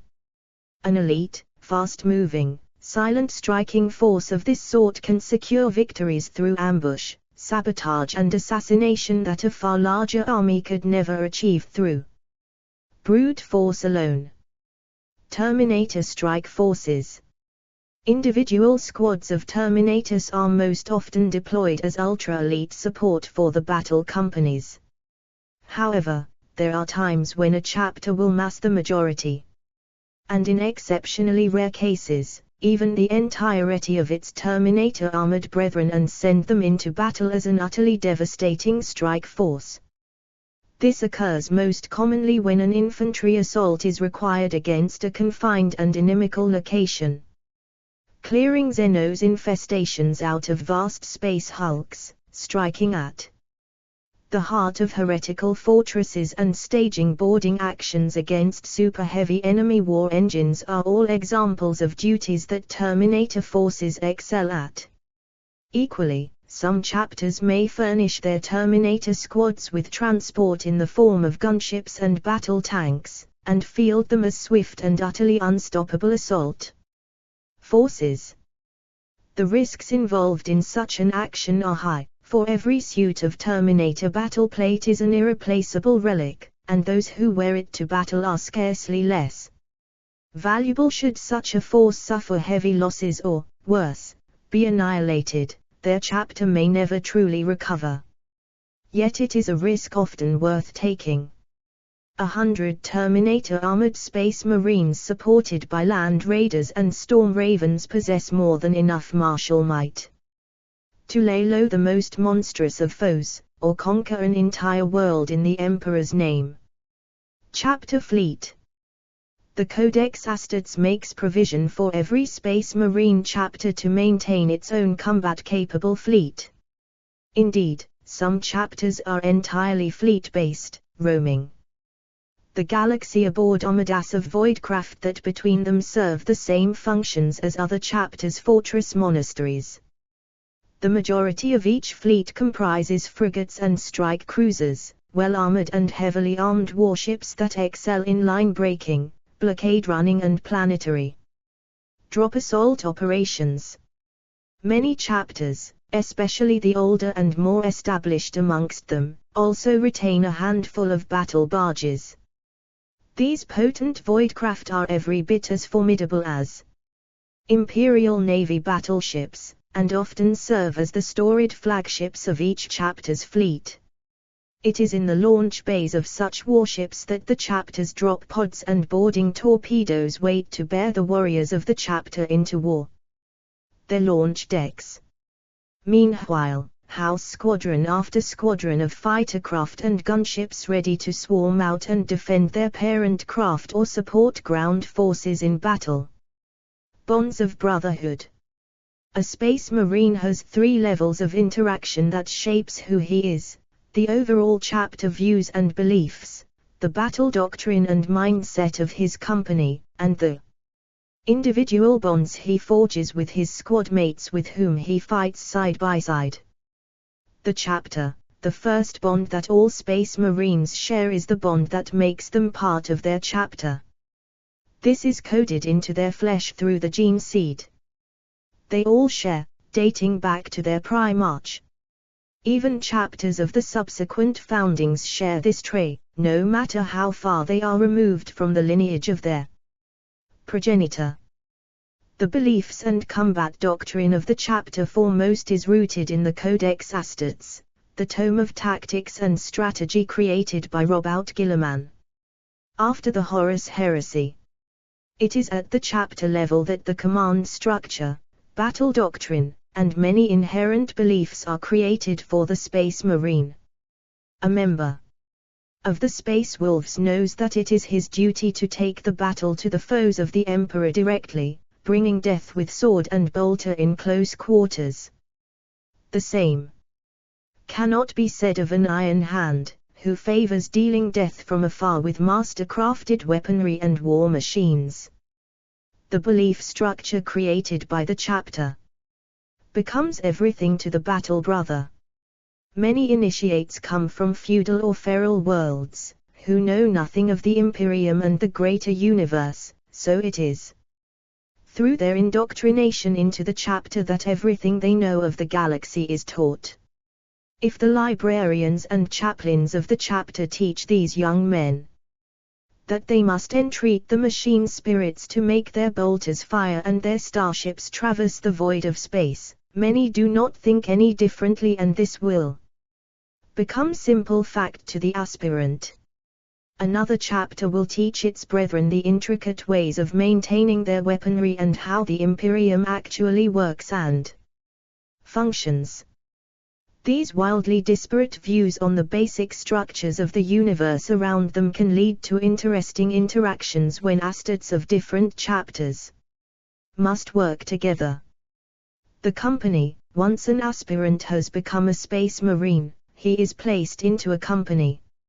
At the company level, a Space Marine learns the deeper structure of how he will fight the enemies of mankind. The Codex Astartes outlines the progression of each battle brother through the companies of their chapter and what skills he shall gain during his tenure in each. According to the Codex Astartes, a battle brother progresses from a scout marine of the 10th Company, to a devastator of the 9th Company, then on to an assault marine of the 8th Company. Once a Space Marine has mastered the many ways in which he is capable of making war, only then is he ready to enter the tactical squads of his chapter's battle and reserve companies. Space Marine companies often have many ancient traditions and rites based on their past battles and achievements. These become very important to the battle brother and will greatly influence him. For example, a member of the Blood Ravens 5th Company, who lost many of his brothers in a prolonged campaign against the Aldrai, may observe an annual rite commemorating the sacrifices made to bring about victory. Missing this observance, if not in an active battle situation, could bring about a sense of melancholy and shame to the battle brother, who feels he is not properly honoring his fallen comrades. The squad. The most intimate bonds are amongst the battle brothers of the Space Marines squad. Day in and day out, these hardened warriors fight alongside each other for the glory of the Emperor and the Imperium. With each battle, the members of the squad become more ingrained in the ways of battle and how to rely on each other in any circumstance. It is within a squad, and that can be a battalion, close combat, fire support or veteran squad, that the Astartes has spent the most time. If he leaves his squad for another, to begin his tenure with the Death Watch, or for some other reason, he must leave a part of himself behind, and learn how to function on a whole new level as part of a new team. Relations with the Astra Militarum, Imperial Guard. The Astra Militarum, known colloquially as the Imperial Guard, is composed of men and women possessed of unquenchable faith in the God Emperor of mankind, but they are still ultimately mortals of flesh and blood. To the common troopers, the superhuman space marines of the Adeptus Astartes are as gods walking amongst men, and for most of the common people of the Imperium, including the troops of the Imperial Guard, they are a rare sight indeed. Most Astra Militarum troopers will never see a space marine, let alone fight alongside one, and as such they are the subjects of all manner of legends, myths, and superstitions. Different imperial cultures, and the Imperial Guard regiments drawn from them, have their own beliefs about space marines. Some hold them in awe as the literal sons of the Emperor, whilst others fear them as the deliverers of the Emperor's divine judgment. While it is true that a space marine can spit acid, in their ignorance many claim they can also kill with a glance or rout an army with a single word. Tales abound of small groups of space marines conquering entire planets or holding off wave after wave of slavering Xenos fiends. Some chapters, in particular the Ultramarines, are lionized across the Imperium. Others, such as the Blood Drinkers, inspire dread. Any Imperial Guard trooper, or any other mortal for that matter, finding himself in the presence of a space marine is likely to drop to his knees in abject supplication, so potent is the martial bearing of a battle brother of the Adeptus Astartes. Even senior Imperial Guard officers might find themselves stammering like newly commissioned subalterns when conversing with a space marine. In the main, most space marines barely notice mere mortals, and it takes a great and rare man indeed to earn their respect. Rumors of their presence in a war zone can often generate great excitement amongst Imperial Guardsmen, but such rumors often prove to be false. An encounter with a single squad of space marines is a legendary encounter for the mortals of the present-day Imperium, even those mortals who are themselves pledged to the Emperor's service, and will result in hushed tales of or told around the tables of the officers' mess for many Terran years to come. Relations with the Inquisition. To protect its citizens from the insidious temptations of chaos, the Imperium of Man long did its best to hide the existence of the Chaos Gods, daemons and the Chaos Space Marines from public knowledge. Only certain Space Marines, sanctioned psychers and the members of the Inquisition were permitted to know the Imperium's darkest secret. It was long inquisitorial policy to mind-wipe even members of the Adeptus Astartes, including entire chapters in some cases, after exposure to the demonic. All others are either put to death after exposure to the reality of chaos to protect the Imperium from their possible corruption, or if they have been a valuable servant to the Imperium, they are allowed to live but required to undergo memory modification or even, in extreme cases, a mind wipe. This is a policy that has been in place since before the Emperor of Mankind was interred within the Golden Throne, when only he and his Primarchs knew that the warp contained intelligent entities capable of possessing individuals in real space. But even the Emperor did not reveal to his Primarchs during the Great Crusade the full truth that the warp was not just a seething cauldron of psychic energies inhabited by entities similar to Xenos, but was actually populated by malign intelligences akin to the supernatural beings of ancient human myth and superstition. He chose not to explain that the Empire Aeon was dominated by the ruinous powers and their demonic servants, for fear that this knowledge alone would lead too many of the Primarchs to take actions that would lead to their corruption. Join the quest. Share your views on upcoming games. Click here. Follow on IG, TikTok, join Fan Lab. To fight a demon army is to fight a twisting tornado of unreason and despair that forever changes those who must confront its horror. As such, the Imperium believes that It cannot allow the knowledge that such foes actually exist to spread, since even the simple knowledge of chaos existence may mark the start of an individual's fall to damnation. The human survivors of conflicts with the demonic were invariably confronted by the agents of the Inquisition and mind-wiped, quarantined for life in forced labor camps, or even in extreme cases made the subjects of a worldwide exterminatus event. Over the eons, the galaxy has witnessed warp-based catastrophes and demonic incursions beyond counting. Since the inception of the Inquisition after the Horus Heresy, even the fact that such a thing is possible is deemed too dangerous for the citizens of the Imperium to know, for such knowledge breeds heresy as surely as a fly-blown corpse breeds maggots. Because of this, the vast majority of knowledge concerning demonic incursions has been eradicated from extant Imperial public records. What is known is recorded only in prescribed imperial texts and heretical Xenos scripts that the Inquisition has yet to destroy.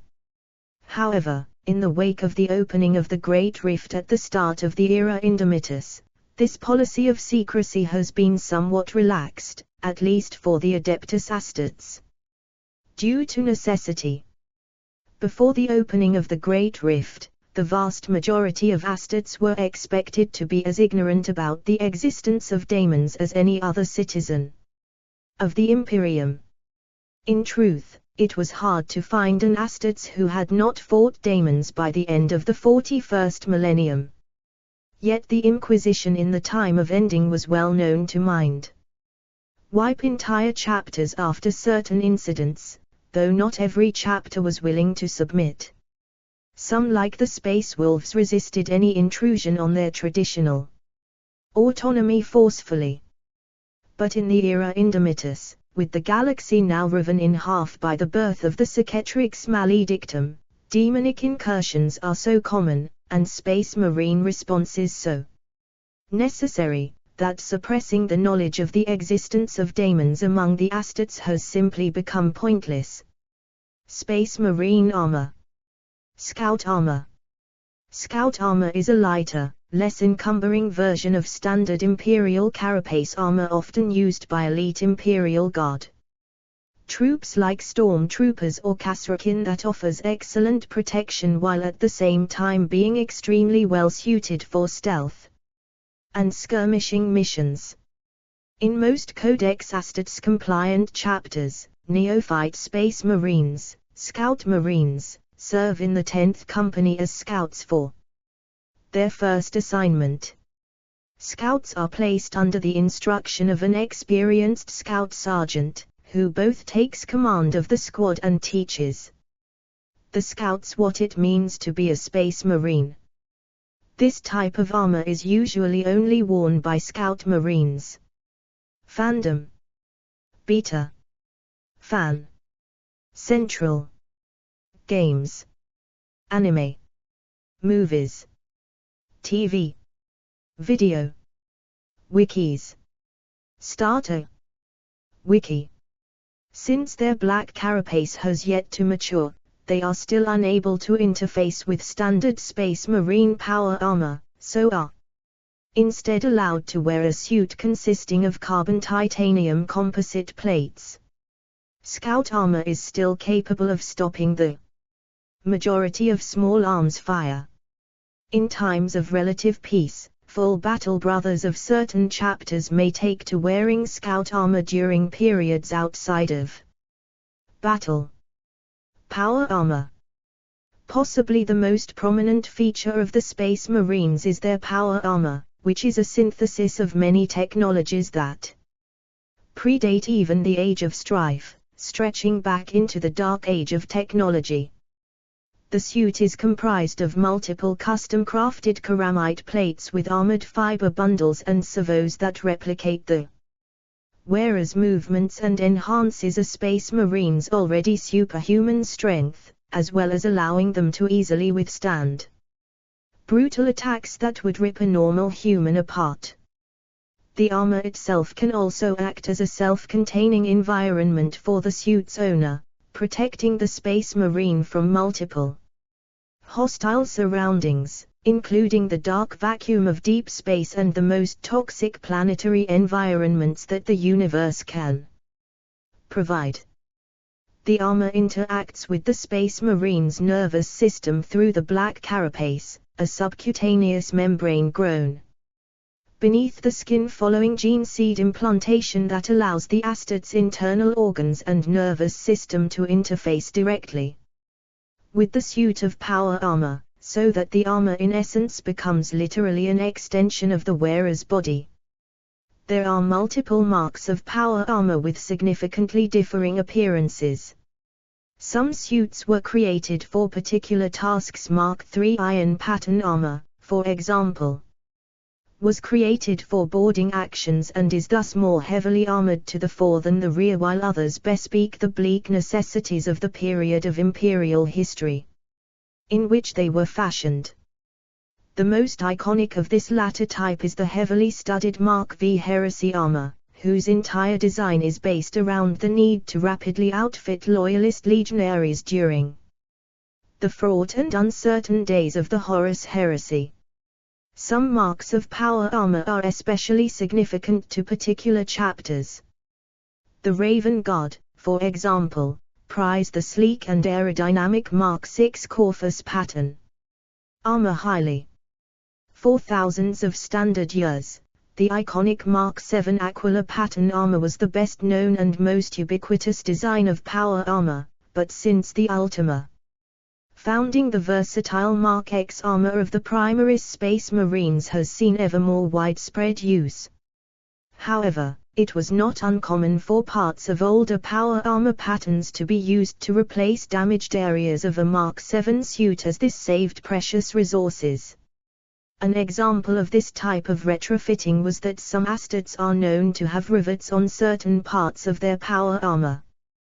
These pieces are actually derived from the ancient Mark II Crusade pattern armor that dates back to the time of the Great Crusade over 10 standard millennia ago. These patched suits of power armor protect their wearers just as well as their updated counterparts, since the only real change in power armor patterns over the last 10,000 Terran years have been to the armor's myriad auxiliary systems. What few know is that each Space Marine suit of power armor is so specific to its wearer that it cannot be worn by two different Space Marines without alterations. So precious is his ancient suit of armor that each Space Marine swears solemn oaths to honor and maintain its individual machine spirit and the memories of all the honored assets who have worn that particular suit over the generations. The introduction of the Primaris Space Marines also brought with it the development of the new suit of more advanced power armor, the Mark X. Unlike its predecessors, the Mark X is intended to be a modular design, more versatile than prior Marks and drawing upon the most advanced patterns of the past, particularly the Mark IV Maximus and Mark VIII Errant patterns.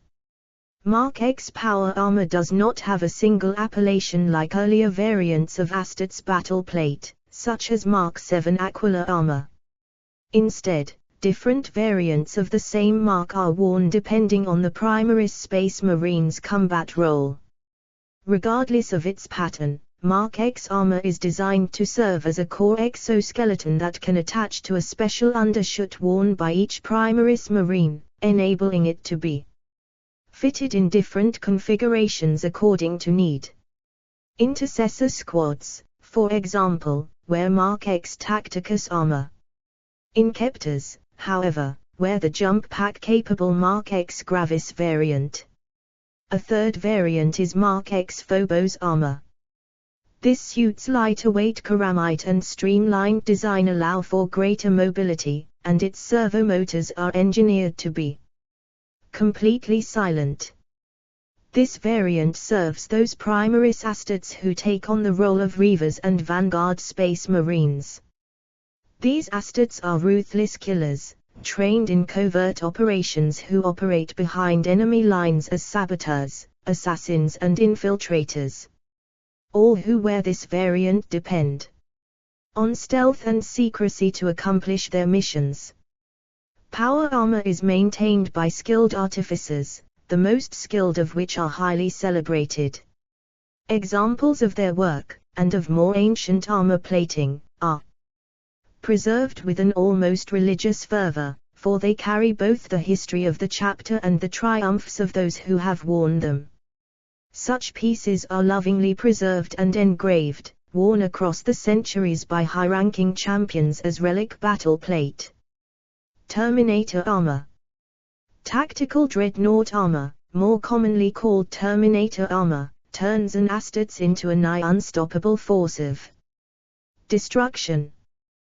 These exceedingly rare suits of power armor are the superlative form of individual protection in Space Marine armories, and enable a battle brother to unleash firepower rivaling that of most combat vehicles. Developed during the final days of the Great Crusade, the Imperium has long since lost the technical knowledge required to manufacture these suits, and so every single one is a priceless artifact of the Imperium's lost golden age. An Imperial Fists Scout Marine Neophyte. An Ultramarines battle brother in Mark 6. Corvus pattern power armor. Terminator armor is only deployed on the most dangerous missions and only to Astartes veterans who have proven themselves worthy of wearing the Crux Terminatus, the icon found on the left shoulder of every suit of Terminator armor. Each one of these honor badges is said to contain a fragment of the Emperor's own armor from his final battle with the traitor Horus during the Siege of Terra. This is the purported source of the suit's unbelievable resilience, enabling its wearer to endure the stresses of warp teleportation, direct strikes by tank-killing weaponry, and even in a few famous cases being physically trodden on by battle titans in full stride. The majority of Space Marine chapters possess a number of suits of precious Terminator armor, only ever issued to First Company veterans and prominent headquarters officers. These relics are amongst the most valued and ancient items within the armories of the Adeptus Astartes, with each suit turning its wearer into a veritable walking fortress. Composed of lead ceramite and adamantium, Terminator armor is threaded through with electromotivated fiber bundles and servo-assisted interfaces that link into the user's own neurological and muscular systems to enhance movement. The armor can interface with a variety of exceptionally potent heavy armaments, and its thick layers of protective alloys can deflect even the heaviest bombardments. Terminator armor was developed for a mid-range of uses between a true cybernetic dreadnought and standard power armor. In addition, the Crux Terminatus serves as a psychic ward capable of turning aside attacks from power weapons, melter fire, and even the baleful energies of the warp.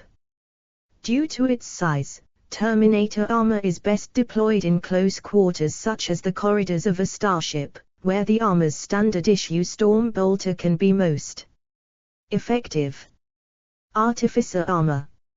Artificer armor is the name given to individualized and heavily modified suits of power armor provided only to Space Marines who have proven themselves worthy of the honor, such as company captains, members of the Chapter Master's Honor Guard, or particularly skilled veterans of the First Company or the various company command squads. Painstakingly cared for and customized for each esteemed bearer, Artificer armor is the rarest form of power armor, even more so than Terminator armor. The technology and superdense materials used to construct these suits is unparalleled inside the Imperium. Each one is a masterwork of artificer ingenuity and, outside of tech marines laboring towards their own, is awarded only to true chapter heroes. Artificer armor is always master-crafted. In addition to the effects of standard Astartes power armor, the advanced helmet incorporates a Mind Impulse Unit, MIU, similar to those used by the members of the Collegia Titanica to control their massive Titan. War engines. Some suits incorporate even more unusual features, such as automated fiber reweaving, eliminating the need for repair cement to seal most breaches in the armor after combat. Only countless hours of labor at the blazing Space Marine forges by a chapter's artificers or tech marines gives rise to a suit of artificer armor. It is said that artificer armor can almost provide the equivalent protection as Terminator armor. Artificer armor cannot, however, make use of weapons as powerful as those available to Terminators. Chapter fleets. All Space Marine chapters maintain a fleet of starships and other void craft, which by the dictates of the Codex Astartes and the limitations placed upon the Astartes by the High Lords of Terror during the reformation of the Imperium after the Horus Heresy in the time of rebirth, is supposed to be focused on intrasystem transports and planetary assault. By tradition, only the Space Marine's smaller voidcraft are purposely designed to serve as gunships that are optimized for naval warfare and fleet actions. There are some chapters that have always railed against these restrictions, especially those that spend all of their time on crusade or who possess no home world or fortress monastery save for their fleet. These chapters usually ignore these ancient restrictions and as a result often come into political conflict with the Imperial Navy, which fears seeing its monopoly on ship-to-ship combat eroded by the far more capable fleets of the Adeptus Astartes. Rather than making use of very tightly defined classes of starships like the Imperial Navy, most chapters define their voidcraft by a far broader classification system that is defined by utility, with some of the few exceptions like the Imperial Fist's phalanx being themselves ancient relics of the Great Crusade or unique human-built warships left over from the Dark Age of technology or captured as prizes from other species and converted to the chapter's use. The battle barge is the largest and most powerful type of Space Marine starship ever constructed by the Imperium of Man, and few but the most potent chapters possess more than 2 or 3 of these extraordinarily powerful warships. Battle barges are equivalent in size and firepower to Imperial Navy battleships and were designed first and foremost for survivability under the heaviest forms of enemy fire, a necessary trait when spearheading a planetary invasion, the Astartes' most common form of military operation requiring such a vessel. Battle barge designs back up this incredible durability with massive if usually short-range firepower to aid the Astartes in their planetary assault operations, along with a substantial number of launch bays for Thunderhawks, other attack craft and drop pods. Because of the incredible durability of their armor and void shielding, as well as their massive arsenals of the Imperium's most powerful weapons, few known starships, save for full-scale battleships, can stand up to a battle barge in close-action space combat. Thanks to the Space Marines aboard one, a battle barge is an even more terrifying opponent during a ship-to-ship boarding operation. In addition to the battle barge, the strike cruiser is the most common type of heavy warship in Space Marine chapter fleets. Strike cruisers are high-speed rapid response cruisers, intended for use in planetary assault and pacification operations. Strike cruisers are able to carry a company-sized strike force of Astartes to a combat zone and deploy them with preternatural rapidity.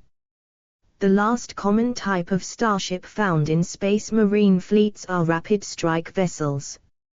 These warships are small, warp-capable escorts that include attack craft, frigates, and destroyers which serve as both line-of-battle escorts for capital ships and system patrol vessels, as well as infiltration ships that can be used to deploy small groups of a Dark Angel's Deathwing veteran in Indomitus Pattern Terminator Armor.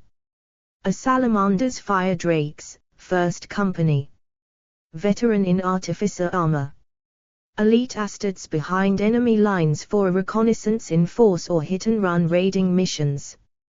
In addition to these more common types of Space Marine warships, fleet-based chapters often make use of a number of other support vessels such as scout surveyors, Adeptus Mechanicus forge ships and the massive, mobile fortress monasteries known as chapter barks, often created from converted mass conveyors normally used by imperial merchants for the mass hauling of cargo between star systems. Chapter barks allow a fleet-based chapter to avoid risking their precious stores of gene seed and other irreplaceable artifacts and relics on the front line of battle or crusade. Fleet-based chapters also make use of vessels called vanguard cruisers that are refitted strike cruisers intended to undertake long-range, long-duration operations, independent of support from the rest of the chapter, often serving as reconnaissance or exploratory vessels for the chapter fleet or as heavy escorts. Vanguard cruisers are less capable of undertaking planetary assaults like normal strike cruisers because their weapons profile has been optimized for ship-to-ship combat, planetary exploration, reconnaissance and boarding operations. Chapter relics. The sacred artifacts of the Adeptus Astartes are items of incredible rarity. The following relics have belonged to different Space Marine chapters across the galaxy at different times. The armories of the Adeptus Astartes include many wondrous relics, from master-crafted weapons to armor and heraldry blessed by the spirit of the Emperor. Many of these artifacts were once wielded by the greatest champions of the chapter, warriors of legend whose mighty deeds echo through history. Each chapter will possess only one of the following relics at a time, for they are unique items, the only one of their kind in all the galaxy. The Burning Blade. This ancient broadsword is so large and dense that no mere human could lift it, let alone wield it in battle. It was recovered from the wreckage of Horus' battle barge, the only unblemished artifact in a chamber crawling with the filthy taint of chaos. Some artificers have posited that it was wielded by the Emperor himself, and that it is the master of mankind's greatness that shines out from its sacred steel. That the blade has a mighty origin is beyond doubt. In the heat of battle, the sword blazes so bright that it can melt even the ceramite armor of the battle brother who wields it. Nonetheless, the sacred artifact still sees regular use. Even mortal danger cannot stay the wrath of the Space Marines for long, and the damage its wielder can wreak on the foe is beyond compare. The Armor Indomitus. The Armor Indomitus is an ancient suit of artificer armor forged long before the Horus heresy. Those masters of the forge who have completed a pilgrimage in order to study it firsthand maintain that this battle plate has provided the blueprint for each model of power armor since its inception during the Unification Wars, and that its inbuilt machine spirit, artificial intelligence, is so complex that it must be blessed every morning and every evening to ensure the suit maintains peak performance. Unlike the plasteel and ceramite of modern power armor, the Armor Indomitus is made from layered plates of raw adamantium, making it extremely heavy but all but unbreachable by conventional weaponry. In the face of even heavier fire, it also incorporates a shimmering force field, the secrets of which have long been lost to modern artificers. The Shield Eternal. The Shield Eternal is believed to have been a gift from Rigaldorn to his seneschal during the dark days of the Horus heresy. This magnificently worked storm shield is a bulwark against which all the wrath of a hateful galaxy can crash. Its warding powers turn aside the maleficent attentions of the witch and the demon, safeguarding its wearer from mortal blows and perfidious warp craft alike. The Prime Archer's Wrath. the ancient bolter known as the Prime Archer's Wrath is believed to have come from the personal weapons collection of Robert Guilliman. Perhaps the finest example of its kind ever crafted, it has dispensed thunderous death to the foes of mankind for millennia. Chased in Theldrite moonsilver and inscribed in microscopic lettering with every treatise on tactics that Guilliman ever penned, this weapon's quality is such that it allows its wielder to sweep away great swathes of the enemy with a storm of lethal fragmenting bolts. Teeth of Terror. The origins of the Teeth of Terror lie shrouded in mystery. Mentions of this large, obsidian-toothed chain sword can be found dotted throughout the histories of many Space Marine chapters, yet the weapon itself can be traced to no artisan's hand, nor be found in any chapter's armory, save in times of the greatest need. What is certain is that, when wielded in battle by a true hero of the Imperium, the Teeth of Terror strikes with the force of a thunderbolt, leaving a bloody trail of broken bodies in its wake. The more formidable the odds its wielder faces, the louder the blade's engines growl in its hunger to lay low the foes of mankind. Standard of the Emperor Ascendant, woven from threads of spun adamantium in the early days of the unification of Terra, this banner was carried at the head of the Emperor's personal guard. It is said that its constant proximity to the master of mankind has imbued within it indelible traces of his incredibly potent psychic signature. Whatever the truth of this, its presence is a constant inspiration to those loyal to the Emperor's cause, instilling within them vigor, valor and determination, even as their foes quail in its presence. Purgatorus. This bold pistol is a true work of the artificer's art. Since its forging in the 35th millennium, many battle brothers have used the pistol to purge traitors, tyrants and heretics from the Emperor's realm. The weapon's machine spirit is wrathful, its aim inescapable. In many ways, Purgatorus epitomizes the very warriors who wield it. Reliquary of Gath-al-Amor. By the time the Indomitus Crusade reached the world of Gath-al-Amor, the demon hordes had already carved a bloody path across much of the planet. Its final defense was led by the stoic Oblivion Knight Centaur of the Sisters of Silence, Order Legrendoth, whose powerful psychic null field was anathema to the warp creatures that assailed the world. Gath-al-Amor was liberated by Robert Guilliman, but Grendoth was slain in the climactic battle. Afterwards, her bones were placed inside a reliquary that now possesses a fraction of her antipsychic power. Bellicos Bolt Rifle.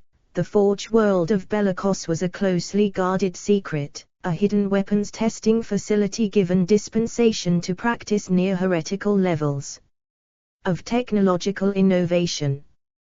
Before it was swallowed by the Great Rift, the planet managed to dispatch a single cargo hauler containing prototype bolt rifles of an incredibly advanced pattern. These weapons are regarded with a near-religious reverence for their bellicose lethality, and to wield one is considered a paramount honor. Lament. Dark rumors abound that this master-crafted stalker bolt rifle is so cruel of essence that those who wield it doom themselves as surely as those who fall under their sights. It is telling of the Space Marines' selfless courage that they utilize the weapon regardless. Ghost Weave Cloak, hand-stitched by blinded arming servitors and anointed with the distilled blood of 1,000 sentries who failed at their posts. This camo cloak contains strands of mnemo thread spun from a thrice-blessed datalum imbued with obfuscatory data spirits. It throws up a hazy field of techno-spiritual dissonance that veils its wearer from both physical sight and enemy senses, allowing them to slip across the battlefield like a wraith. Tome of Malcador. Malcador the Sigillite was the trusted aide of the Emperor himself.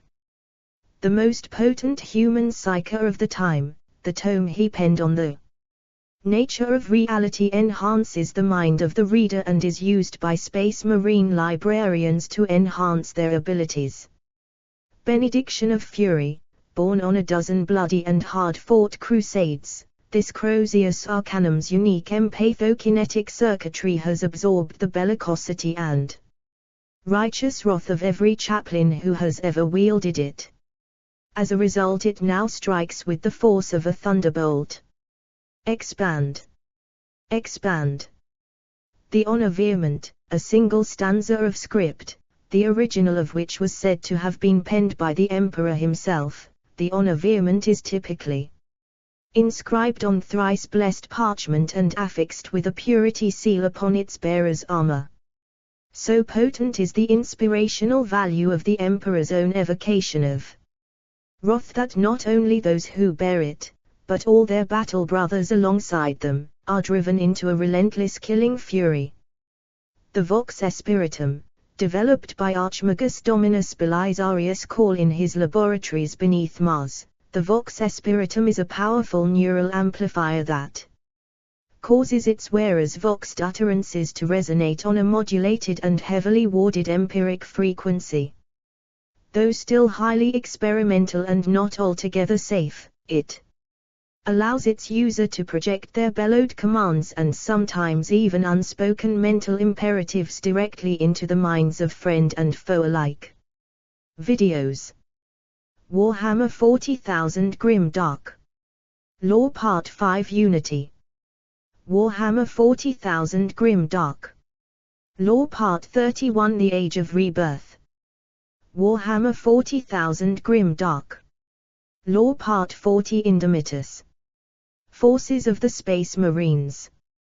Primaris Space Marine Forces. Space Marine Forces.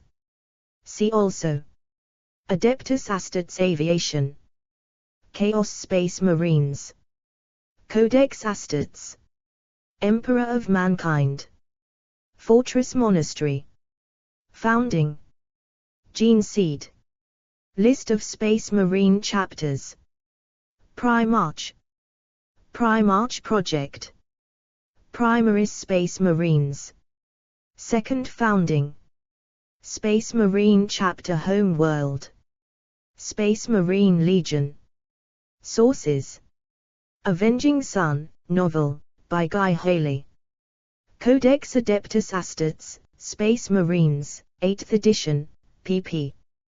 10-11, 14, 16-17, 18-19, 62, 130-187.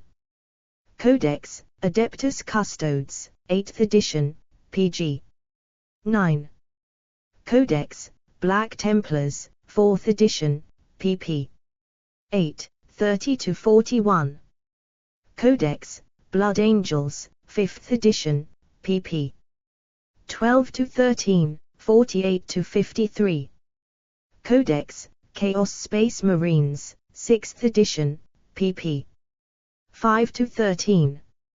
Codex Dark Angels, 4th edition, pg. 46. Codex Imperialis, 2nd edition, by Rick Priestley and Andy Chambers, pg. 16. Codex Space Marines, 3rd edition, pg.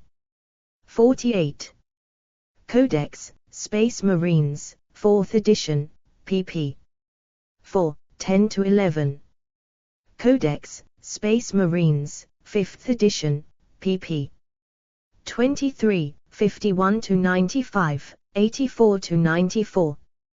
Codex Space Marines, 6th edition, pp. 3-18, 76-127. Codex Space Marines, 7th edition, digital edition, The Forging of Heroes Chapter Organization Codex Astartes, The Chronicle of Heroes, Forces of the Space Marines. Codex Space Marines, 8th edition, revised Codex, pp. 6-21, 184-185. Codex Space Marines, 9th edition, pp. 4 to 87, 108 to 111. Codex, Space Wolves, 5th edition, pg. 56. Codex Ultramarines, 2nd edition, by Rick Priestley. Dark Imperium, novel, by Guy Haley, chs 6, 7, 12, 13, 15, 18, 20. Death from the Skies, 7th edition, pp. 8 to 11. Death Watch Core Rulebook, RPG, pp. 11 to 20. Death Watch, Honor the Chapter, RPG, pg. 139. Death Watch, Rites of Battle, RPG, pp. 9 to 12. Rogue Trader, Core Rulebook, RPG, pg. 303. The Art of Warhammer 40,000. Imperial Armor, The Horus Heresy, Book 1, Betrayal, pp. 26 to 27, 31 to 32. Warhammer 40,000, Apocalypse, pp. 112 to 113. Warhammer 40,000 Compendium, 1st edition, chapter approved, The Origins of the Legions Astartes by Rick Priestley, pp. 6 to 10. Warhammer 40,000, Rogue Trader, 1st edition, pp. 133, 153. Warhammer 40,000, Rulebook, 6th edition, pg. 234. Warhammer 40,000, Rulebook, 8th edition, pp. 40 to 41, 61 to 63. White Dwarf 98, 1988, chapter approved, The Origin of the Legions Astartes by Rick Priestley. White Dwarf 403, July 2013, US, Warhammer 40,00 Apocalypse.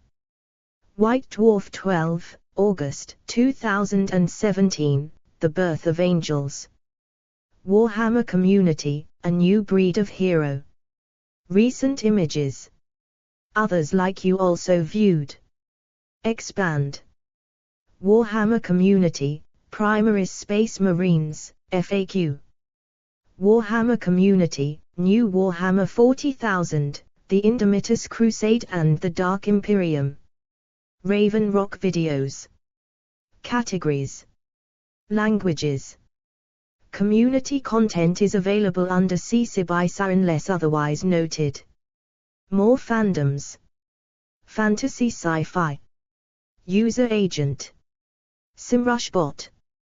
Disallow / User Agent. SerpStatBot. Disallow / User Agent, GPT-Bot. Disallow / User Agent, Google. Extended.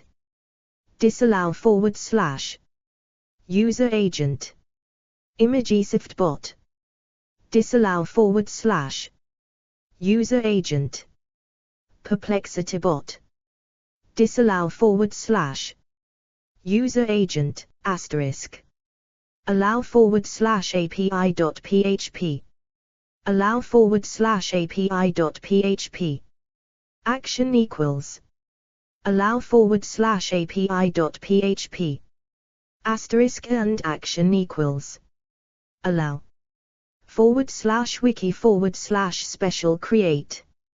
New wiki. Allow. /wiki / special all map. S. Allow /de / API.php. Allow /de / API.php. Action equals. AD. Abriel's Claw. 2 hours ago. Abriel's Claw. A day ago. Abriel's Claw.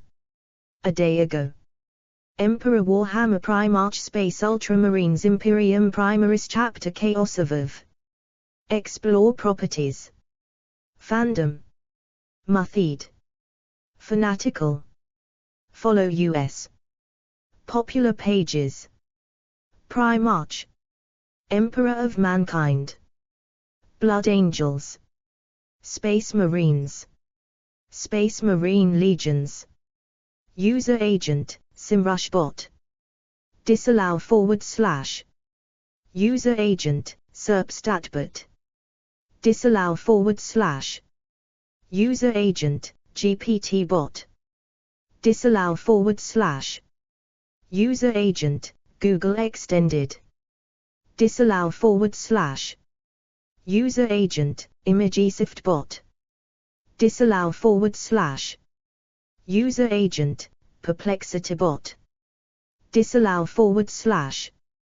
User Agent, *. Allow /API.php.